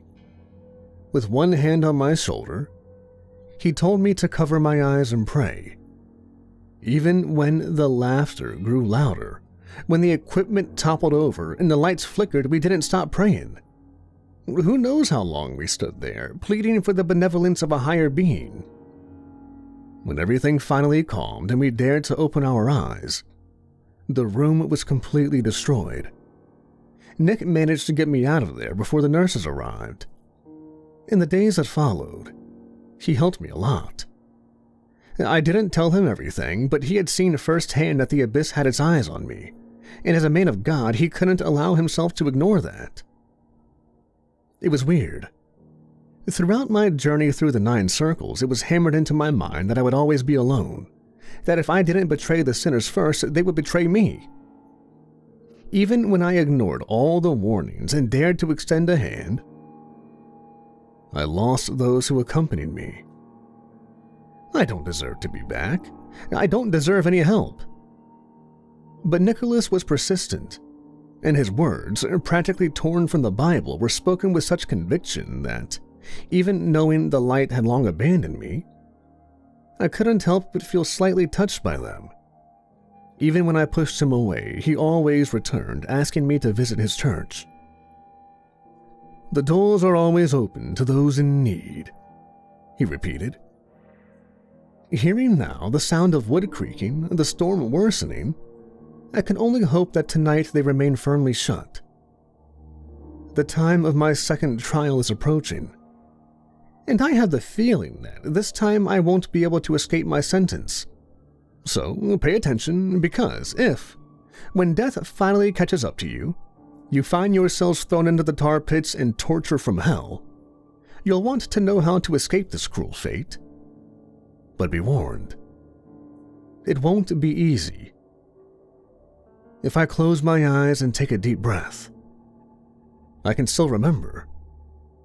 I can still feel the foul air of heresy accumulating in my lungs, the constant miasma piling up on my back like snow, hot as embers, the muddy ground that clings to you, and the terrible sight of the abyssal wardens.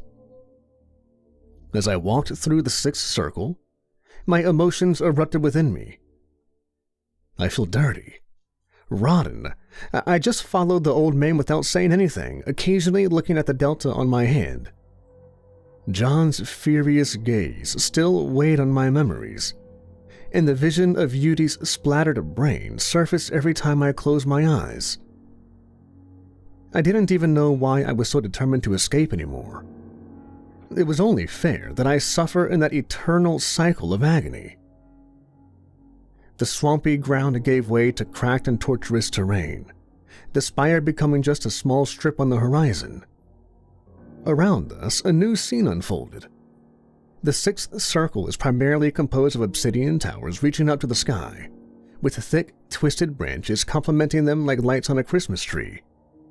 These towers house caves at their lower points, where sinners are held captive by hideous creatures, the true wardens of the abyss. The old man motioned for me to crouch, his expression revealing the level of danger we were in.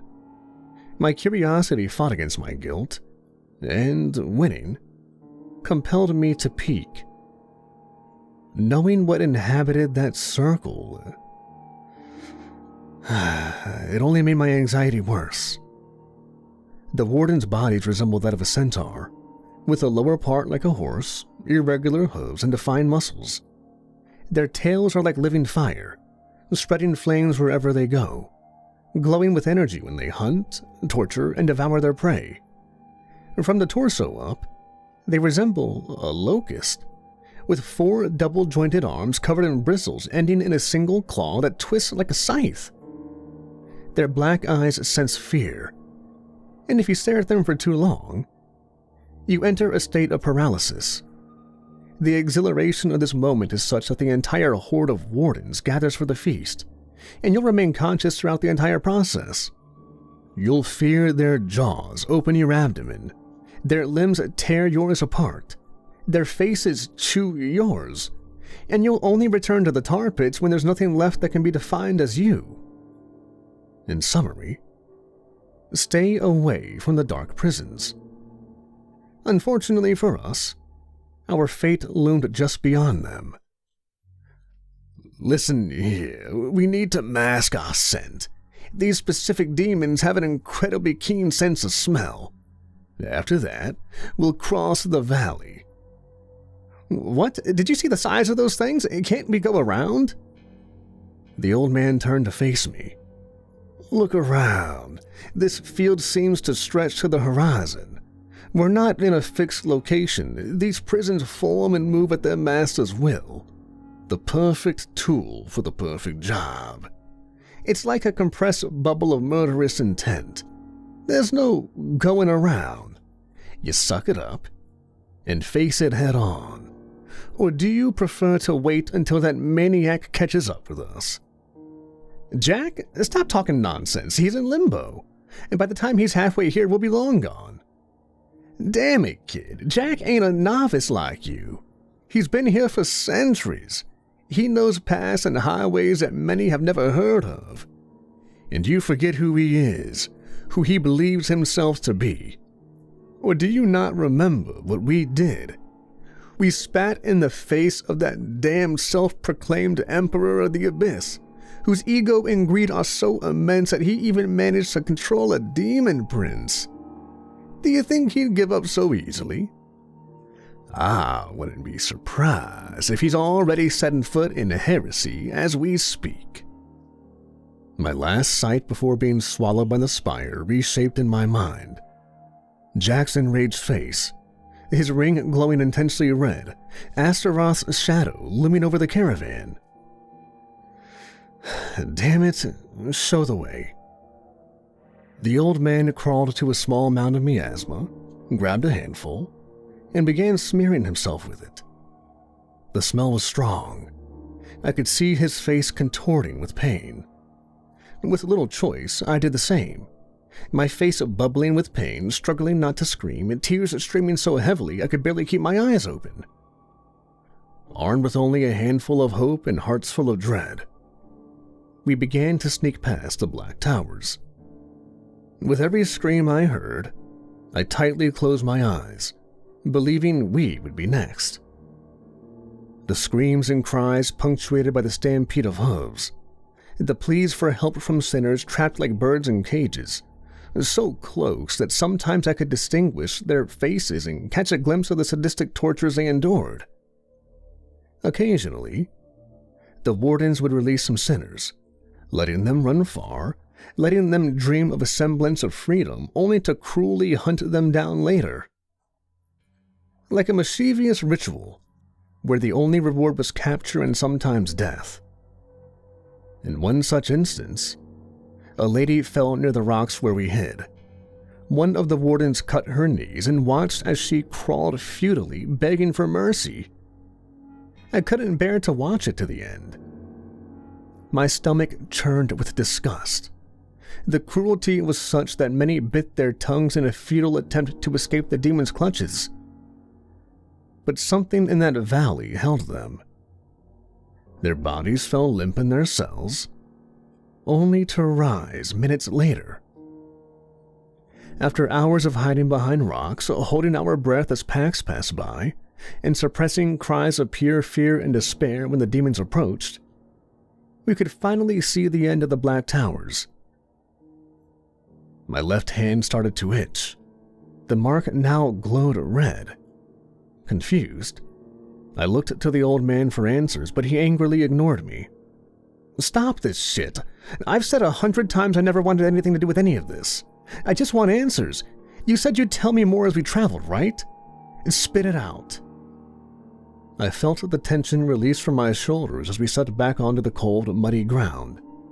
In the distance, a cluster of immense rocks stretched out lonely atop a hill. For some reason, I felt afraid. The mark is reacting to his presence. Samael is cunning and incredibly smart. Even imprisoned in the depths, he still holds ways and means to know what goes on in his realm. Gehenna is just a small part of the whole that makes up his soul, his essence. His body extends beyond what we can see, even in this cursed dimension. At this point, the mark's glow intensified, and the back of my hand started to burn. It's as much a part of him as he is of it. No matter how hard you fight, it's impossible to escape yourself. What the hell? My hand! The old man began pulling me towards the rocks, which started trembling as if they were alive, waiting for me all this time. That's why he needs a new body, one that ain't eternally sealed to this plane. For centuries he sought the perfect vessel, the creature worthy to bear his new and perfect form, the true Messiah, the one and only God of this world. And he found her. After much searching he found her. Above the stars the ritual was performed, the wound cursed with the presence of his only son. What the hell are you implying? This is madness. This is... The wait is over. Your mission is unique and imperative. Your body was meticulously crafted for this moment. All of us, humble servants of the Morning Star, dreamed of the moment where we would willingly surrender our bodies so that his eternal kingdom could begin. It pains me to give up this beautiful dream, but I tremble with happiness, knowing that in any case he'll be free. Come closer, Nathaniel.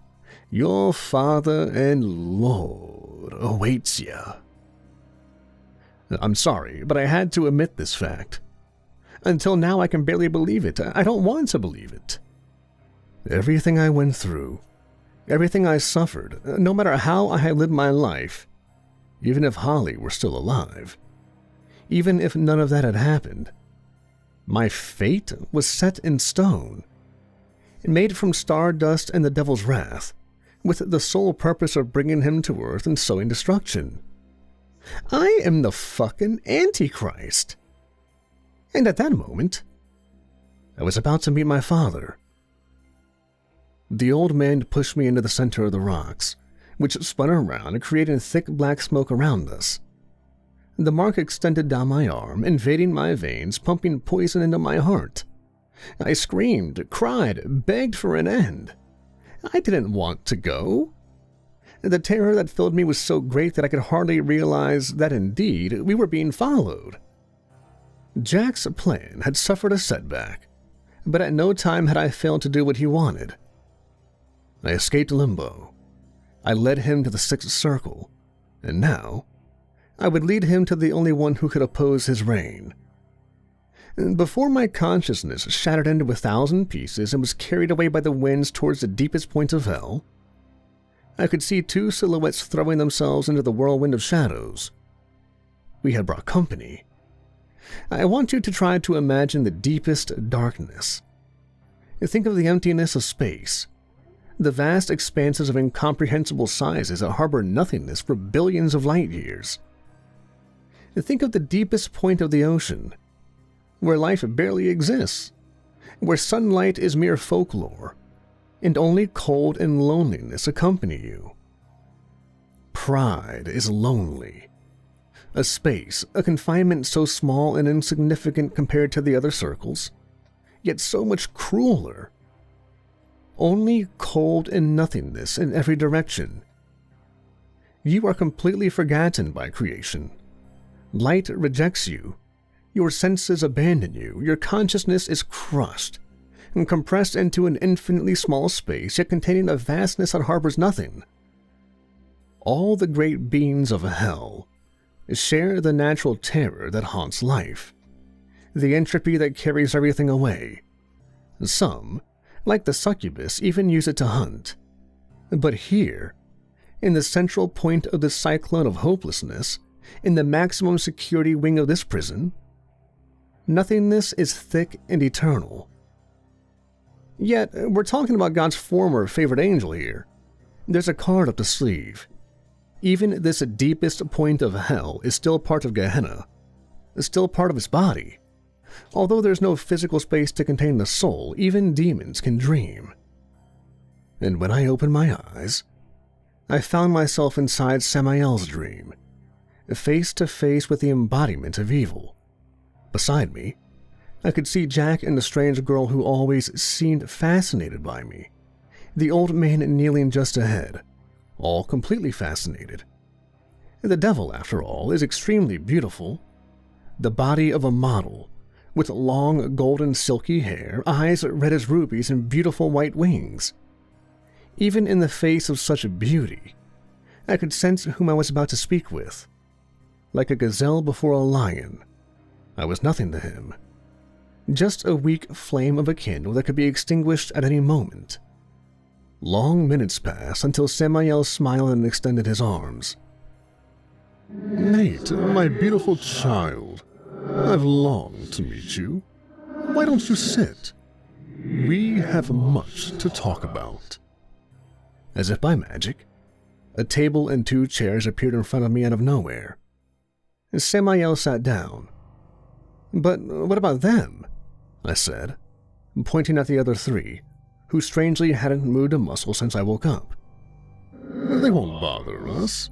Our conversation is just father to son.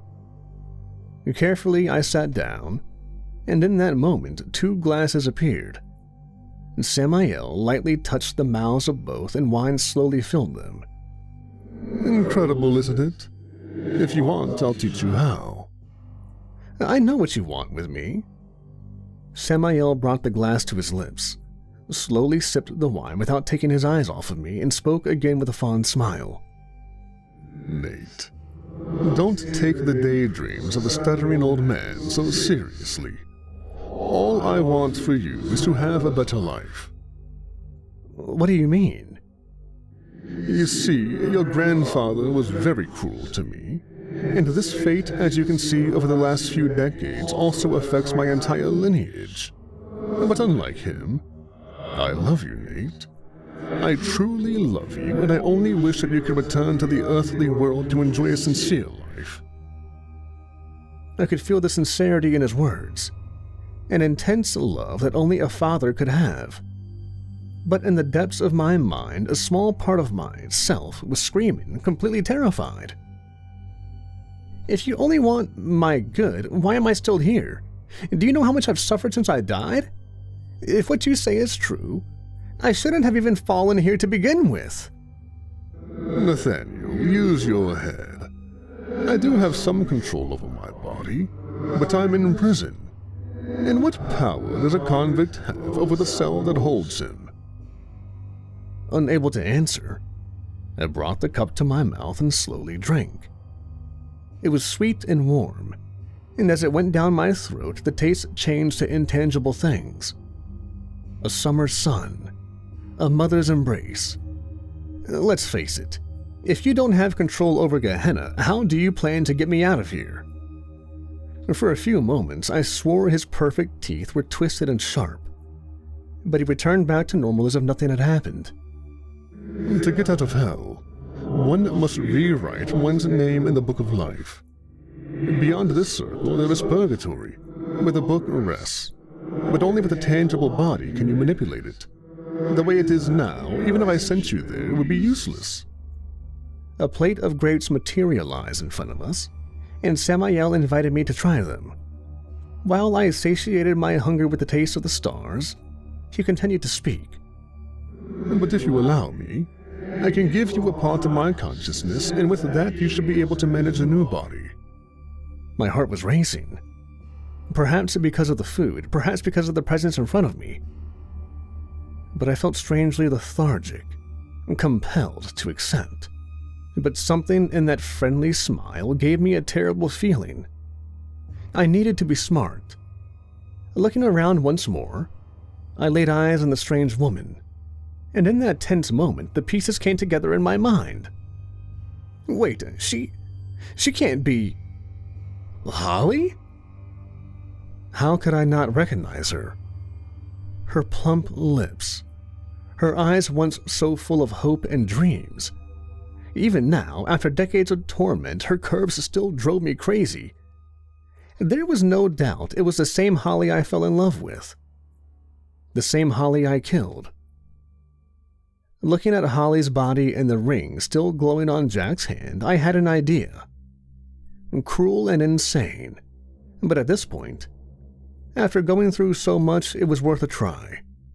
Like many of you, I also know the tales and stories, the deals with demons and otherworldly entities. If I really was my father's only hope of getting out of hell, perhaps he was desperate enough not to notice a few details.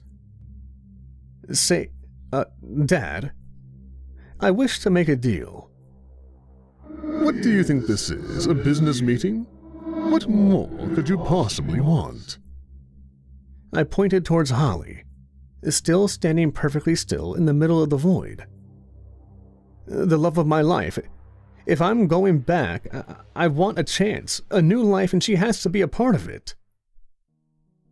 The morning star laughed.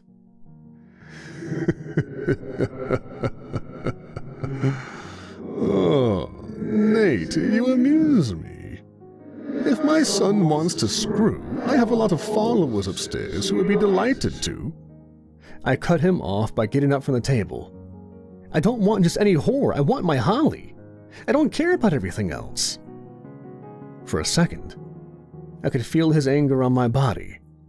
I thought I was going to be dismantled, but after a few moments, he just smiled. But of course, a girl and a new body, does that suit you?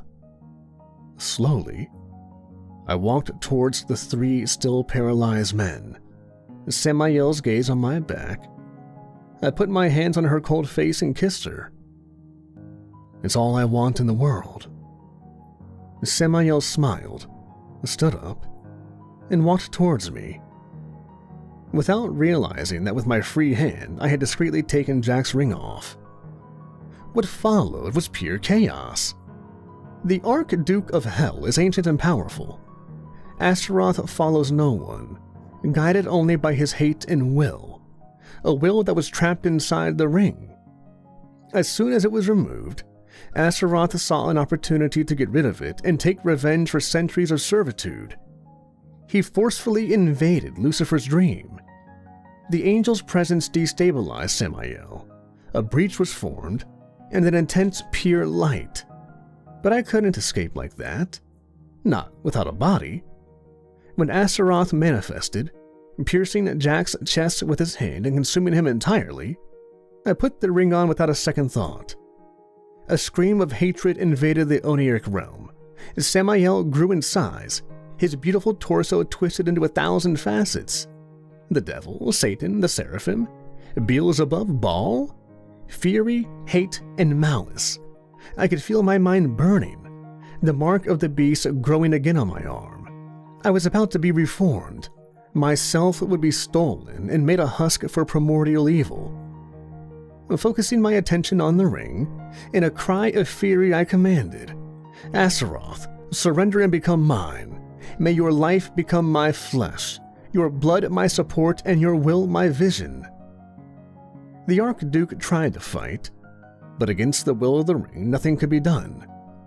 Samael could only curse me as I merged with the fallen celestial and headed for purgatory.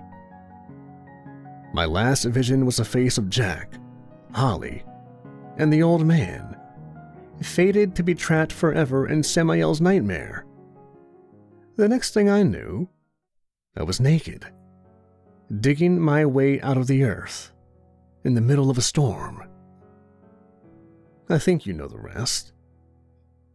I've done everything I can to escape my father's clutches ever since, and to get into my grandfather's good graces and escape Gehenna. But no matter what I do, no matter how hard I fight, my fate seems to be sealed. On this terrible night, I feel that something has changed. Somehow he's getting closer. The shadows of the chapel are chanting his name. The candles are going out. The cross is beginning to rust. My hope is that Astaroth's invasion has weakened my father's control. Perhaps now the way to purgatory is clear. For the first time in millennia, the prison is unguarded. Nicholas doesn't answer my messages. He said he could baptize me, you know? And today I would be reborn as a true child of God. But something tells me he won't return. Hell is an eternal prison that holds creepy beings and the worst of humanity. But now, it's imperfect. There is a way out, if you're strong enough to find it. I promise that my father won't have my body, no matter what. I'll do everything I can to make sure that doesn't happen. The water is already prepared. I'll try to baptize myself. But if that doesn't happen, it was good to share my memories with you all. May hell never take hold of your souls.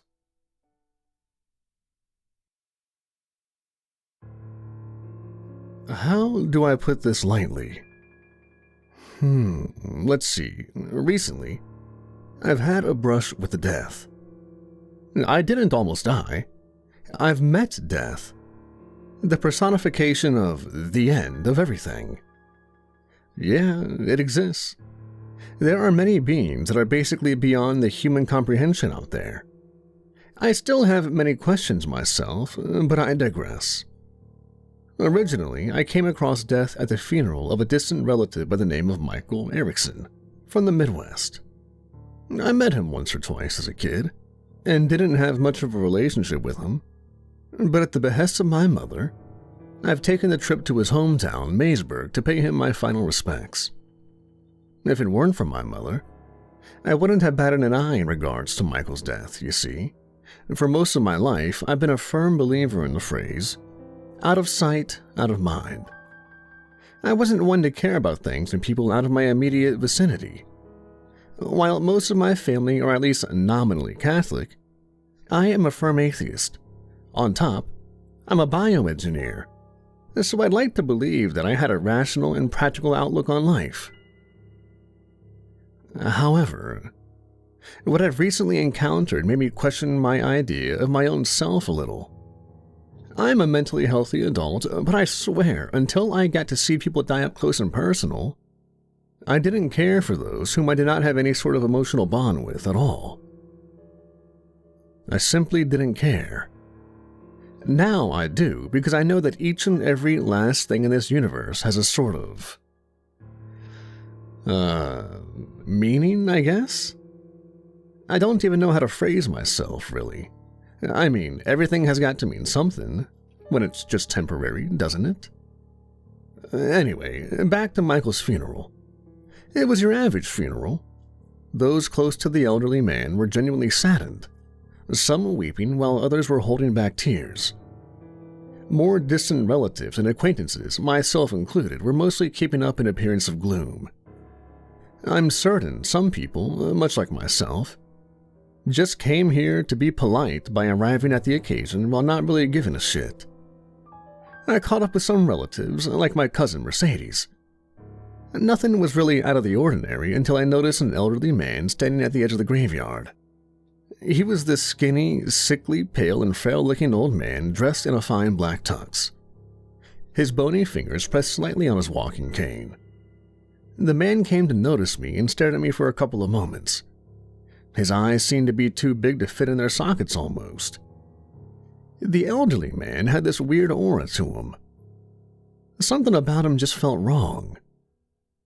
A cold chill ran down my spine as our eyes locked. I could see nothing in his gray eyes, nothing at all. It was as if I was staring at a mannequin, an eerily realistic life-size doll. The man just broke off his gaze, turned around, and left the sight. Just as he left, I shrugged the encounter off and carried on with my charade of sadness over the passing of a person I'd never cared about.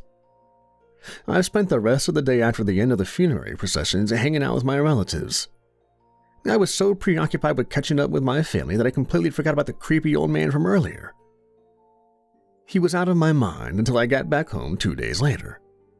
Once I reached my house, I saw a pale Plymouth Barracuda standing in my parking lot, one I had never seen before. I paid it little mind and proceeded to enter my apartment. Once inside, I was greeted by a dry and uninterested voice calling from my living room. "Hello, Benjamin. It's about time you've arrived home." I immediately tensed up, thinking someone had broken inside my apartment since I couldn't recognize the voice. Clenching my fist tightly, I marched into my living room across the hall, mustering the meanest frown I could. The sight stunned me. Perched against the window stood an elderly man in a neat black tux that was draped around his stick figure-like body. It was the same man from the graveyard. He turned to me, and those huge gray eyes of his locked with mine once again, making me feel uneasy. "Oh, these chicken nuggets are really good. You humans have a way with your food," he said, as he munched on a particularly greasy nugget. "Oh, where are my manners? Pale horseman," he continued, while bowing his head slightly. He then kept on rambling to himself as I stood there dumbfounded. "This is really good, you know. I like your food so much that the Canaanites came to think of me as a sort of old consuming deity they called Mort. They believed I could swallow the whole world if I wanted to. As a matter of fact, I could, you know." I just stood there, not paying much attention to the old man's dribble as he went on and on. Once the initial shock wore off, it was replaced by a renewed sense of anger, one mixed with disgust. "Who the hell do you think you are?" I snapped at the old man. Without realizing, I was mere inches away from him, and then when he turned around to face me, it hit me. A kind of feeling of existential dread spread inside me like a raging flame. I was suddenly afraid for my own life. The old man just rolled his eyes at me and uttered coldly, "Oh, don't you hate it when the bacteria try to get out of the petri dish and get all snarky?" As he was done speaking, the whole apartment went wild. The lights all over had begun to flicker on and off, and doors banged and the electronic devices went ballistic. The old man stared a hole through me and said, "I am Death. The one you call the Pale Horseman, the Eater of Worlds, the eventual omega of everything that there was, is, and ever will be. And you, human, oh, you are nothing but a small piece of single-celled life compared to me. Know your place. He didn't raise his voice. No. He spoke calmly and rather quietly, but the way he said those things made me feel as if he cast an ever-growing shadow over me. One so menacing that I could feel myself tremble in the face of his verbal barrage. My masochistic facade fell apart in front of this old man. Please, don't hurt. I mumbled under my breath, in the face of what felt like it could be the end of me. Whether this man was what he claimed to be or not, something about him felt lethal. I'm not here to hurt you, Benjamin. I am, however, here to use you to alleviate my boredom. He cut me off. The lights stopped flickering, and the banging of doors subsided in the background as I was trying to process my predicament. As the thoughts were running through my mind, the old man placed a bucket of chicken nuggets on my coffee table and stared back at the window. You see, Benjamin, it has come to my attention that you carry yourself as if your empathy is selective, as if your tribalism prevails over the basic functions of your mental faculties. I wish you to know that you are only fooling yourself. What? I've got an offer for you. Spend a day with me. See what it's like to be the Grim Reaper. I want you to see what it's like to stare agony in the eyes. I want you to feel the power that I feel whenever I rid someone of their misery. I want to see what will be your reaction to that part of the experience you call life, he said, as he turned to face me again. Still shaken up by the whole ordeal, I didn't know what to say at that moment. I was too scared to speak, I guess. Honestly, I had a hard time believing that I was talking to the personification of death. Moreover, I found it awfully weird that this man came to me. All I could muster was a meek, why me? The man approached my shriveled up self and put his hand on my shoulder. A newfound sense of comfort flowed through me, spreading from my shoulder outwards to the rest of my body. Something that made me feel like a babe in the presence of his mother. No reason, really. You just seem like a man who wouldn't mind being taught a thing or two, said the old man. He then took his hand off my shoulder and walked towards the hall that led to the door while saying, You don't have to. However, if you do come with me, I promise to answer any questions you might have. And I'm sure you have a lot of them right now. His tone turned sly as he said that. It caused my curiosity to kick in, and I thought about it for a moment. Unlike me, you don't have all the time in the world, son. Make up your mind quickly. Once I'm out of the door, you've lost your chance to learn so much. And I know you like learning. That's why you took up science. He was right. I was naturally curious, and something about the way he said those things made me feel drawn to him. He made me want to go out there and ask him questions, listen to him. His speech compelled me to come with him, and so I did.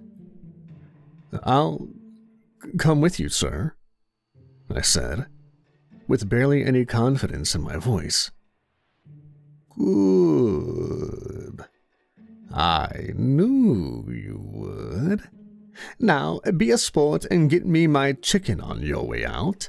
I'll be waiting in my trusty steed," the old man called out to me, in his typically aloof tone as he made his way out through my door. I followed shyly behind Death's steps. Mere moments later, I found myself slowly crawling inside Death's pale barracuda and placing the bucket of chicken nuggets on his dashboard. He was already seated stoically in the driver's seat, waiting for me. Death ignited the car's engine, and we set off to wherever he was planning to take me. I just sat there, accepting my fate in defeat. The first few minutes were filled with a deafening silence as he didn't speak, and I couldn't bring myself to utter so much as a squeak. The pale emperor broke the silence out of the blue, saying, "You're awfully quiet, Benjamin. Something bothering you, son?" I swallowed my own saliva and tried to sound as relaxed as I could, albeit clearly without success. "No, sir," I responded in a shaky tone. "Oh, ease up, boy. Have a nugget. I'm not going to hurt you. I told you so already. If I wanted you dead, you'd be dust already." Before I could even process what had been said to me, Death shifted his stare towards me. His cold, deathly eyes stared at me aloofly. "Eat," he demanded. Clearly not wishing to mess with the being that is the actual Death, I quickly shoved my arm down the bucket of chicken nuggets, shuffling around a bit before picking a piece. I slowly retracted my arm from within the bucket and carefully placed it next to my face. The whole time, Death was staring at me. He wasn't looking at the road, and that made me feel even worse than before. In my mind, I was sure he's going to crash into something, forgetting just how fragile my human body is. My gaze shifted between his face and the front windshield. Deep inside, I was begging to not be hit by any sort of object. "Good, isn't it?" He shifted his gaze toward the road as he asked me that. "Yes, sir, it is." "Oh, Ben, stop being so formal, first and second. I know you did not thoroughly enjoy that nugget. What is it? You can tell me." It lacks in spices, all right?" "So you like your food to be spicy?" "Mm-hmm." "Oh, you humans and your sadomasochistic tendencies."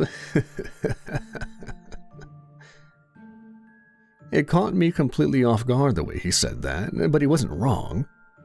The pleasure from eating spicy foods is the result of tissue getting damaged in our mouths, and the brain's release of hormonal painkillers to deal with the damage. "Wouldn't you like to know where we're going, Ben?" he asked me, but it was clear from the way he iterated those words that he didn't really care. "Where to?" I asked, still somewhat unsure of the whole ordeal. "California. There's going to be a unique passing over there in a bit." "California? Isn't that a little far?" "Ah, yes. But you should not forget who's driving you there. We'll be there in no time, son." I just stared at the road ahead for a while. It seemed like we were driving on a vast and endless road through a hilly countryside up north. I didn't know this road, but I did not care enough to ask what kind of route it was. After some pondering, I decided to ask Death a few questions, mostly about the inner workings of the universe. "Death, sir?"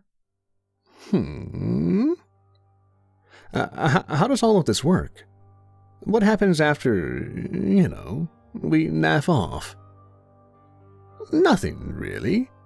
I just come, kill whatever it is that is dying, and that's it." "So there's no heaven or hell or anything?" I asked, not breaking my gaze away from the road ahead of me. No, you have your lifespan in this reality, and that's it. It pretty much applies to anything in existence, although there are some exceptions. Like God? There is no God, boy. There is a myriad of beings, like me, that could be considered gods. But there is no one God with a capital G that is in charge of everything. Abrahamic religions are the odd one out, and not just on this planet. They have a clock in them as well, and when their time runs out, they will all be snuffed by me. Oh, wow. I was utterly speechless. There are more things out there just like him, emphasis on the plural, and the thought still blows my mind away. So, how did you all come to be? I don't remember, child. I am old, far older than this universe. I've seen a few hundred of them come and go. I ended most of them myself. This one is no exception. It is still in its toddler stage, though. There is still time. Oh, but I digress. I was talking about more earthly beings that are the exception to die when their time comes. One such example is the man your religions call Cain. He crossed some species, and they ended up tying his life to the fabric of this reality in response. He will die when this universe collapses. Until then, he is just going to try and fail to take his own life over and over. And he has been doing that for the last 70 millennia. Death's words sent a cold chill down my spine. There were multiple universes? There were biological species that are capable of meddling with the fabric of reality itself? And we were being proud of flying to the moon. Christ, we really are nothing but microbes in a petri dish. I was awestruck. I couldn't say a word. He continued. There is also Elizabeth de Trechera, a 15th century peasant girl who was burnt at the stake that someone opted to bring back from the dead and give her relative omnipotence and omnipresence. I never bothered asking who did it or why. It's not really any of my concern either, for as long as she wishes, she can exist. So, she's somewhat out of my jurisdiction. For now. I don't know what to. I stumbled. I could hardly formulate words in the face of such information. Yes, I can't fathom such things, but that's what it is. I do suggest you try to turn off your anthropocentrism for as long as you are in my presence. Contrary to your belief, you humans are nothing but an amusing dust speck. I swallowed my spit and lowered my head, trying to digest what I'd been exposed to, but before I could, Death called out, "We're here!" I looked up to find myself standing next to some Californian college. There was a large crowd of people standing in front of the car. It was somewhat hard to see through the sea of people in front of us. Death stepped out of his car first, holding on to the bucket of chicken nuggets like it was his most prized possession in one hand, while leaning his other on the cane. I stumbled behind him. "So, did someone die here?" I asked, assuming I knew the answer to be positive. "No, but someone is about to. He's about to self-immolate, to protest against what he perceives as a political candidate's lack of care for this state," Death casually said, as he walked towards the crowd of spectators ahead. In my mind at that point, I thought whoever that idiot might be, they deserved to die. The crowd grew louder and louder with each passing moment, screaming obscenities about the president and other politicians, blaming the Pentagon for this person's upcoming death. I found that somewhat irritating, but I opted to maintain an appearance of someone who was not bothered by the ruckus. "So, you can read my mind, but you thought this might change my mind about anything? A moron self-imploding?" I asked Death somewhat boldly. "No. I just thought you might appreciate the future nominee for a Darwin Award with your scientific background," he retorted, with a clear tone of sarcasm in his speech. I chuckled in response. "Touché. I always win. I think we've already established that," he said. I wanted to respond, finally finding the confidence to speak to him without the fear of turning me into a pile of dry red paint on the ground. But I didn't after I came to notice the crowd around had gotten eerily silent. One of the students was pouring gasoline over a young man seated in the center of the crowd. The realization was finally dawning upon them. Their friend was going to take his own life in a fit of what he considered being a poetic justice sort of thing, and suddenly their vigor faded away. They were about to see the face of death, up close and personal. So was I, but I came prepared in a way. The seated man pulled out a lighter from his pocket, lit it, and dropped it on the puddle of gasoline around him. A collective gasp echoed throughout the whole area. Moments later, screams of agony rang throughout the whole place. The smell of burning flesh hit me in the face, making me wince in disgust. It's not that bad, but definitely doesn't smell like burning chicken. There's something unpleasant about it. I could hear people crying and begging for someone to put him out. Most of them were the people who were all for him setting himself ablaze mere moments earlier. All of this was just a big game for them until push came to shove. And that's when reality struck them. You have only one life, one health. You aren't eternal. So is it really worth risking over bullshit? I covered my face with my shirt to avoid inhaling the smoke and watched as Death made his way towards the rolling human-shaped fireball on the concrete floor. No one seemed to notice the elderly man making his way towards the fire. They were all just consumed by grief and disbelief. They didn't know what to do. I couldn't see any firemen or policemen in the vicinity, as it was probably some spur-of-the-moment thing. These idiots were too preoccupied with crying to do anything to try and save their friend. By the time Death made his way back to me with a large, pleased grin on his face, firefighters were called to the scene. As the young man was put out, it was obvious. He was already a goner. He had stopped moving some time ago. There was nothing but a pile of putrid carbon lying on the ground left. Death offered me another chicken nugget, insisting that they taste better when heated. I took a nugget out of his bucket and asked as I chewed away, "They didn't see you go towards that kid. How's that?" "Obvious. They cannot see me unless I choose to. They cannot see you either. We are between this world and the operating room. That's also why it took us just an hour to get here from Seattle by car," he answered, with a mouthful of chicken. "The kid could see me, though, as a red goat man," Death continued. "Dick move," I uttered without noticing. "Pardon?"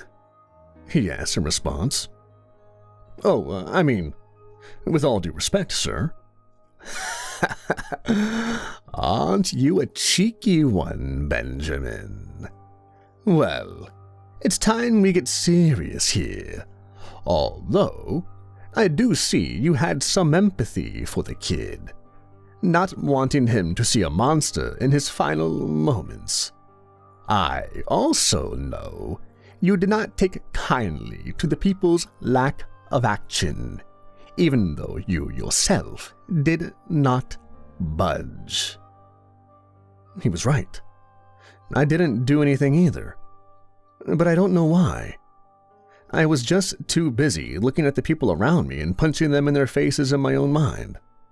Perhaps somewhere inside, I knew I was just a spectator. Or maybe I was just as stricken with fear as they were. When we were back on this road between the worlds Death had told me about earlier, with that same beautiful hilly countryside that seemed to be endless, I looked at his old, seemingly frail form for a moment, before asking him something that just happened to cross my mind. Could you stop the fires in California?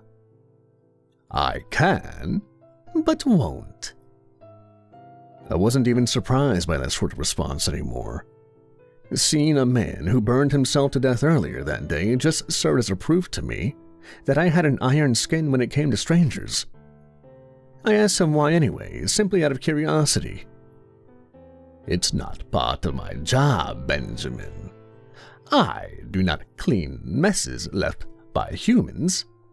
And the last time I've interfered with your affairs, I've given you the Black Sea.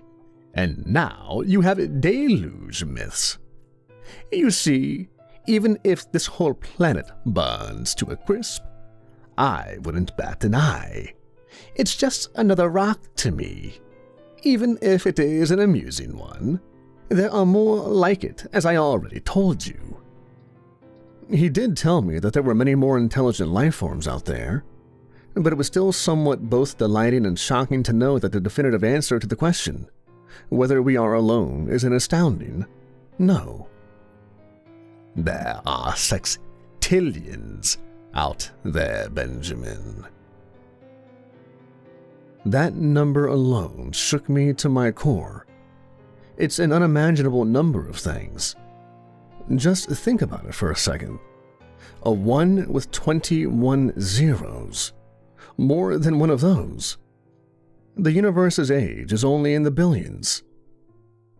Holy shit.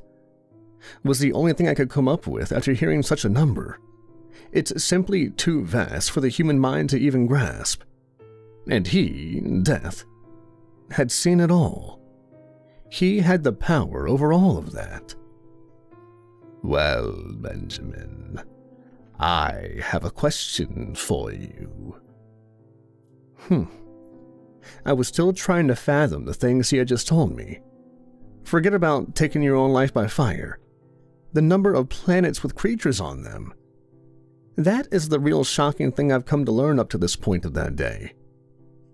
What do you think is worse? To die alone and lonely, or to die from rabies? He asked me in his typical aloof tone. I don't know.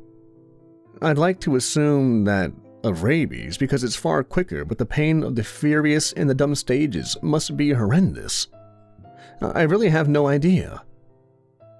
Well, we are going to see a man who's buried his whole family and is now dying from rabies in Alaska, Death said. Oh, damn. That one did sting a little, I must admit. The notion of having to die alone in the frigid north, after you've lost it all from such a terrible disease. It might have been a while since I felt like this. Since the death of my own grandfather, in fact. He died when I was really young, so I didn't get to understand the whole thing properly, and thus wasn't really devastated by his passing. It did hurt, and it hurt like a son of a bitch. But not as much as my parents or grandmother. Is that all it takes to change your mind, man of rationale? Death joked, probably noticing my apparent discomfort. I'm not sure. I really wasn't sure of how to react. That's good. That's better than outright not caring, my boy. You were made to care. Yes, to compete, but also to care and coexist. Made by whom? I jumped. After assuming that there was no God out there to create us, that sentence made me feel a little confused. Death smirked. By nature, my boy, your tongue is quite limited, you know. I see, I answered, before looking out of my window again. I felt myself dozing off in the sight of the beautiful nature around me. It all seemed so surreal, as if there was a deliberate contrast between the ultimate destroyer with his utter darkness and the world around him that was filled with beauty and light. I fell asleep in Death's car. I later woke up to Death tapping on my shoulder with his cane. He beckoned me to follow him into the lone shack that stood not far from where we had parked his pale Barracuda. I groggily made my way after the slow-pacing Death as he shoved the shack's door open with the tip of his cane. And before I entered, I saw a kennel standing next to the shack. It was a neatly done wooden handmade kennel. I assumed the dying man owned a dog. Stepping inside, I was about to ask Death about the dog, but when my foot stepped inside the hut, a vile smell seemed to punch me straight in the face. "Fucking hell!" I screamed out, covering my face with my shirt. The smell of shit and rotten food products kept on penetrating through the cloth and made its way straight to my nostrils. I looked around for a moment to see Death sitting on a wooden stool next to a man lying on the floor. The man looked like a complete mess. He appeared as if he had taken a beating and didn't shower for a couple of weeks. His whole face was swollen and sickly. His face was covered with snot and drool, as is common in the later stages of rabies. I got closer to the man, and the smell of feces hit me harder. He had soiled himself, probably more than once. That's when I noticed the flies swarming above his prone form. The man was nearly completely paralyzed. One of his eyes was swollen shut, while the other gave off a stare of something less than human. It wasn't directed at anything. It was just aimed at the space behind me. It was glossy and widened. The man began wheezing. "Ah, listen to the melody of his agonal breathing, Benjamin," Death said, as he rose from the stool and stood over the dying man. "Isn't it beautiful?" "Right," I said with my shirt-covered mouth. "Can you make this quick? This whole place isn't really appealing to me, you know." "Don't rush the dying, child," Death retorted, while his gaze was fixated on the dying man. "I'll be outside, then. This is too nasty for my sensory devices, my liege," I sarcastically remarked, and then stormed my way out of the shack, taking in a breath of fresh air. I felt bad for the man that he had to die alone, from rabies, covered in his shit, but it's not like I'd cry over him. Well, technically I would, due to the odor emanating from his carcass.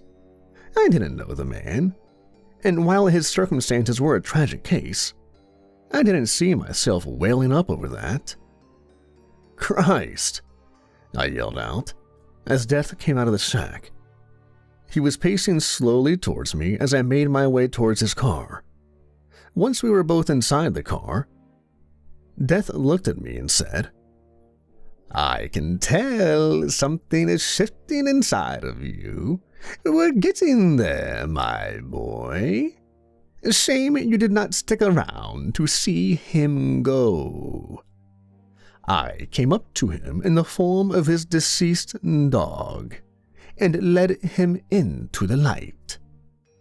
He was happy in his final moments, Benjamin. It was almost heartwarming." "Right. I was going to ask you about the dog, but you're giving me the answer anyway. Why was he alone and dealing with the rabies?" Death ran his face over his delicate chin and then said, "His wife. She was infertile and died from cancer. I remember being in this shack not too long ago. I was expecting him to die from rabies for a while now.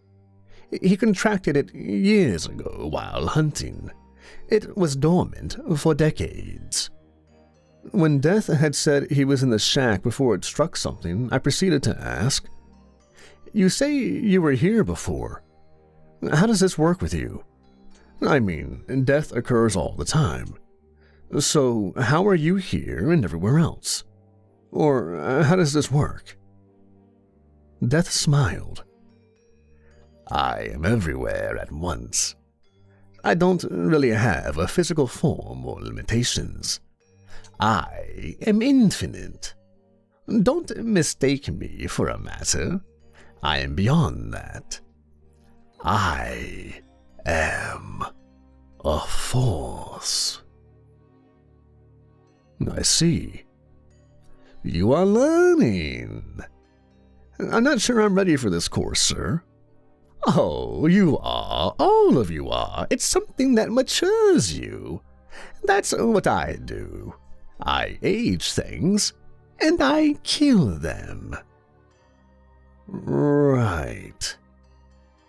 Death ignited his car and pressed on the gas pedal, saying, "I'm kind of hungry again.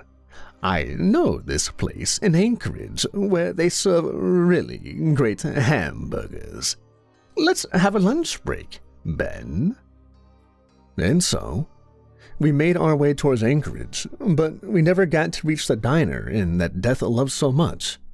As you see, as it is common in life, shit goes sideways whenever you least want it to. It all started with Death taking a road in the world of the living rather than that dimension through which we previously had driven. That meant it would take us about 3 hours to get to Anchorage. 3 hours with Death in a tight space seemed unpleasant regardless of what I'd been through up to this point. For a while, I had been sitting quietly in the passenger seat, pondering about the death of the lonely old man and how sad it was for him to be in his final death. In his final moments. Just how painful it must have been for him to be there alone.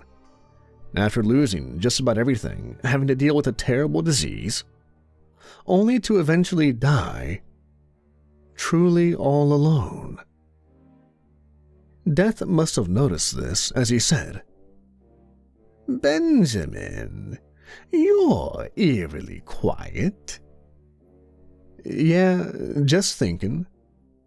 "About the old man?" "Mm-hmm." "So, you do care after all?" "Suppose I do." "Good. My work here is done, then. After we eat, I'll take you back home, son," Death added nonchalantly. "Do you even enjoy that food you constantly stuff down your throat?" I asked somewhat angrily. "Indeed I do, boy." "I'm sorry, it's just the way that old man died. It's so horrible. I wouldn't want to be in his shoes. It's way too awful to go out like that. I know it comes off a little cheesy and anticlimactic, but that was indeed how I've learned to accept the fact that if you can care about people, you should. It's part of our hardwiring as humans. It's good for us to accept these feelings. Loneliness is probably the worst enemy humans can have. And that's something I've come to accept recently. Being a man of logic and science, my whole life really made me shut off my feelings whenever I could. Everything had to be mathematical. But it isn't like that. Sometimes, you have to let your gut take charge. Or else, you'll die alone, miserable and broken. For social creatures like yourself, it is. For solitary ones, it isn't. C'est la vie, noted Death in response to my confusion. That's true.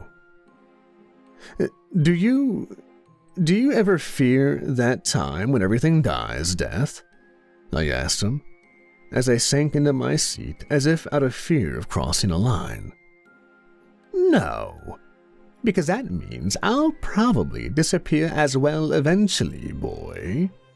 For as long as quantum mechanics work, I exist, and once they stop, if they ever stop, I assume I'll cease to exist as well, since there will be nothing to be formed by their laws, and thus nothing that can die, he retorted, with a cheerful tone almost uncharacteristic of him.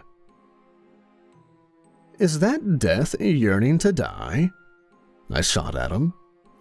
Low blow, son, low blow, he joked in response, refusing to answer my question directly. I'll take it as a positive answer. We were driving on a straight road for the longest time and noticed a bus driving behind us. Looking back from time to time, I could see the bus driver throwing his arms in the air. He was motioning for us to drive faster, even though we were driving at a decent speed. I guess you have to press the pedal to the metal on the highway around these parts of the States, so people wouldn't lose their shit at you for wasting their time or something. I can only assume, but it feels like the driver had lost his patience with us and began blowing his horn to make us go faster. But Death paid him no mind, opting to call him, as he phrased it, a rude little nematode. The bus driver wouldn't stop blowing his horn until we reached a curve on which Death decided to slow down the Barracuda enough to create the space necessary for the bus to pass us, and the bus driver drove past us screaming something from the window. I didn't even get what he was trying to say. Death pressed down on the pedal once more, and we just drove in silence for a few moments, as the skies above became darker with storm clouds decorating the heavens. Flashes of lightning and thunderclaps echoed in the sky as we drove. We were on the outskirts of Anchorage when we reached a junction on Glen Highway just outside of the city itself. Death suddenly stopped the Barracuda and said, "Sit back and enjoy the show." Before I could react, I saw the bus in front of us get hit by a full trailer. The public transporter was flipped over, making a few rounds all over the junction. I could almost see people flailing about inside the vehicle as it was turning in ways it shouldn't. Worst of all, I saw how the truck driver was smashed into a tomato beef mash inside his own cabin by the force of the impact. His lower body was completely destroyed. Thank goodness I couldn't see whatever that part of him was. But I did see his upper half get bisected by the seatbelt as half of his torso flew straight through his windshield. "Holy shit!" I exclaimed, as I unbuttoned my own seatbelt and ran outside of the car. The need to help the people surged through my body. Something dormant was snapped awake within me. I went into science to help people, but I'd forgotten about that. And then it all came back to me and hit me like a truck straight in my face. Before long, I found myself running towards the bus, screaming for people to make a sound, screaming at other drivers in the scene to come and help me and call the authorities. It all happened so quickly, almost as if it had happened in a movie. Bodies were thrown out of the bus. Some were bent in shapes I could never imagine the human body going. Others were dumped on their heads and necks. Blood filled my eyes and agonized screaming bombarded my ears. There were people alive. Someone I could save. A girl. She was lying on the ground, convulsing.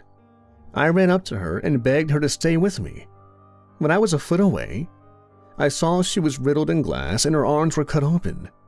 Her face was decorated with large shards jutting out of her flesh. A particularly large chunk was sticking out of her eye. She wasn't screaming. She was wheezing. Her good eye was turned into the back of her head, and she was in shock, dying. That's when I noticed the worst wound that she sustained. A glass shard was stuck in her neck. Blood was spraying from beneath it, forming a small fountain. I pressed on the wound as hard as I could and begged her to stay with me. I begged her to cling on to her life. I told her everything will be fine.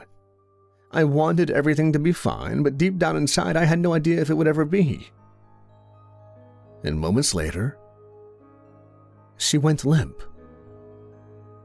I screamed out in anger. "They're all beyond saving, Benjamin." A familiar voice called from behind me. Death was standing there. Lightning struck the ground in the distance, illuminating his face. It seemed almost skeletal in appearance. His true visage. I gave him a look, and my blood began boiling with rage. Not thinking twice, I lunged at him and grabbed him by the collar. "It's all your fault, you son of a bitch!" I screamed in his face, as the world around me began growing darker, as if everything around it started withering away. He didn't move and didn't even utter a sound. "You got pissed at that driver and decided to kill him, huh, you petty son of a bitch?" I screamed at him. "Oh, aren't you a cheeky little amoeba, Benjamin?" Death retorted sarcastically, still unmoving. His sarcasm drove me even angrier, and I cocked one of my hands back, closing it into a fist. "This amoeba is about to make your life as much of a hell as it can, damn it," I retorted, before punching him in the face. His face went slightly sideways from the blow, but he remained largely unfazed. I was about to land a second strike, but he simply slapped me away, with enough force to knock me a few feet back. "What the hell?" I hissed, as I was making my way back to my feet. Death was already on top of me. He placed his cane on top of his head and said, "Do not overstep your boundaries, hairless chimp." "Screw you," I spat in his face in defiance. Then a lightning bolt had struck the ground close to the two of us, revealing a massive shadow forming out of Death's thin frame. The shadow looked like it had a three-faced head, with each head sporting 3 massive horns. It also had 6 feathery wings, and a sea of tentacles sprawling out of its back, whirling and twitching in the space in a macabre dance. "Oh, what a brave little dust speck you are, Benjamin Edmund Ackerman," Death remarked, as he wiped my spit off of his face. I swept his cane from the top of my head and lunged at him again, but he in turn simply stopped me in my place with his cane. "I did not kill these people. The reckless driving of these men behind the steering wheels did. I was merely trying to test your resolve, child. You have clearly passed the test.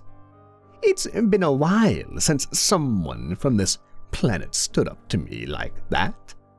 And the last one was some despot in Sumer," Death told me, as a wide smile formed on his face, and the shadowy monstrosity behind him dispersed into nothingness.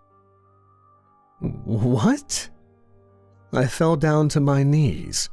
The adrenaline rush was starting to subside, and a sort of anguish came in place of my anger.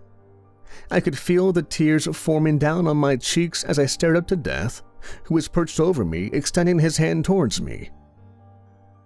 "You are a man who is willing to risk anything for what is important to him, even if it means to risk your very own existence. And for that, I commend you," he said to me, as I grabbed his arm. He'd pulled me up as he spoke. Now, we don't have time for sentiments. Your friend, Matthew, he is in a bit of a pickle. He is about to hang himself." My eyes widened as I heard that. "What?" I barked in surprise. "Come with me if you want him to survive." I didn't even get time to curse away before the world around me suddenly went completely black, before turning to the scenery of my neighborhood. Death and I were standing on Matt's front yard. "The leftmost door on the second floor, that's where he's at. Go," Death commanded menacingly. "But the door—" "Unlocked."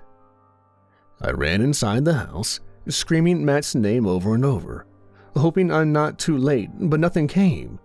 I didn't even notice the perpetual darkness inside the house. I've been inside that building enough times to know the layout by heart, and so I didn't even bother to turn on the lights as I made my way upstairs and onto the second floor. I ran as fast as I could through the hallway to the leftmost room, Matt's parents' old bedroom. I tried moving the doorknob, but it was locked. I began banging on the door, screaming for him to open, but nothing came back. A minute passed and nothing came. Gotta break in. Just don't die on me, you shit," I hissed under my breath as I began tackling the door. Once, twice, 3 times, 4 times, and the door flew open. But I heard something pop in my arm, a sharp pain that made me scream and clutch at my arm as I looked around the room. It was so dark I couldn't see anything. I fumbled around for the light switch. The lights came on, blinding me for a moment, and then I saw it. Matt's limp body hanging from a noose tied to the ceiling, softly swinging around. "No!" I screamed, as I jumped on top of him, quickly looking for a pulse. Luckily, there was still something. He had a heartbeat. "Don't die, bud. Don't you die on me," I spoke to his unconscious body, as I fumbled around with the noose around his neck. At first, I had a hard time untying it because I was so stressed out by the whole ordeal, but after some trial and error, I managed to free his neck. He dropped into my eyes, body still limp, no reactions. I laid him on the floor and began performing CPR on him. The pumping motion made my arm hurt like hell, but I didn't stop. I couldn't stop. I heard something cracking in his chest, and then he gasped for air as a terrible wheezing sound escaped from his mouth. He was alive. I grabbed my phone and dialed 911, detailing the situation. And soon enough, medics were swarming his house. One of them noticed me clutching at my arm, and after a short examination on the spot, it was determined I dislocated my shoulder. Death was waiting for me just outside of Matt's property. He held something in his hand, a sort of cage in place of his cane. "I knew you'd make it, my child," he said, as his gray, cold, oversized eyes met mine while I was making my way out of the property. "I had no other choice," I said. "Well, you could just turn a blind eye and carry on with your life." "No, that wouldn't be right." "Well, if that's the way you're headed, I'll be seeing you far after you make it to the century mark, Benjamin. It's a shame. I like you," Death said. "What do you mean?" "You could make it to a very old age, by human standards, of course. You could have a big and loving family, but that's going to require a lot of hard work. One thing you've to remember is that the future is not set in stone. It's just an infinite number of possibilities," Death said, lecturing me once more. I smiled, and he handed me the cage. "Something to remember me by. His name is Athanasius." I took the cage, and the creature inside called at me. It was a crow. "Ironic you called it that." Death didn't respond. He just walked away, before stopping and glancing me dead in the eye once again. His huge gray eyes stared a hole through me. One more thing, my boy. That thing, the one that broke your friend's mind, is a very dangerous thing. Be careful out there. I have no idea what he meant by that, but it turns out Matt suffered from a schizophrenic fit after some emotional breakdown just before Halloween. Nobody knew he had schizophrenia. He seemed as healthy as they come. On a better note, Veronica really took to Athanasius when I brought him home. I had to lie to her and tell her a friend from abroad gave it to me as a gift. I mean, I couldn't tell her I was hanging out with the actual Grim Reaper. She'd call me nuts, even though she herself used to believe in what she calls the old gods. I wonder what she would say if I told her that she's the closest anyone has been to the truth in that regard, in this part of the world, in a long while.